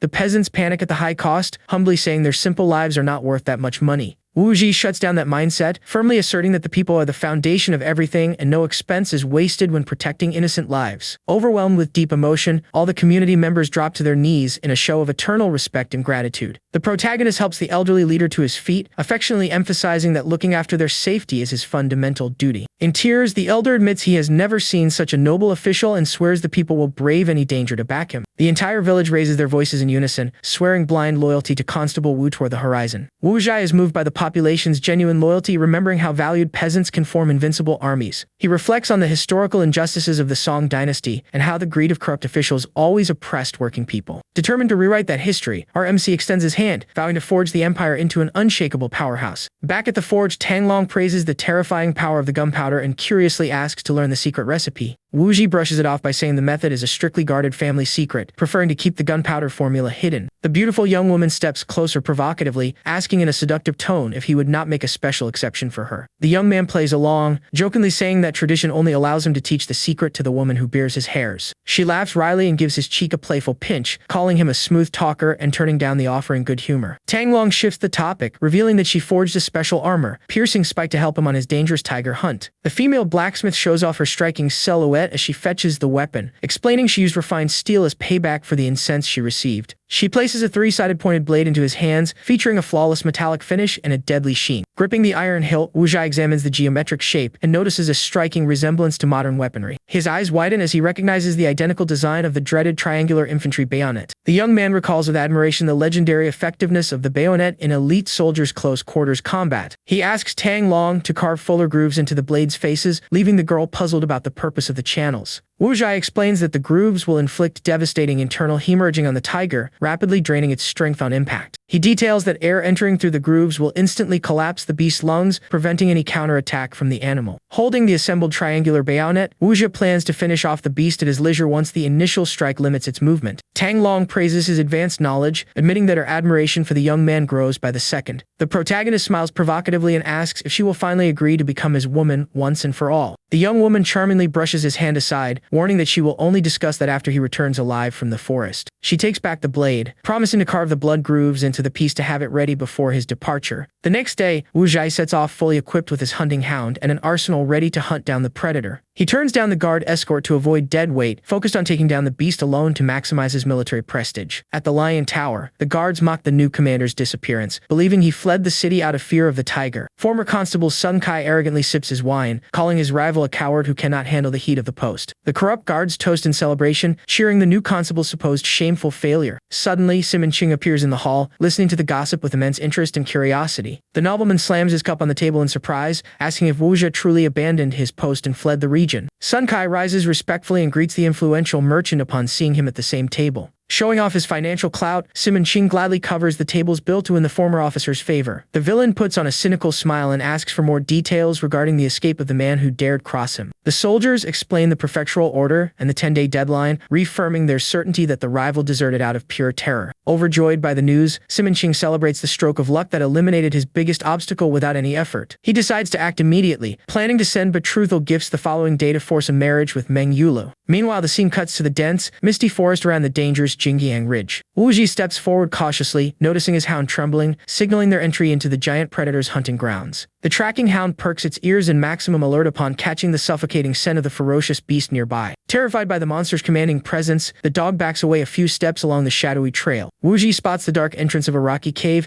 identifying the lair of the man-eating beast. Without hesitation, our hero pulls the pins on 2 homemade hand grenades to initiate the assault on the Hidyot. He throws both devices with pinpoint accuracy deep into the dark cave. A deafening roar shakes the entire forest the moment the explosives breach the predator's den. A deadly silence falls as the tiger's glowing red eyes shine in the darkness beside the duds that failed to detonate. Wu Zhi falls into comical panic, realizing that the bomb's gunpowder failed at the worst possible moment. The giant beast leaps out of its den with terrifying ferocity, lunging at the young man with razor-sharp claws. The predator delivers a lethal swipe, but Wu Zhi uses a tree trunk as leverage, dodging the strike with superhuman agility. The animal is momentarily disoriented mid-air as its accurate strike hits nothing but empty space. Spotting the perfect opening as the beast lands, Wu Zhi spins his spear armed with a triangular bayonet. He channels lightning energy and pierces the tiger's chest mid-leap with a devastating blow. Using the weapon's impact, our MC performs an acrobatic leap off the tree to clear the counterattack. The monster slams violently into the ground, while the young warrior lands in a perfectly set stance. Wu Zhi fixes a sharp glare on the creature, waiting for the lung collapse caused by the weapon's grooves to take effect. The tiger furiously tries to get back up, but massive internal hemorrhaging rapidly drains its physical power. Staggering and gasping for breath, the massive beast loses its balance, barely able to stay on its feet in the clearing. Our hero advances from behind with steady steps, leveling his hand cannon to deliver the finishing mercy shot. The dreaded predator's eyes widen in sheer terror, seeing the muzzle pointed directly at its head. The giant tiger collapses to the ground, completely drained of strength, suffocating from the lack of air caused by the chest wound. Wu Zhi smiles proudly at his plan's scientific efficiency, knowing that the collapsed lung has sealed the beast's fate. Swiftly, the young man pulls a small traditional flint from his waist to prepare the finishing strike. He blows on the ember with precision to ignite the fuse of his 3-barreled hand cannon. Placing the weapon's muzzle directly against the fallen creature's head, the hero prepares for the fatal blast. Giving no room for a reaction, Wu Zhi ignites the powder and fires the cannon with a battle cry. The shot explodes point blank with a deafening blast, shattering the dreaded predator's skull instantly. The monster's lifeless carcass drops in the clearing as smoke from the blast slowly rises into the air. Seeing the beast slain, the hunting dog that was previously shaking with fear bravely leaps forward. The dog fiercely bites the dead tiger's neck, making our hero laugh at the hound's shamelessness in stealing the credit. Amused by the animal's antics, Wu Zhi promises to reward it with a nice chicken leg as soon as they return to town. Suddenly, the sound of hurried footsteps in the brush catches the young man's attention, putting him on guard against new threats. An imposing presence moves through the bushes of the dense forest, approaching the scene of the clash. A warrior with a colossal build and a determined gaze emerges onto the path holding a jar of wine in his hands. The newcomer is none other than the legendary Wu Song, our protagonist's renowned younger brother. Meanwhile, at the Yang estate, the booming sound of drums and trumpets announces an unexpected wedding procession. Dressed in lavish groom attire and riding a fine ceremonial horse, Simon Ching arrogantly leads the parade. The nobleman pulls the reins and halts before the main gate with a confident, overbearing look. The greedy Yang clan relatives surround the groom, reminding him of their dirty deal to split half of the widow's entire inheritance. In his thoughts, Simon Ching mocks the greedy old men, planning to doctor the books to keep the entire fortune for himself. Shouting from the pavement, the villain demands the gates be opened at once, claiming he came to take Meng Yulo as his wife this very day. Inside, frantic maids push against the heavy wooden doors to block the procession from storming in. A maid rushes to her mistress's chambers, breathlessly reporting that Simon Ching has surrounded the entrance with dozens of thugs. Keeping her composure in the face of danger, Meng Yulo orders the door bolts reinforced to buy time. Strained by the pressure, the young widow bites her finger in distress, searching for a way out of the trap. She decides to trust the promise she received, devising a risky strategy to escape the forced marriage. Without hesitation, she sends the maid Xiaoluan out through the back door to urgently seek Constable Wu's help. Outside, Simon Ching rants arrogantly, saying a cursed widow like her should be thanking him for his proposal. The Yang clan elder tries to pressure her through the door, cynically claiming that marriage will guarantee her livelihood and future. Meng Yulo furiously snaps back from inside, exposing the relatives' greed and trying to kick her out before the mourning period even ends. The man loses his temper and barks insults, calling her a plague and ordering her to leave the property without taking a single cent. Simon Ching flashes a wicked grin and lies, claiming Wu Zhi fled the city in terror so he would not have to face the tiger. Hearing the claim of his desertion, Meng Yuli's eyes widen in shock, refusing to believe in the cowardice of the man she loves. Suddenly, a steady, threatening voice cuts through the air, loudly asking who dared claim he ran away. Wu Zhi appears at the end of the street marching imposingly, escorted by warriors hauling the colossal body of the beast. Beside the protagonist, the towering Wu Song carries the carcass of the slain giant tiger on his own shoulders. The relatives and onlookers on the street freeze in pure terror upon recognizing the legendary monster lying lifeless. Simon Ching instantly turns pale, falling into complete panic as he sees his rival return victorious from the hunt. The crowd erupts into shock and hysteria, unable to believe the two men managed to slay the dreaded mountain beast. Overcome with overwhelming fury, Wu Zhi charges straight at the villain, roaring that anyone trying to take his woman will pay with their life. Wasting no time, Wu Zhi knocks the red-robed man to the ground with a clean strike, proving he is not playing around. Unhappy with the small amount of prestige gained from slaying the tiger, he decides he must command total respect so no one ever dares cross him again. Leaving the onlookers curious, Wu Zhi walks over to the massive stone lion statue at the entrance, determined to make a grand display of strength. The system immediately activates Overlord Shang Yu's physique, granting him 30 seconds of pure superhuman strength. Channeling all the energy he just received, our protagonist places one hand on the base of the heavy stone sculpture. The people around break into a cold sweat, unable to fathom the madness this young man is about to pull off. Letting out a booming shout, Wu Zhi hoists the colossal statue into the air using just one arm, as if it weighed next to nothing. He holds the stone lion above his head with astonishing ease, radiating an overwhelming presence before everyone. The crowd is left in absolute shock with jaws dropped, their eyes practically popping out at the unbelievable feat. A massive projection of an ancient sovereign appears behind him, sending everyone into a panic, believing he is a true monster. With only 10 seconds left before the skills effect runs out, Wu Zhi picks up his pace to finish his demonstration. Fallen on the ground and trembling uncontrollably, the coward in red can barely move from sheer terror. Wu Zhi steps toward him carrying the statue, loudly warning that anyone daring to covet his woman will share the exact same fate. Witnessing that heroic scene, Meng Yulo is moved to tears of emotion, and her favorability with the protagonist rises by 15 points. Wu Zhi raises the massive monument with fury to deliver his final message to everyone present. With a deafening crash, he slams and smashes the stone lion into the ground, shattering the structure into tiny pieces. The man in red nearly dies of fright as rubble flies in every direction. The panic is so overwhelming that the rich coward ends up wetting his pants in sheer terror. The other nobles and elders fall into absolute despair, wondering if this young man can even be considered an ordinary human. Watching everything while carrying the tiger, Wu Song recalls the exact moment he discovered his brother's hidden talents. He remembers that had he not seen Wu Zhi slay the beast on Mount Jingyang, he would still have no idea his brother mastered martial arts. At that moment, Wu Song had just stumbled upon the protagonist beside the slain creature, asking in surprise if it was really his brother standing there. Looking closely, the warrior could barely believe his older brother had pulled off such a legendary feat. Wu Zhi confirmed everything with a triumphant smile, while the system quietly adjusted the brothers' memories to avoid raising suspicion. Our hero then called Wu Song to help carry the tiger carcass back to the village, acting completely calm.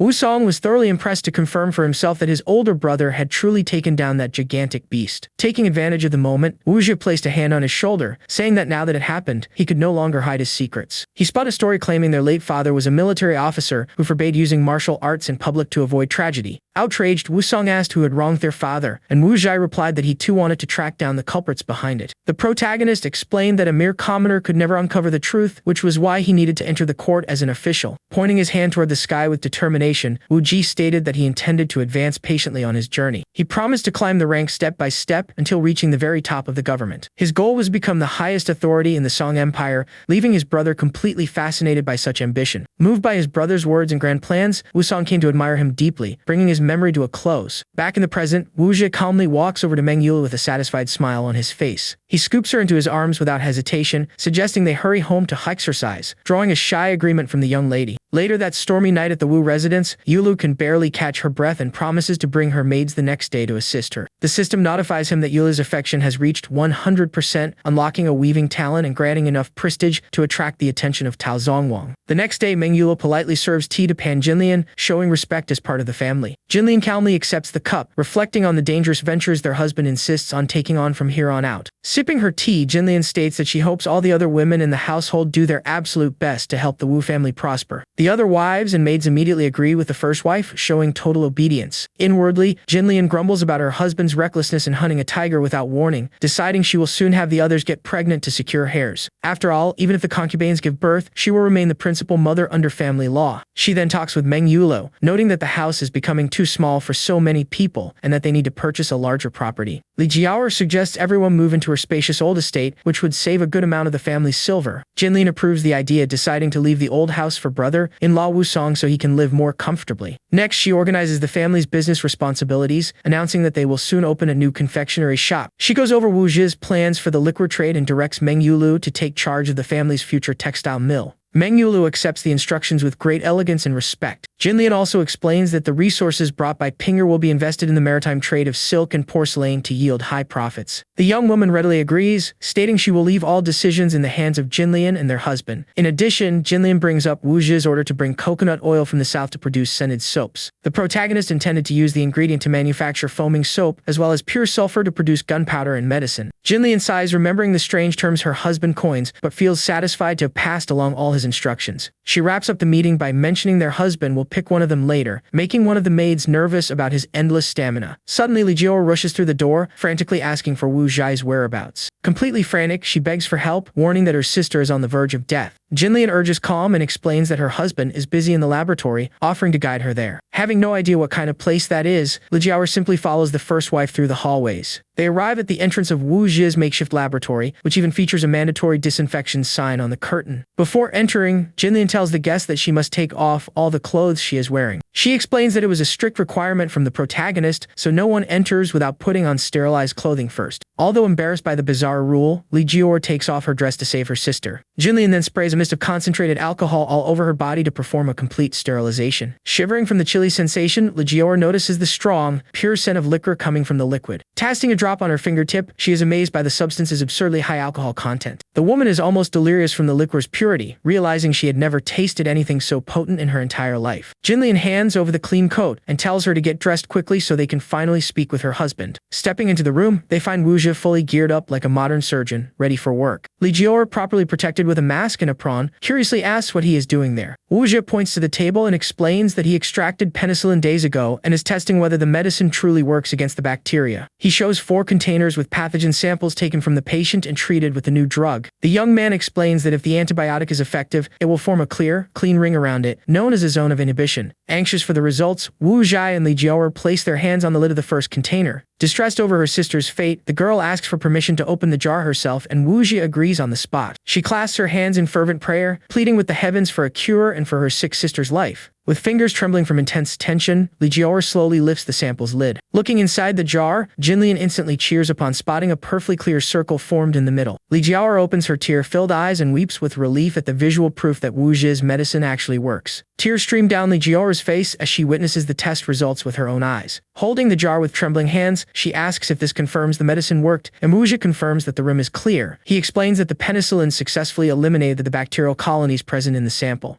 Anxious, Jior quickly checks the second and third jars on the table, seeing that they all reacted the exact same way. She then approaches the fourth container, which holds the sample taken directly from her sick sister. Overcome with nervousness and haste, the girl accidentally lets the sample's lid slip from her hands. The sudden drop makes her flinch for a moment, terrified that she might have ruined something in the process. Holding the container carefully against her chest, she calls out to Wujie with a choked-up voice. Barely believing the miracle, Jior tearfully says that her sister is saved, and the protagonist confidently confirms it. Emotion overwhelms Li Jior, who can barely hold back her tears of relief behind her mask. Her legs giving out from pure gratitude, she drops to her knees on the floor clutching the precious medicine. The woman keeps repeating through her tears that her sister's suffering has finally come to an end. Jinlian watches the scene deeply moved, while the system congratulates Wu Ji for unlocking the penicillin achievement. Our protagonist looks at his own hands, still amazed that he managed to produce an antibiotic in the middle of the Song dynasty. He reflects on the impact this breakthrough will bring to medicine and thinks about how many lives can be saved in the future. Jair bows in desperate plea, begging him to save her sister immediately, and Wu Ji rushes to the well to fetch the chilled solution. Shortly after, in Leoner's room, the medical equipment is thoroughly sterilized in boiling water before the procedure. With everything ready, the young man prepares the syringe with the exact dosage of medication to administer to the patient. Standing beside the bed, Wu Ji warns that he will first conduct a skin test to ensure she has no allergic reaction to the compound. He injects a small amount under the frail girl's forearm skin to monitor the reaction. Nearby, Li Jier and Jinlian clasp their hands in prayer, fervently pleading for the young woman's recovery. Seeing no swelling or redness on the skin, Wu Ji confirms that it is safe to administer the full dose. He carefully prepares the intramuscular injection, silently hoping that Leaner wakes up as soon as possible. Due to the crude purity of the medicine, he injects the dose in the girl's thigh, wishing that this 18-year-old girl gets a second chance at life. Minutes after the injection, the girl slowly begins blinking her eyes, regaining consciousness. With a weak voice and tired eyes, she recognizes Wu Ji's presence beside her bed. Li Jior steps forward with a heavy heart, calling out to her younger sister through tears. In a farewell tone, Leaner thanks her sister for all her care and says she hopes to be reborn into a good family in the next life. Weeping in pain, the young woman confesses her wish to live a happy life alongside her family in the afterlife. She recalls the nightmare she lived in the past when the brothel thugs surrounded her without a shred of pity. The traumatic memories of that cruel day remain etched into the young woman's mind like an incurable wound. Wu Ji gently holds her face and asks her not to waste energy speaking, as she needs to rest. With a sorrowful smile, Leaner says he is a good man and laments feeling impure, wishing she could meet him clean in another life. Caressing the protagonist's face, she gathers her remaining strength to declare all the affection she holds for him. Right after, the young woman's hand falls limp, and her breathing fades away completely in his arms. Wu Ji is left in absolute shock, seeing that the girl's heart has stopped beating before his very eyes. Desperate, he turns to the women, insisting that the medicine worked and that everyone saw the positive test in the lab. Amid tears of pain and denial, Wu Ji tries to convince himself that the penicillin should have been enough to save her. Refusing to accept the loss, he climbs onto the bed and immediately begins desperate CPR compressions. Pumping Leoner's chest with all his strength, Wu Ji tearfully screams for her to open her eyes and wake up. Distraught before the young woman's motionless body, Wu Ji keeps begging her to wake up. Li Jior grabs the protagonist's arms in tears, trying to stop him from continuing. Through her weeping, the woman asks him to stop the compressions and let her sister rest in peace after so much suffering. Leoner's face rests serene, finally free from all the pain and torment she endured in life. Jair consoles the young man, saying it was not his fault, as her sister could no longer bear the trauma and illness in her body. Wu Ji listens with a heavy chest as memories of the young woman surface in his mind. In his memories, Leaner would fondly mention how kind the protagonist was while tending to her wounds. However, the girl would cough up blood and lament deep inside that she did not feel pure enough to stand by his side. Consumed by an overwhelming rage, Wu Ji appears in the hallway gripping a lit torch. Jinlian rushes over in alarm to ask what he plans to do, only to hear that he is going to burn the brothel to the ground. His wife tries to hold him back, warning that arson is a severe crime, but the protagonist demands that she let him go. Jinlian and Li Jiao stand right in front of him to restrain that destructive impulse. Li Jiao steps forward with eyes heavy with sorrow to confront the young man's actions. Weeping, she asks what good burning one brothel does when 10 more will be built tomorrow, reminding him that fire will not change the world. The weight of her words causes Wu Ji to drop the torch and collapse to his knees, punching the ground in sheer powerlessness. Gritting his teeth, he vents that he knows it is pointless, but his heart is suffocating from so much fury. Li Jiao approaches and holds out a beautiful hair ornament left behind by her sister before she passed away. She explains that Leaner wanted him to keep the peace with him, as if she were staying by his side forever.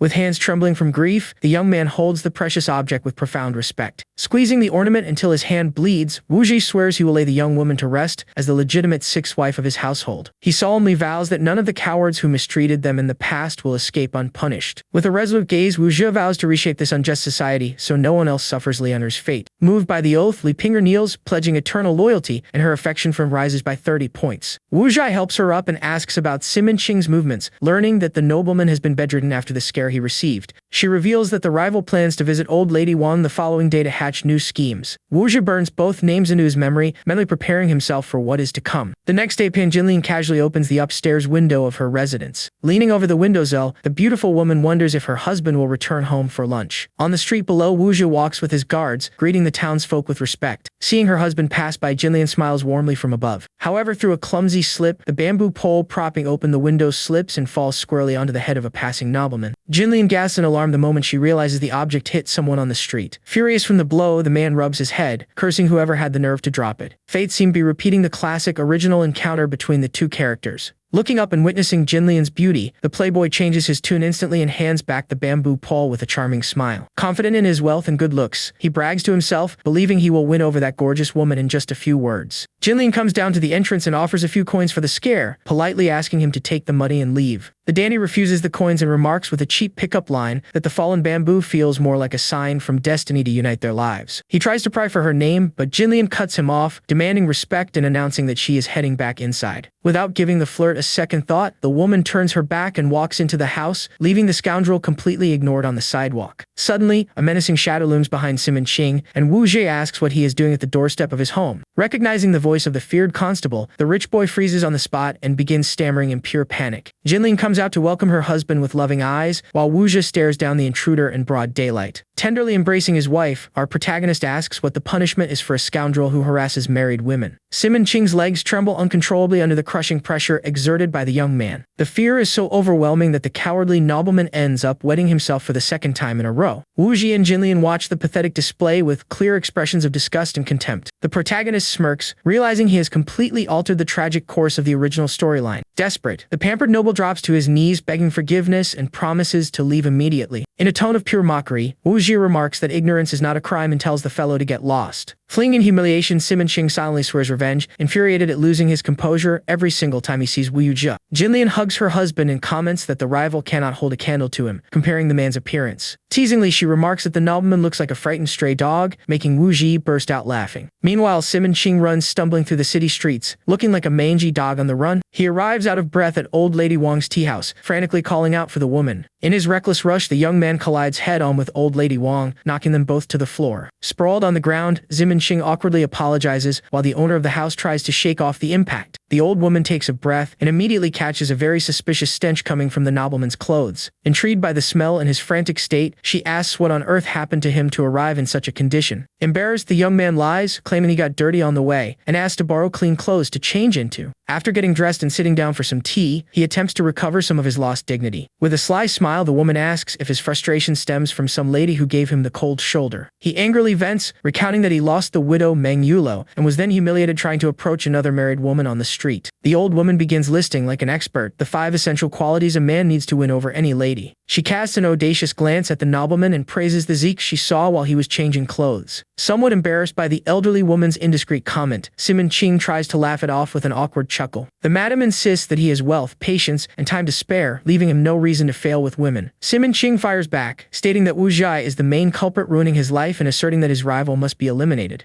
The old woman's gaze instantly darkens, revealing that she also harbors a deadly hatred for the protagonist. She recalls the sleepless nights spent listening to Wu Jie's lively partying with his wives late into the night. Resentful over losing her customers to the young man's new tea business, she confirms her desire to get rid of him. The woman laments not having the money to hire bandits from her hometown on Qingfeng Mountain to do the dirty work. Hearing this, Simon Ching flashes a wicked grin and pulls a generous stack of silver banknotes from his pocket. He offers an upfront payment of 100 taels and promises 500 more if they manage to take Wu Jie's life, filling the old woman's eyes with greed. Confident in the scheme, the hag accepts the cash on the spot and guarantees the job will be done. The next day, she goes to a carriage depot and hands over just 50 taels to the driver Ergo to hire the mountain thugs. Later on, the driver pulls the exact same trick, handing a measly 10 taels to another accomplice to do the hard work in his place. The sly middleman celebrates in the corner the easy profit of 150 taels he made just acting as a broker. Meanwhile, Wu Jie works diligently at the upgraded furnace, blending quartz sand and limestone to produce high-grade glass. Focused on expanding his ventures, the protagonist carefully pours the molten raw material into the mold to begin production. The beautiful blacksmith Tang Long enters the workshop and curiously asks if Wu Jie is trying to make glazed ceramics. The young man explains that he intends to disrupt the market by creating high-quality clear glass instead of ordinary jade imitations. The girl is puzzled, unable to understand how that transparent material could be so useful. Holding a freshly molded sheet of glass, the protagonist asserts that the the item will be revolutionary for both civilian and military life. He explains the use of glass and windproof lanterns for night marches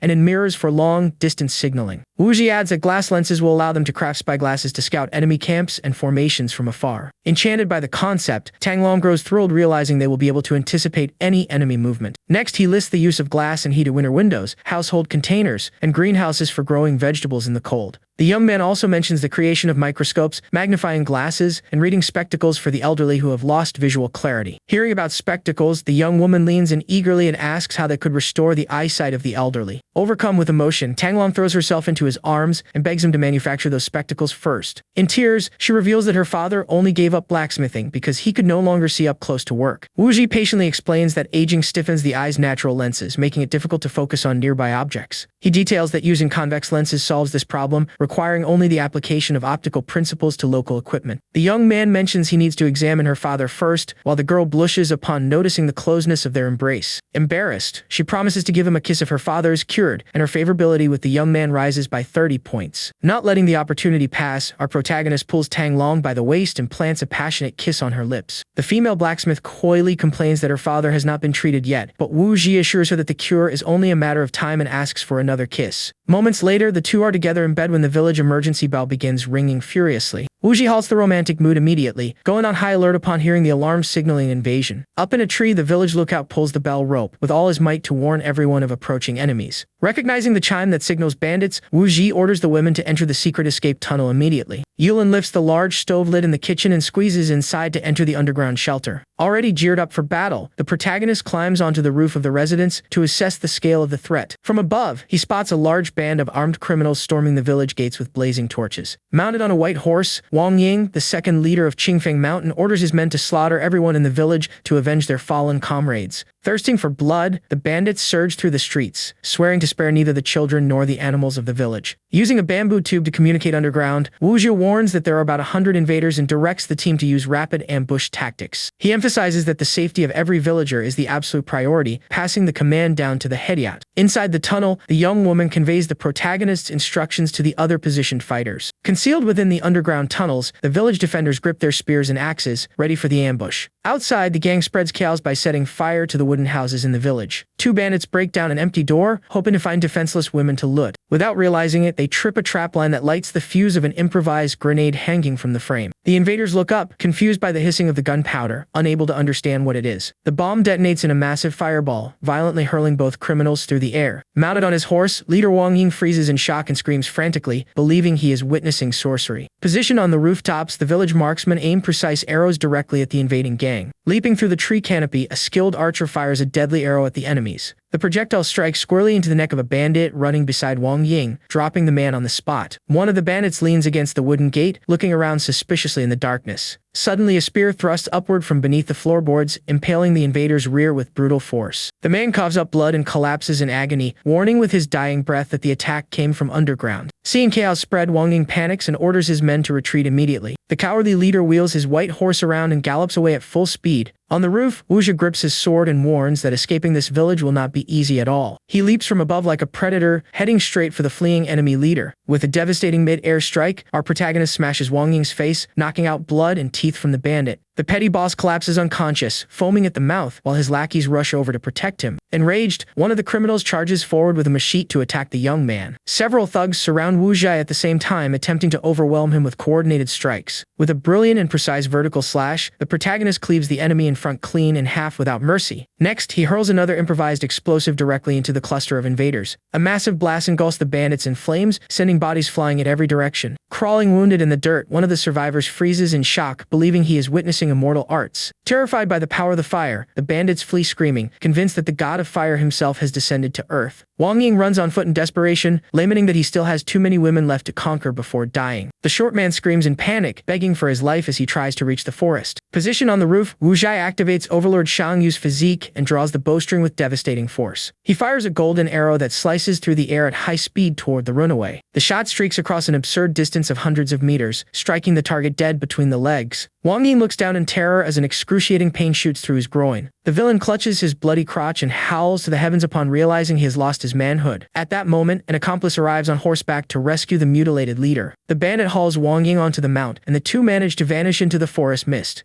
Wu Ji lowers his bow in frustration, realizing that hitting accurately past 300 meters is still tough, but vows to finish him off next time. Picking up a Qingfeng mountain token from the ground, the protagonist devises a plan to avenge Lianer and arm the villagers. He intends to use the bandit raids as a pretext to establish a militia armed with crossbows and tunnels, bolstering the area's defense. Later, the scene shifts to the city brothel where dancers perform energetically for the patrons. Disguised at a table, Wu Zhu drinks alone, contemplating whether he should eliminate Simon Qing alongside the brothel bosses that very night. Since he does not know the nobleman's exact whereabouts, he decides to focus first on the brothel madam and the thugs who tortured the young woman. In the dead of night, the protagonist infiltrates the madam's chambers, dressed in dark attire with his face covered. With a cold and unyielding gaze, he whispers that he will send the guilty straight to the next world to apologize to Lianer. He glides silently through the shadows of the room without making a single sound. Oblivious to the impending danger, the brothel hag sleeps soundly in her luxurious bed. Wu Zhi stands over her and draws his blade with an insatiable thirst for vengeance. He grips the sword hilt firmly and delivers the fatal strike without a second's hesitation. The woman wakes in terror at the exact moment the tip of the blade pierces her body. Blood spurts in the darkness of the room, ending the cruel brothel owner's life on the spot. With his mask splattered with blood, Wu Zhi departs into the shadows in search of the next targets on his list. Moving like a shadow through the night, Wu Zhi heads straight for the brothel thugs' dormitory. He finds the bullies who mistreated Lianer sleeping peacefully, having no idea what awaits them. Given no time for any reaction, our protagonist begins eliminating the attackers one by one in the silence of the night. The other thugs wake up startled by the noise and panic upon seeing their comrade lying bloody on the floor. In a swift and lethal motion, Wu Zhi delivers precise dagger strikes, wiping out all the criminals in one sweep. He calmly exits the scene, strategically dropping the stolen Qingfeng Mountain Bandit token on the floor. To complete the deception, the young man dips his finger into the enemy's blood and begins writing on the dormitory wall. He leaves a message directly pinning the blame for the brothel massacre on leader Wang Ying. Satisfied with the completed revenge plan, Wu Zhi adjusts his mask and slips away into the shadows. The next morning, at the county court, the magistrate remarks in horror about the alleged bandit attack on the brothel and the village. Wu Zhi reports that he pursued the invaders, wiped out 16 criminals with the help of the villagers, and severely wounded leader Wang Ying. The magistrate is delighted by the young man's bravery and promises to request an official commendation from his superiors at court. Shrewdly, the protagonist deflects the praise, stating that all credit for the victory belongs to the magistrate's wise planning. Next, Wu Zhi takes a calculated pause to introduce his real request. He asks for permission to form a crossbow-armed militia in Dali village, and the magistrate instantly catches the young man's tactical maneuvering. The official approves the militia request and reveals he has connections in the capital to help the protagonist secure a prominent government post. Curious, Wu Zhi asks to whom he should deliver the recommendation letter and gifts in the imperial capital. The magistrate explains that the contact is the influential Chancellor Ho Meng, who holds more than enough authority to make him an official. The young man recognizes the name from historical legends and celebrates the chance to gain such a powerful ally at court. Confident in his new political connections, Wu Zhi leaves the government compound excited about the progress of his plans. The system detects the strategy and issues a special quest, requiring him to impress the Chancellor with a policy essay to earn 100 points and the Tiangong Kaiwu book. Our hero is euphoric over the legendary reward and decides to start drafting the text immediately. Shortly after, a burly man approaches the protagonist on the street, respectfully asking if he is the famous Wu Zhi. The warrior introduces himself as Tao Zongwang, the legendary nine-tailed turtle, and asks to join him after hearing about the stone lion. Wu Zhi shakes the master's hands with joy, recognizing the region's greatest expert in engineering and construction. The protagonist welcomes the new ally with deep reverence, planning to place him in charge of the village's new industrial hub. The plan is to build circular earthen fortifications and water wheel structures to house the upcoming factories. Tao Zongwang is flattered and surprised to realize that his reputation was so well known around these parts. Without wasting time, Wu Zhi takes his new companion by the arm to celebrate the alliance with a grand feast at his tavern. They arrive at the Wu family tavern in Yangyu, which is about to have its grand opening in the city. The establishment features a handsome wooden storefront and flawless traditional decor.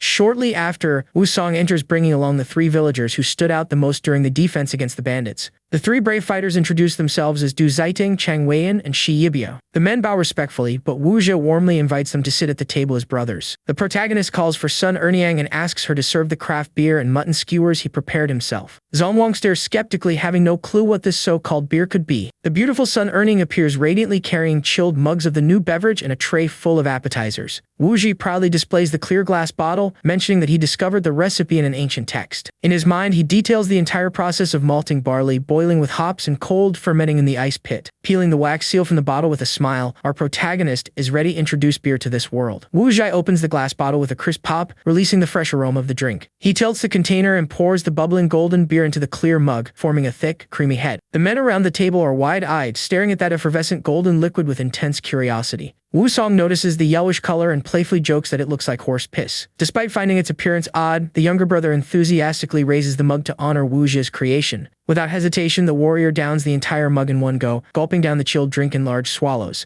Everyone at the table watches tensely as the young man empties the whole glass in the blink of an eye. Wu Song slams the empty mug onto the table with force, leaving everyone eager for his verdict. His eyes sparkling with euphoria, he demands another glass on the spot and praises the beer's incredibly refreshing flavor. Seeing the young man's thrilled reaction, the other warriors cast aside their hesitation and begin drinking eagerly. Tao Zongwang takes a generous swig and can barely hide the impact of that novelty on his palate. Sun Erniang also samples some of the drink, calmly savoring every nuance of the flavor. Suddenly, the tavern mistress's eyes widen in pure culinary bliss. In her mind, she envisions a paradise, feeling as though she is floating across a golden ocean of ice, cold beer. The sensation of freshness is so intense that she practically sees herself surfing golden waves under the summer sun. At the table, the guests tip the bottles straight into their mouths, loudly cheering the quality of the brew. The system detects the invention of beer and triggers a musical quest, promising to attract 4 legendary heroes to the faction. Caught up in the high spirits, Wu Zhe stands on his chair with his mug and begins singing the famous Song of the Brave Heroes. Pulling Sun Erniang by the waist with a charming smile, he sings verses about the unshakable loyalty among true brothers. Moved by the song's energy, Wu Song joins the chorus at the top of his lungs, raising his cup with determination. Everyone present joins in the singing with enthusiasm, clapping and toasting together like one big family. At the peak of the song, our protagonist sings about punishing the world's injustices and fighting alongside his loyal companions. The system confirms the song's success, rewarding Wu Zhe with 1,000 prestige points and the loyalty of 4 Great Langshan warriors. The young man celebrates the arrival of his new allies and plans his upcoming trip to the Zheng family fortress. Suddenly, the tavern roof shatters and a hooded figure drops straight into the middle of the hall. The intruder lands, kicking up dust on the floor right in front of the banquet table. In an instant reflex, Wu Song draws his blade to protect his brother from any harm. The newcomer bows respectfully and introduces himself as Shi Chuan, the flail on a drum, saying he was drawn by the heroic song. Moved to tears, the master thief begs to be accepted as a follower of a man with such a noble spirit. Wu Zhe steps forward to lift him from the ground and calls him brother, recognizing his invaluable worth for espionage and scouting. The visitor is stunned and emotional to find himself treated with such high regard by an official. Shi Qian swears eternal loyalty into death, and Wu Zhe invites him to settle in as a member of the family. The protagonist recalls the young man's hidden reconnaissance potential and decides to integrate him fully into his team. Next, he asks Sun Erniang to summon the young guard Shiqiao to reunite with her brother. Shi Qian is surprised to learn that his younger sister works there as a guard, earning a handsome monthly wage of 20 guan. Wu Zhe further offers him an official patrol post to gather intelligence, paying an extra 30 guan per month. The thief nearly falls over doing the math and realizing he will be earning an astonishing total of 35 guan. With a warm smile, Wu Zhe assures him the amount is fair for his talent and that he will earn even more in the future. Just then, the beautiful warrior Shiqiao appears at the doorway, surprised to see her brother there. Overcome with emotion, Shi Qian rushes toward the girl in tears, relieved to find his sister alive and safe. Moved to tears, the girl weeps in relief, saying she also thought she would never see her brother again. Seeing the two siblings finally reunited, Wu Zhe decides that this calls for a massive celebration with plenty of meat and wine. Wu Song and our protagonist join right in, ready to toast and enjoy the feast as they should. The mood in the tavern becomes thoroughly lively, with everyone dancing, drinking, and celebrating the victory in grand style. The scene then cuts to the dungeons, where old Lady Wang is shackled in chains and completely terrified. Wu Zhe holds a whip and asks if she knows Wang Ergo from the carriage drivers, but the old woman plays dumb. Seeing that her memory is failing her, our hero calls Sun Erniang to give her memory a little nudge. Sun Erniang pulls her dagger with a lethal glare, noting that separating flesh from bone happens to be her absolute specialty. She approaches the prisoner, threatening to carve her flesh piece by piece until the bones are exposed. Feeling the sharp blade lightly nicking her skin, sheer panic instantly grips the old woman. Unable to withstand the pressure for even a second, she breaks down completely and screams that she will confess everything. Weeping, the woman reveals that it was Simon Qing who gave her silver and ordered to hire people to eliminate Wu Zhe. Our protagonist promptly has the old woman sign the confession with her thumbprint, while she laments ever getting involved. Sun Erniang asks what the next step is, and Wu Zhe explains that this testimony alone is not enough to legally execute the nobleman. Therefore, the plan is to use the confession to arrest Simon Qing, since without an official title, he will never make it out of prison alive. Meanwhile, at the Simon estate, the lord paces back and forth in extreme agitation. Desperate, he realizes that Wu Zhe survived and old Lady Wang was captured, meaning his entire house has collapsed for good. Knowing he cannot sit idly waiting for death, the villain decides to try buying an official post through the Chen family to save himself. He then orders his men to prepare an escort to take the young mistress and himself to the Chen residence immediately. His daughter Simon Deji is dragged out by force by the maids, tearfully protesting that she refuses to marry Chen Jingji. Showing no mercy for his own daughter, the man orders her bound and thrown into the carriage so they can depart without delay. The carriage then speeds down the road, kicking up up dust in a desperate bid to escape. At the courthouse gates, Wu Zhou mounts his horse and directs Sun Erniang to flank the rear while he and Wu Song strike from the front. Sun Erniang gives a respectful bow, confirming she will carry out the order without blinking. Determined to deliver justice, Wu Song clenches his fists, standing ready for combat alongside his brother.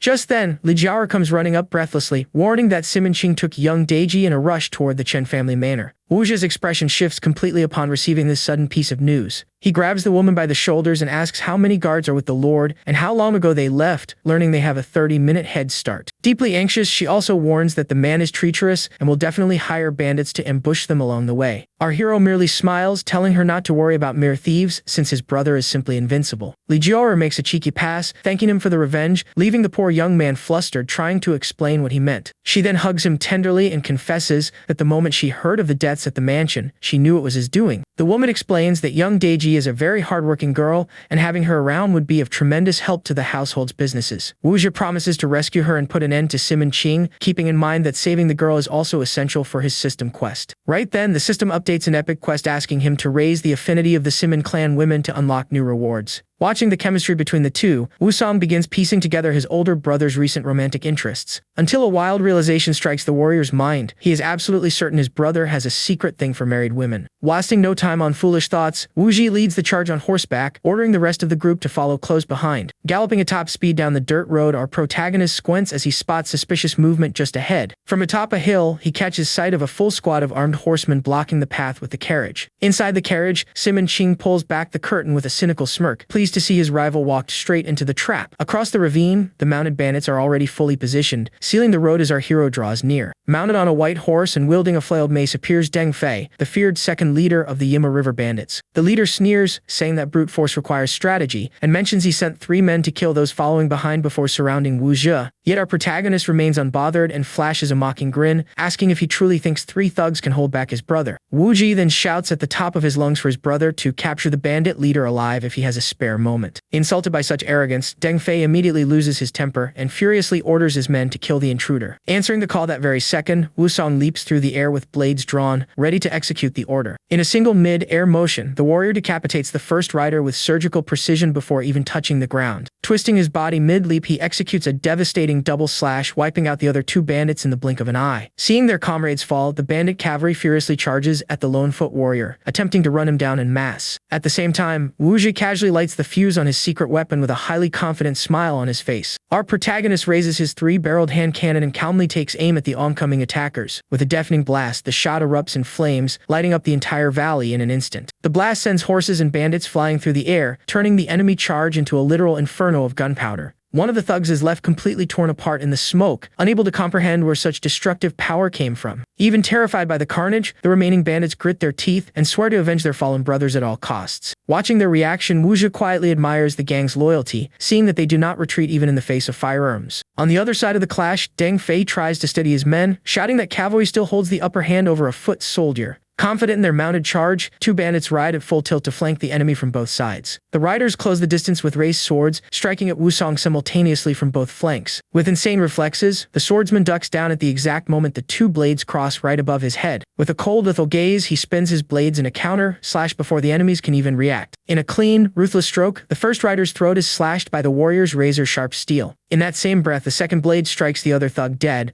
spraying blood all over the path. The other bandits freeze in utter shock, witnessing speed their eyes can barely track. Within seconds of combat, bodies drop onto the road, leaving Deng Fei completely stunned on his mount. Giving the enemy boss 0 time to react, Wu Song charges right at him with his sword raised high. The warrior leaps straight at Deng Fei, ignoring the iron mace and bringing down a crushing strike from above. Seeing the blade coming straight for his face, the bandit leader falls into absolute panic upon realizing he cannot block it. But Wu Song turns the sword at the last split second, striking the back of his rival's neck with the flat of the blade to merely knock him out. The brutal impact sends the bandit flying backward off his horse, spinning in the air before crashing into the dirt. The scene leaves the rest of the gang completely speechless with terror, unable to believe their leader fell so easily. Deng Fei lies unconscious in the dust of the road, showing no sign of movement. Wu Song hoists the unconscious man by the collar with a single hand and roars at the rest to kneel immediately. Terrified by the monster before them, all the thugs drop to their knees in the mud, desperately begging for their lives. Wu Zhi calmly approaches, praising his brother's legendary prowess, which is simply unmatched in hand-to-hand combat. Right after, Sun Erniang and Shi Chun finally arrive on horseback, bringing up the rest of the courthouse guards. With the situation under control, our hero walks over to Deng Fei, who is already bound and surrendered by the guards. Though battered and held under the blade's edge, the defeated leader grinds his teeth in pure humiliation and hatred.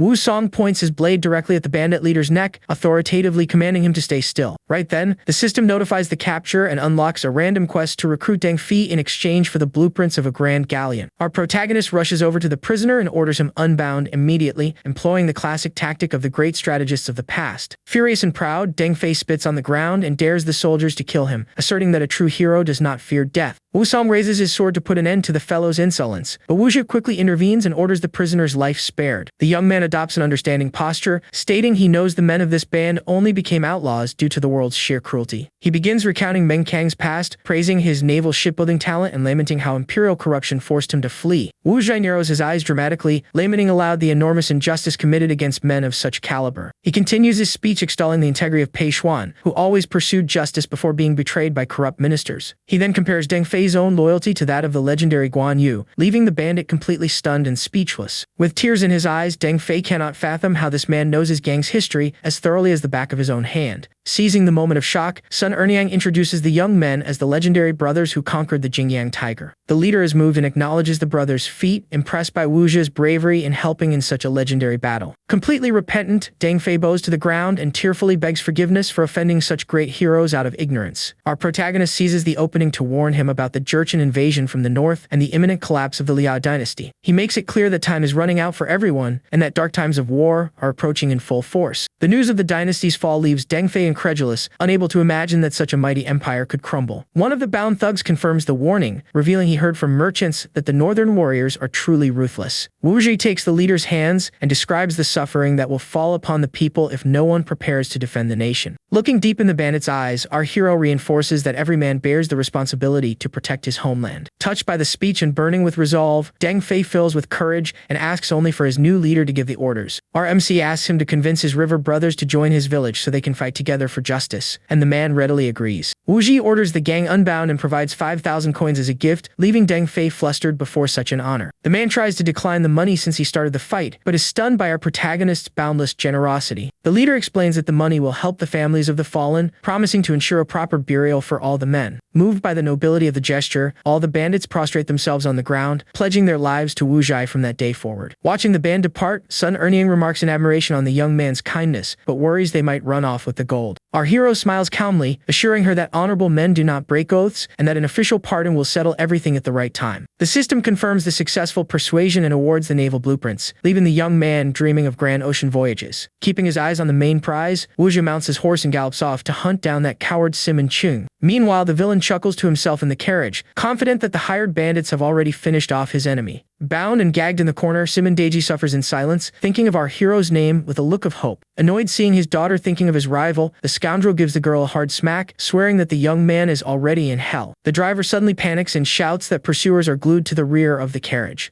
Simon Ching's eyes widen in sheer horror as he looks back and comes face to face with the cavalry that was supposed to be dead. Sun Erniang gallops at the front, pointing at the fleeing carriage and calling out that their target is within reach. Seeing nowhere left to run, the nobleman draws a dagger with a twisted grin, deciding to use his own daughter as a human shield. He steps out, dragging the young woman by her hair with the blade pressed against her throat, demanding that Wu Zhi stop immediately. Seeing the girl in mortal peril right before him, our protagonist pulls his horse's reins in shock. Wu Song pulls up alongside him and scolds his brother, warning him not to risk everything for a woman and let that scoundrel get away unpunished. Wu Song lets out a defeated sigh, thinking his brother is incredible at everything except when a pretty woman is involved. In the carriage, Simon Ching laughs in relief, believing that taking his daughter hostage forced Wu Zhi to abandon the chase for good. The villain orders the driver to speed up even more, convinced they will be completely safe once they reach the next city. From the hilltop, Wu Song warns that they cannot hesitate as capturing the fugitive will be nearly impossible once inside the gates of Izo. Yet our protagonist continues watching the movement below calmly, telling the group to hold their position. Focused on the perfect moment to strike, the young man asks for just a few more seconds of patience before making his move. Meanwhile, the nobleman taunts his daughter, warning that he will force her to marry Chen Jingji the moment they arrive. Seeing the carriage pass the ideal mark, Wu Zhi's eyes gleam and he declares that the time to strike has finally arrived. Without thinking twice, our hero drives his horse down the embankment in a suicidal plunge off the cliff. Wu Song is completely horrified seeing the sheer madness his older brother just pulled off before his eyes. eyes. Sun Earning also falls into total panic, unable to believe anyone would have the audacity to ride down such a sheer drop. The horse's hooves skid across jagged rocks, kicking up dust in a terrifying vertical descent. Pure panic sets in and our MC begins screaming curses at the top of his lungs as he plummets down the slope. Gravity takes full control, turning that insane maneuver into an absolute heart-stopping trial. Up top, Wusong hears the shouting and figures those screams must be some sort of secret mantra for mountain descents. Determined not to be left behind under any circumstances, the warrior decides he must follow his brother immediately. He positions himself beneath his own horse with a fierce look and unleashes the exact same battle cry as the protagonist. In an absurd display of raw strength, Wusong hoists the horse on his shoulders and begins sprinting down the cliff on foot. Carrying the animal on his back, the warrior charges down the slope, roaring that he is coming to back up the rescue. Inside the carriage, Simon Ching finds the deafening noise outside suspicious and opens the window to check. The scoundrel nearly faints from terror, finding Wu Zhe right on the vehicle's tail after descending the mountain. Tied to the seat, Deji is deeply moved to see that the young man risked his own life to come save her. The girl's heart races instantly, sending her affinity bar with our protagonist skyrocketing by 30 points. With an intimidating glare and a sharp grin, Wu Zhe stares down the villain and warns that his run ends right here. The nobleman throws his hands up in absolute despair, screaming in terror as death stares him right in the face. Leaping cleanly from his mount, our hero breaches the carriage through the roof, smashing everything in his path. His eyes blazing with fury, Wu Zhe seizes Simon Ching's throat in an unyielding iron grip. He slams the villain onto the wooden floor in one clean strike, leaving the scoundrel completely pinned and breathless. Terrified of being executed on the spot, the defeated lord begins to weep, pathetically begging for his life. Having zero patience for smooth talk, our hero hurls the scoundrel straight out the window of the moving carriage. The villain's body tumbles violently across the dirt road, kicking up a massive cloud of dust. Battered and covered in bruises, Simon Ching lies sprawled on the ground, completely beaten and groaning in agony. Seeing the bizarre scene, the driver panics, leaps off the moving vehicle, and bolts on foot to save his own skin. As the carriage slows to a halt, Wu Zhe carefully and tenderly cuts young Deji free from her bindings. Overcome with relief and passion, the young woman pulls the young man by the collar and plants a passionate kiss on him right there on the seat. Things heat up inside the carriage, and the system notification pops up confirming that the girl's affinity climbed even higher. She hugs him tightly, shyly thanking him for coming to her rescue in her darkest hour. Thoroughly embarrassed by her impulsive move earlier, the young lady straightens her dress and asks him to pretend none of that happened. But our protagonist runs his finger over his lips with a dashing smile, saying he will never forget that sweet taste. Blushing furiously, Deji softly tells him to stop teasing her as she yields to the moment. Wu Zhe leans in closer, teasing the girl by saying he would love to keep tasting that sweet kiss. Thoroughly flustered with burning cheeks, young Deji can barely hide how deeply he has affected her. Looking tenderly into his eyes, she softly admits that deep down she wants to keep going too. The young woman decides to surrender to her feelings, determined to seize her happiness with her own hands. But right at that moment, Wusong throws open the carriage curtain carrying an unconscious Simon Ching in his arms. The warrior catches the two nestled together in a romantic embrace and freezes in sheer shock. Stunned by what he walked into, he shields his eyes with his arm and stammers that he will head up front to steer the horses. With the coast clear once again, our protagonist pulls the young woman in for an even deeper, more passionate kiss. The young woman surrenders completely to the affection, and the system quickly notifies him that her affinity shot up significantly. The bond between them reaches an impressive 90 points, cementing the girl's complete trust. Flirtatiously, Deji mentions that she ended up getting hurt and asks the young man to use his medical skills to examine her. Wu Zhe lightly touches her waist with a knowing smile, asking her to turn around so he can check the injury. Feeling bashful, the young lady leans against the carriage bench and shyly asks if that position is all right. Our hero examines the scene with a focused look, dropping a teasing remark about the severity of the injury. Breathless and with a trembling voice, the girl softly begs the young man to see to her treatment right away. Meanwhile, outside, Wusong drives the carriage down the road while the bound villain rides, sprawled across the roof. The warrior shakes his head thoughtfully, concluding that his brother is incredible in battle, but simply cannot resist a pretty face. Deji's affinity reaches 100%, unlocking an exclusive mansion secret detection ability. Back at the Simon estate, the villain lies stretched out on the bed, wrapped head to toe in bandages like a mummy. Unable to move a single muscle, the scoundrel can only let out muffled groans of sheer agony across the room. Wu Yunaying appears imposing with her baby bump clearly showing, noting that she traveled all night just to see him. She coldly strokes her belly, remarking that she never imagined finding her husband in such a wretched state. Without an ounce of pity, the woman asserts that this is the perfect retribution for all the families and wives he ruined in life. Beneath the bandages, the lord's eyes widen, gripped by a suffocating mix of hatred and terror. To make the man's despair worse, she proudly reveals that the twins she carries in her womb were fathered by Wu Zhe. The villain trembles with rage and struggles to sputter out insults, calling his own wife a venomous viper. Our protagonist calmly steps into the room, remarking that he knows all too well the stories of the nobleman's tragedy. tragic fate. He recalls the classic endings from old tales, where the villain always ended up beheaded or dead from his own vices. Looking at the defeated man, Wuzhu warns that the time to pay for everything has come, and his fate will not change. In total panic, Simonching tries to scream desperately that everything he is hearing is nothing but a big lie. Right at that moment, Lijior enters the chamber holding a mysterious vial with a grim expression.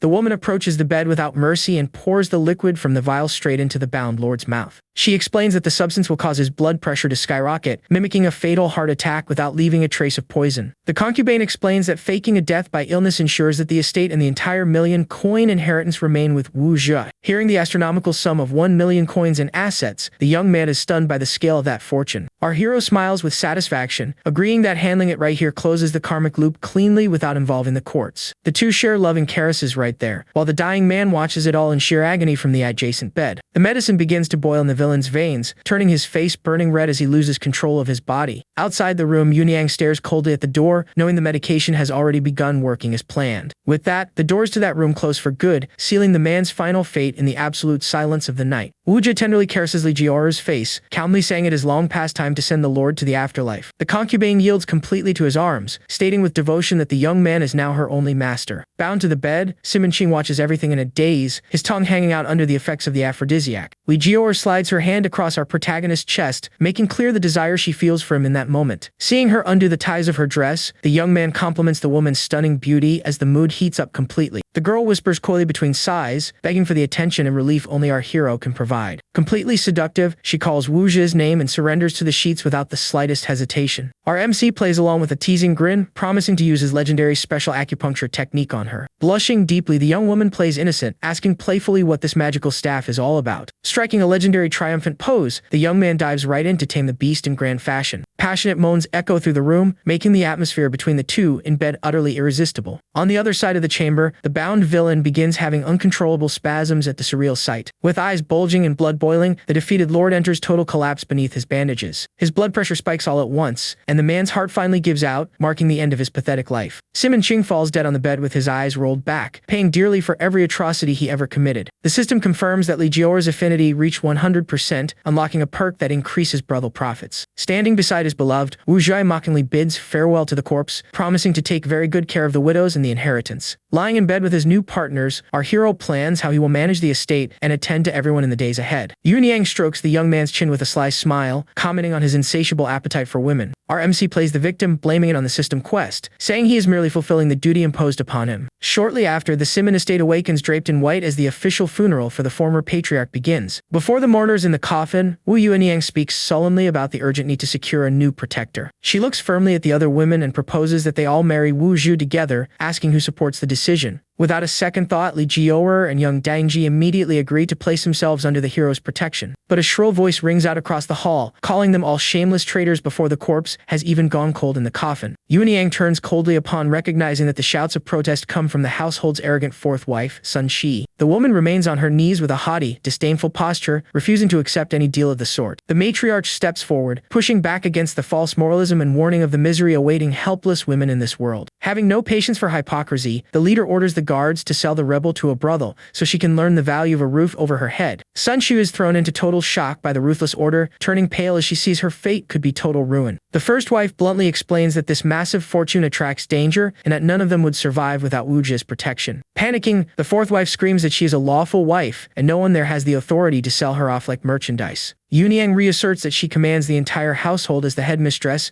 and demands once more that they drag the rebel out. But before the guards can touch the woman, Wu Zhai appears at the entrance, raising a firm hand and ordering everyone to stop. Our hero urges his wife to calm down, reasoning that the woman's loyalty to her former master should be forgiven and understood. Even saved from ruin, Sun Shu does not back down, accusing the protagonist of shedding crocodile tears after killing her husband. At that moment, the second concubine, Lady Zhu, appears, supporting the matriarch by stating that the household needs a real man. The rebel is surprised to see the woman so well recovered, and Zhou reveals she was cured of a grave illness by Wu Zhe's hands and remedies. A flashback shows the maid explaining that chronic inflammation had to be treated directly through the intestines with penicillin. The noblewoman recalls how the intimate and innovative treatment performed by the young man miraculously ended up saving her life. Lady Juo reminds the rebel that the deceased never hesitated to sell off his own daughter and planned to hand them over to another commander. Shaken by what she hears, Sun Shu tries to deny reality, refusing to accept that her former husband was capable of such baseness. Deji loses her temper and throws it in the woman's face that she did not lift a single finger to help when her father tried to sell her off by force. Confronted with the harsh truth of her own past inaction, the fourth wife feels the heavy weight of guilt pressing against her chest. Her pride wounded and with no way out, the cook lowers her head and decides to make one final proposal before accepting her fate. She challenges Wu Zhi to a culinary duel using chicken dishes, staking her freedom against eternal servitude as his concubine. Our protagonist accepts the challenge on the spot with a confident smile, mentally thanking his wives for the fine assist. The cooking duel begins immediately, with both competitors stationed at their respective counters in the mansion's kitchen. Standing with crossed arms before a simple clay pot, our MC radiates calm as if he already knows the outcome of the battle. His rival prepares a tray laden with pricey delicacies like abalone and bird's nest, confident that the richness of her ingredients will secure the win. Full of herself, the cook announces that she will prepare the legendary 8 treasure chicken to blow everyone away. She arrogantly holds up a glistening abalone, mocking the young man's humble roots and claiming he could barely name such fine foods. Calmly sipping his tea, Wu Zhi merely laments the waste of fine ingredients in the hands of someone who cannot draw out their true flavor. Annoyed by her opponent's mockery, the woman ties her apron with determination and declares the official start of the kitchen showdown. Displaying impressive acrobatic cleaver technique, the woman slices ingredients through the air with speed and flawless mastery. Confident that no simple dish can surpass her luxurious recipe, she finishes slicing the meat with an intimidating glare. The maids watching the duel stand slack-jawed, completely mesmerized by the seasoned cook's slicing display. Glancing over to check on her rival, the woman finds his relaxed posture strange and cannot make heads or tails of it. Wu Zhi simply sits in a chair, casually fanning the embers beneath his sealed clay pot. The rebel cannot fathom seeing that the young man added no refined seasonings and did not even put water inside the vessel. She marches over to demand an explanation, insisting he fights seriously and accusing him of trying to throw the match out of pity. Our hero merely points his fan toward her with a charming smile, promising to teach her plenty of new things if she stays by his side. He calmly explains that the great secret of his recipe lies not in excessive seasonings, but in the millimetric control of internal heat. Ignoring the lesson, the woman turns her back with confidence, sure that her rich, traditional recipe will take the crown in this duel. Soon after, the cook raises her hands triumphantly, announcing that her aromatic 8 treasures soup is finally ready. Wu Zhi removes the lid from his pot at that exact moment, calmly announcing that his special dish has just come off the fire as well. Both dishes are placed side by side, on one side the nobleman's rich, golden broth, on the other, the protagonist's clear, steaming chicken. Our hero samples his opponent's soup with a spoon and praises the taste, while she eyes him suspiciously, thinking it is an act. Taking the young man's bowl, the woman is baffled by the broth's clarity, wondering how he obtained liquid without adding water. Wu Zhi reveals he used only circulating steam and a pinch of salt to extract the bird's purest, most natural essence during cooking. Scoffing at the preparation's simplicity, the young woman brings the first spoonful to her lips, convinced she will find nothing special. But the moment the indescribable flavor bursts upon her tongue, the cook's eyes close in a state of pure culinary bliss. A sensory explosion takes hold of the girl's mind, making her feel as though she is floating through the skies holding hands with Wu Zhi. Amid the glowing clouds of that vision, she asks in wonder where this extraordinary flavor is taking her. The clouds part suddenly, revealing a breathtaking view of golden agricultural fields carved into the mountain peaks. Enchanted by the radiant horizon, she marvels at the vastness of that lush landscape she had never seen before in her life. The young man explains that this scenery represents the famous southern rice terraces, a monument of rare beauty cultivated across generations. He praises the wisdom of the ancestors who shaped mountains through sweat and hard labor to feed the entire nation in abundance. Suddenly, a flaming golden phoenix streaks across the sky at high speed, leaving the cook completely spellbound by the sight. Our hero proudly reveals that the chicken used in the dish came from that legendary region, carrying the essence of the divine bird. In disbelief at the revelation, Sun Shu's eyes widen upon learning that the meat she ate descended from a legendary phoenix. The mystical sensation makes the woman feel as if she is floating through the heavens, increasing her affinity with our protagonist by 30 points. Utterly enchanted by the young man's talent, the cook prostrates herself on the floor and accepts defeat, swearing to serve him loyally. Wu Zhi approaches with a welcoming smile and helps the woman to her feet, telling her she did not lose to him, but to knowledge. The young man speaks on the vastness of the empire, stating he plans to open schools with geography classes to teach the land's riches.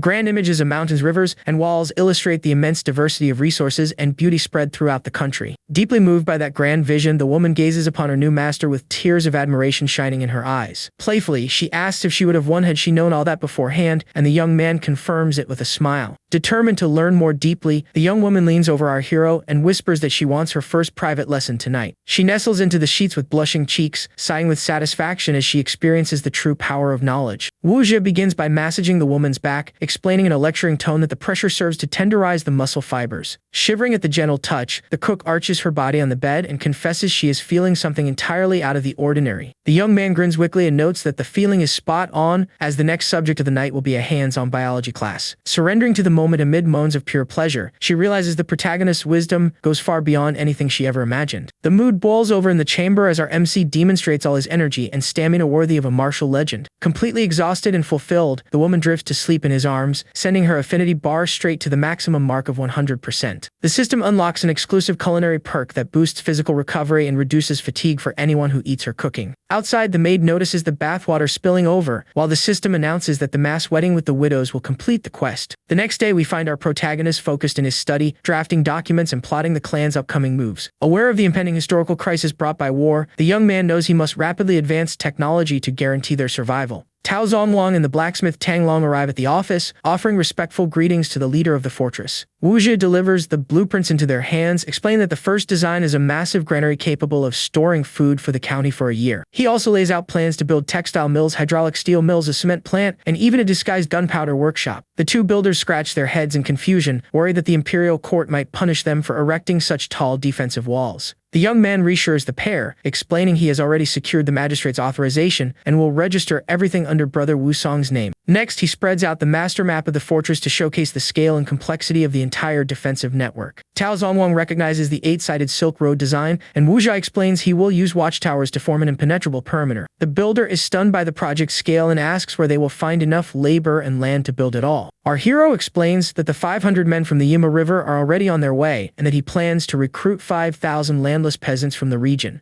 The strategist prioritizes brick kilns and cement as the foundation of construction, promising to hand over the secret formulas for residential bricks. He mentions he has already negotiated land purchases in Daily Village at triple the price, offering bonuses and factory jobs to those who sell first. His partner nearly falls over at the steep price, but the young man counters that generous compensation speeds up any negotiation. Tang Long suggests using official authority to force the handover of lands with tax discounts, avoiding wasting a fortune for nothing. Wu shuts down the idea immediately, stating that paying well wins the hearts of the people and makes them sign contracts with joy. With eyes glowing with resolve, the leader reinforces that winning over the population's hearts and saving time is worth every coin spent. Impressed by such intelligence and forward-thinking vision, the beautiful Tang Long steps up from behind and gently holds the young man's face. Looking deep into his eyes, she asks in fascination how much knowledge can possibly fit inside the head of someone so young and brilliant. The young woman pinches Wu cheeks in an adorable, affectionate way, marveling at the leader's extraordinary maturity. Catching the romantic spark in the room, Tao Zongwang makes a flimsy excuse and bolts out the door to avoid being a third wheel. With his friend's discreet exit, the study doors swing shut with a click, leaving the new couple alone in the chamber. Taking advantage of the fact that they are finally alone in the room, the woman provocatively suggests they finish what they started last time. Awkwardly trying to deflect the subject, Wu brings up that he crafted some reading spectacles with different focal strengths and suggests she take them for her father to test. She stands up slightly frustrated by the brush off, but does not miss the chance to strike a bold pose, showing off her generous curves to our protagonist. Searching for the spectacles in the boxes and cabinets, Wu grows completely baffled, muttering that he was certain he left them right there. Looking at his frantic search, the girl offers a sweet smile and tells Lord Wu not to worry, saying he can take all the time in the world.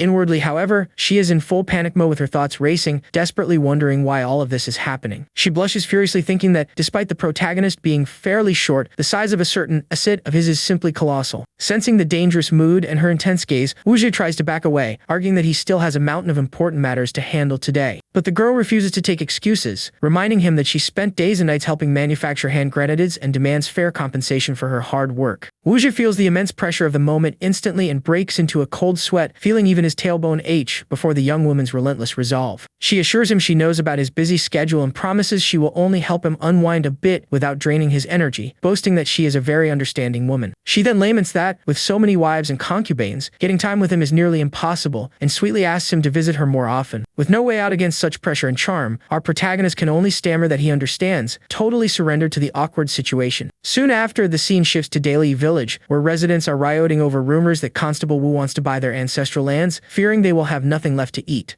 One of the strongest peasants raises his hoe and shouts that he will not sell under any circumstances, and the rest of the crowd echoes him, saying that without land they are nothing. That is when the village chief, Old Baozong, steps in calling for calm and displays an official land acquisition document signed personally by Lord Wu himself. Curious and deeply apprehensive, the peasants ask the elder to stop building suspense and reveal what important matter is written on that official paper. The old man then reveals that Lord Wu is offering triple compensation for the lands, paying 30 guan for a plot normally worth just 10 with immediate cash payment. Hearing this unbelievable offer, an instant silence falls over the area, and a hoe even clatters to the ground from the shock of the news. All the villagers freeze slack, jawed, initially unable to process that they are about to receive such a massive windfall of cash all at once. One of the peasants quickly calculates that his land will yield 300 guan, a fortune his family could never save even if they worked for 100 years. The village chief is amused by their shocked reaction, as the peasants change their minds instantly, now begging to sign the contract on the spot. But Baozong adds that the generosity does not stop there, announcing an extra 10 guan relocation bonus for every family that vacates their home before dusk tomorrow. The peasants weep with joy, remarking that their old shacks were worth almost nothing, and that Lord Wu is practically stuffing their pockets with gold. Seeing the widespread euphoria, Baozong adopts a serious tone, stating that they must not simply leech off Lord Wu, but work hard in his factories to secure the future of coming generations. The village chief's profound, grounded words strike a chord with everyone, who break into emotional tears, deeply grateful for the golden opportunity they received. Fully motivated, they raise their fists high and shout in unison, swearing to give their all to make Lord Wu's territory ever larger and stronger. The scene then moves to Lichun Courtyard, an imposing entertainment venue now under new management following recent events. Wu Zhai arrives accompanied by Li Jioer, who loudly announces that the previous owner has passed away and that Lord Wu purchased the entire establishment, assembling all the staff. Right after, two beautiful pink-haired young women appear, identified as Li Geqing and Li Geji, who happen to be Li Jiaoer's own nieces. Wasting no time, the two sisters throw themselves at Wu Zhi flirtatiously, begging him to spend the night and promising to make him feel completely comfortable. But their aunt, Li Jiaoer, steps right between them and delivers a harsh scolding, demanding to know what the two shameless girls think they are doing clinging to Lord Wu like that. Instead of backing down from the scolding, one of the nieces simply smirks and teases her aunt, cheekily asking if she would like to join them too. The other sister chimes in immediately, cheerfully suggesting that all three together, aunt and nieces, entertaining Lord Wu would make for an unforgettable night. Faced with such audacity and shamelessness from her nieces, Li Jiaoer is left totally speechless, rubbing her temples from the sheer headache. To cut through the awkward situation before things spiral out of hand, Wu Zhi clears his throat and takes the floor, announcing the true purpose of his visit. With utter seriousness, our protagonist drops the bombshell that Lichun Courtyard is officially dissolved from this moment on and that all of them are finally free. The news hits like a splash of cold water, and one of the sisters reacts with pure outrage, furiously yelling that he cannot simply do this to them out of nowhere. The other sister, visibly shaken, tearfully asks where they are supposed to go, explaining that their mother is paralyzed from a stroke and relies on expensive medicine daily. Desperate, with tears streaming down her face, she accuses Wu Zhi of condemning her entire family to death by stripping away their only source of income. Wu Zhi sighs upon realizing that none of the women want to leave, quickly offering alternatives for them to work at his new textile mill or as hostesses at the tavern. He promises to cover her mother's medical expenses, but the young woman laughs bitterly, saying the meager wage of a factory worker could never fill that bottomless pit. She vents bitterly that everyone there carries heavy family debts and only entered this degrading line of work out of desperation and a lack of options. Weeping, the girl accuses corrupt officials of seizing their lands and pushing them to loan sharks, calling his promises pure hypocrisy. The weight of that outburst hangs heavy in the room, and even Li Jiaoer watches our protagonist with a tense expression, waiting to see what he will do. Faced with the pain and anger of the two sisters, Wu Zhi remains silent for a few moments, taking in every single accusation with grave seriousness. To everyone's surprise, our protagonist lowers himself into a deep, respectful bow, bowing sincerely before all the women present. The women stand completely shocked and wide-eyed at the gesture, unable to believe an important official would bow before them. The young woman who had just exploded in anger is left speechless and moved, tears welling in her eyes as she witnesses Lord Wu's genuine humility. Wu Zhi openly acknowledges the ruling class's guilt in oppressing the common people, admitting he has no moral right to act with superiority or false charity. He then firmly states that he will demand nothing in return, and will personally assume the burden of paying off their debts to the world. The young woman notes that they would still face humiliation on the streets, so Wu Zhi decides to remodel the venue into the new Lichun Commercial and Entertainment Courtyard. He explains that the new contracts will be commercial partnerships with year-end profit sharing, ensuring they all earn far more than before. Our protagonist sets clear rules. No one will ever sell their body again, there will be monthly medical exams, and he will personally punish anyone who tries to force them into anything. He asserts with conviction that even if he cannot restore their social standing overnight, he will at least guarantee their health and safety. Deeply moved by the respect shown to them, the two sisters embrace in tears as their loyalty and affection for Lord Wu soar in this system. Evenly, Jeor cannot hold back her tears and dabs away a discreet tear, marveling at our hero's compassion and greatness of spirit. Before leaving to prepare the business plan and renovations, Wuxia grants them a month of paid leave so they can all rest before training begins. On the way back, our protagonist plans to distill high-grade spirits based on historical recipes and compose upbeat songs to entertain patrons at the new venue. He also plans to teach the hostesses emotional hospitality skills, realizing that beyond drinks, customers seek emotional value and attentiveness. Wu Ji reflects that turning the venue into a respectable entertainment hub is the best practical way to improve those women's lives within that era's realities. Aware that grand transformations require time and patience, our MC presses forward with resolve, knowing the first steps have been taken. Later, he sits down to compose on paper while humming a famous poetic tune about blue and white porcelain from his previous world. The beautiful Gongsun-won enters the room carrying the schedule for the coming days, including opening ceremonies and welcoming the Simon family widows. Feeling slightly insecure with so many women surrounding the protagonist, Wanner sweetly announces that starting today, she will serve as his personal aide. She explains that she will manage his meetings and paperwork so they can spend more time together, making Wu Jie realize the role is basically that of a secretary. Curious about the unfamiliar term, the girl asks what the word means, and our hero laughingly explains that this is exactly what they call the job in his hometown. Wanner is amused and quickly praises the song he was humming, impressed by the rich harmony and poetic delicacy of the brand new composition. Wu Jie inwardly celebrates the success of modern songs in this world, wishing only that he had a better memory to recall more hits. Soon after, an idea strikes his mind as he remembers a classic, stirring patriotic anthem about the roots of his homeland. He realizes he needs to make slight tweaks to the original lyrics to focus the unifying message directly on the Han people living under oppression in the Yun region. Our strategist calculates that this modified anthem will wield the rallying power of a true army, seizing the moment while the Liao kingdom is in crisis. He asks for Wanner's help in polishing the verses, aiming for lyrics that inspire the people of Yun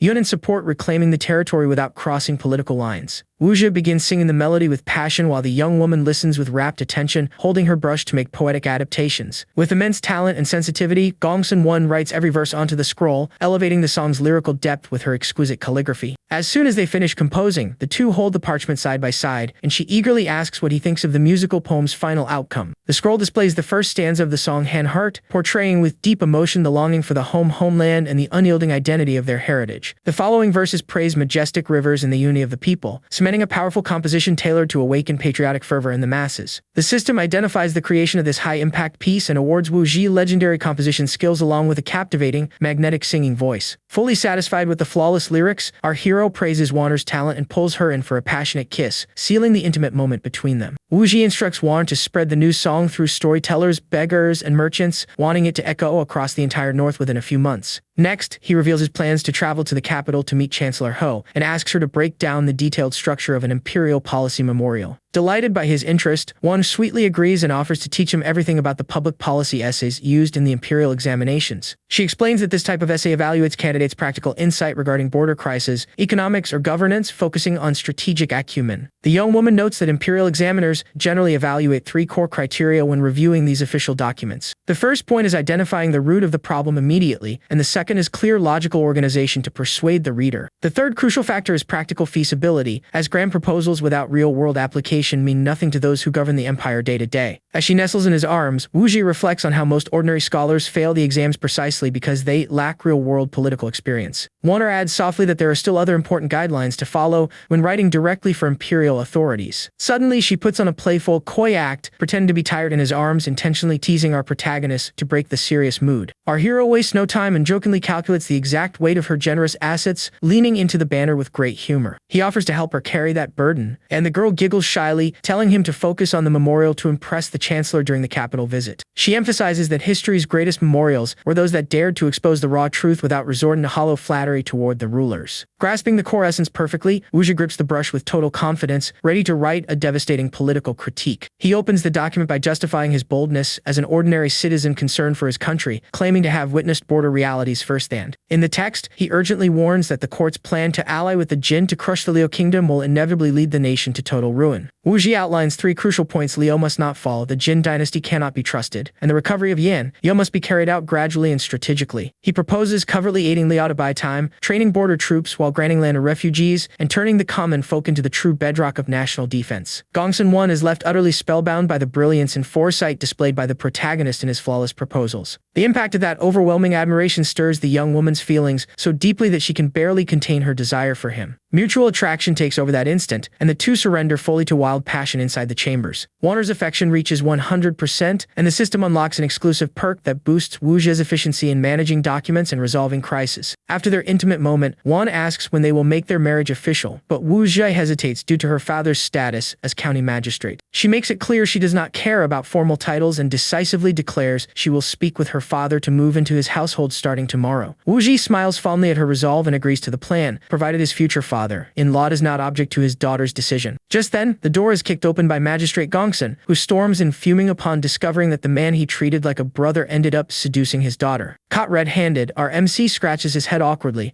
trying to explain that the two were merely discussing strategies before things heated up. The magistrate glares at Wu Zhi with a scowl, demanding an immediate change in how the young man addresses him from now on. Catching the cue instantly, our protagonist respectfully greets him as father-in-law, drawing silent approval from the elder. Giving his father-in-law a shoulder massage, Wu Zhi listens as the magistrate accepts the union with Warner as a secondary wife, asking only for future support for the Gongsun clan. Wu Zhi humbly expresses his gratitude, remarking that the magistrate seems to place enormous faith in his new son-in-law's future. The old magistrate admits he knows the young man's ambition well and promises to pull strings, reminding him that in imperial bureaucracy, everything requires money to open doors. Wu Zhi offers 10% of the profits from his cement and glass factories, and his father-in-law accepts, reasoning that the court is rotten to the core. He explains that he will use this fortune to bribe allies within Kaijing's powerful faction, securing total freedom for his son-in-law's businesses across the province. Pleased by the young man's pragmatic outlook, Gongsun promises to act as Wu Zhi's political and logistical right-hand man on his climb to power. The magistrate takes on the responsibility of organizing wedding preparations for Warner and the widows, freeing Wu Zhi to focus on his other tasks. As the father-in-law departs with confidence, the partnership between them is formally sealed, paving a solid path for the protagonist's business expansion. Shortly after, Li Jiora approaches in surprise, commenting that she never expected the magistrate to accept the union so easily. Our hero laughs at his good fortune, acknowledging that having such a pragmatic and adaptable father-in-law made his future plans far easier. Visiting the construction site at Dali Village, Wu Zhi is impressed by how quickly the land was cleared, and the old chief explains that everyone rushed to avoid missing the generous bonuses. The village chief asks if Lord Wu will purchase more land in the future on behalf of other villagers, and Wu Zhi laughs in relief, seeing that his fear of pushback was completely unfounded. He reflects that in the era's clan structures, when the vast majority profits, no one dares oppose the collective enrichment of the community. At that moment, the three heroes of the Yima River arrive: Pei Xuan, Meng Kang, and Deng Fei, presenting themselves imposingly before our protagonist. The three warriors kneel respectfully, swearing their loyalty, and Wu Zhi bids them rise, entrusting them with the management of the entire Dali Village development zone. Wu Zhi appoints Pei Xuan as chief supervisor construction and safety, mandating the strict use of woven bamboo helmets by everyone on site under penalty of severe punishment.